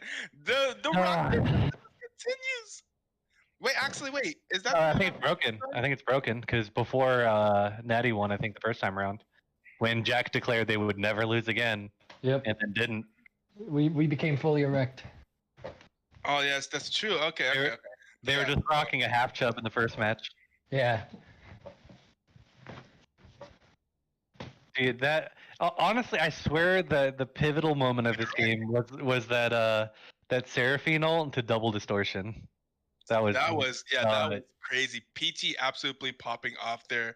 The Karthus doing the most damage in the game, but PT doing the most damage for her team. The LeBlanc followed up by the Urgot, and of course the Seraphine coming in with a lot of clutch ultimates and CC. That's going to be our final game of the night. We will be continuing with our 6th game tomorrow at 6 p.m. EST, and then we will hopefully have a top 2 for the finals for finals best of 3. We'll see if the standings will be kind to us and not make that a more difficult affair than it has to be, but we'll find out. Incredible games today here on day 1 of our Plat and Below draft tournament. And honestly, a lot better. You couldn't have asked for anything better in a draft tournament. Things do get really hectic. Who just joined us? That's going to be Pixel Wolf joining us in the booth. That's the Seraphine from last game. We also have Jack DeLoom. That was the Vi in the last game as well. just incredible games. That game was fun. That game was back and forth. That game was really close until just I some enjoyed every crazy game team tonight. fights. Yeah, I enjoyed every game insane. tonight. Every game was fun. Have you been updating the brackets, Pixel? Because I definitely haven't been. Oh yes, you have been. Yes, sir. Pixel is too busy clipping her Seraphine ult to double distortion. What? Hey, I She's didn't clip anything. She's watching the replay right now. I just saw them playing Seraphine last game, and I remembered 58% win rate as ADC. Might as well play her. Oh wait, I play that champ. That was like my second Seraphine game. That's so good. Was it? Yeah. Yeah. I know you played Seraphine before. So wait a second.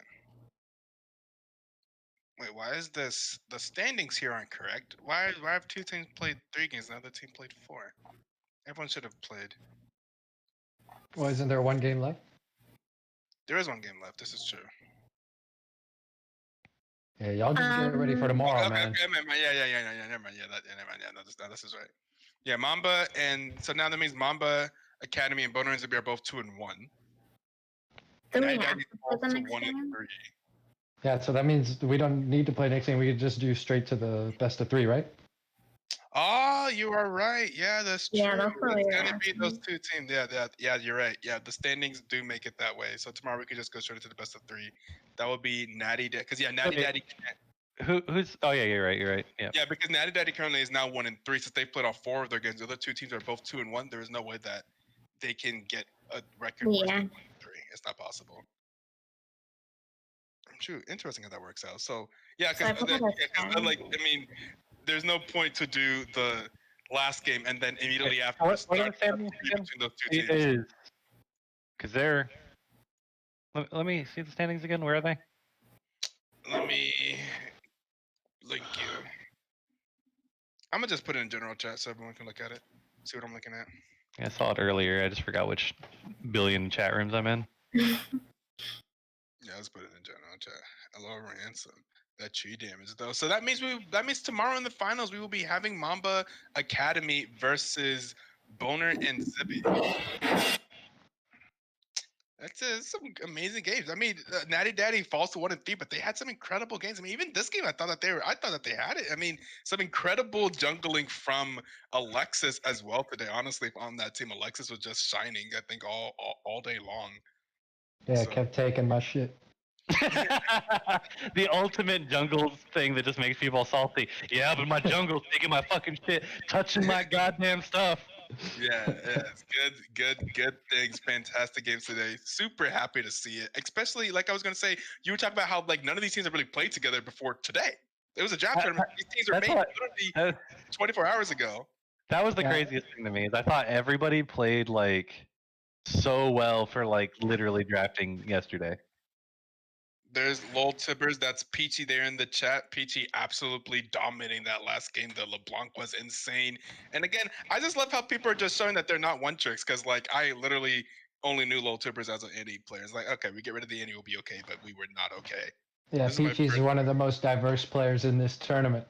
That's why Yeah, I got her fair. first round, first pick. Yeah, apparently so. Yeah, Peachy is insane. I was surprised because all I heard was like, "Oh, it's an Annie main," and I'm like, I mean, "Okay." look at the And account. then just playing a bunch of different things. I haven't seen any account. I just have to be pleasantly surprised by every champion picked. You're right. I'm not. I swear. Right now, she has 25 games played on Annie and 3 on her next most played. I'm not crazy. I feel like everyone's like, "Oh, this person plays a lot of Annie," but then she's just like shut me up. Like, what are you talking about? Just get pleasantly just shut up. I don't mind it. I mean, that's fantastic. That's fantastic gameplay there. I just enjoyed every game, to be honest. There's not a single team I'm disappointed by. I really enjoyed how everyone played. Like even though, like you said, that Natty Daddy ended up 1 and 3. I still think they technically played like even above that record, but I mean, it's Right, still for stands. sure. Because the other two teams obviously deserve their wins more because they won. No doubt about like, that. It's just, yeah, what are you gonna do tomorrow? You gonna not lose again? Look, I told y'all after that first loss, we weren't losing again, and I'm sticking to it, man. We're going 2-0. The funny thing is I like once you were popping off the game right after that, that was like my narrative for the whole game. I'm like, this man is on a mission. I had to do it. I had to do it to him.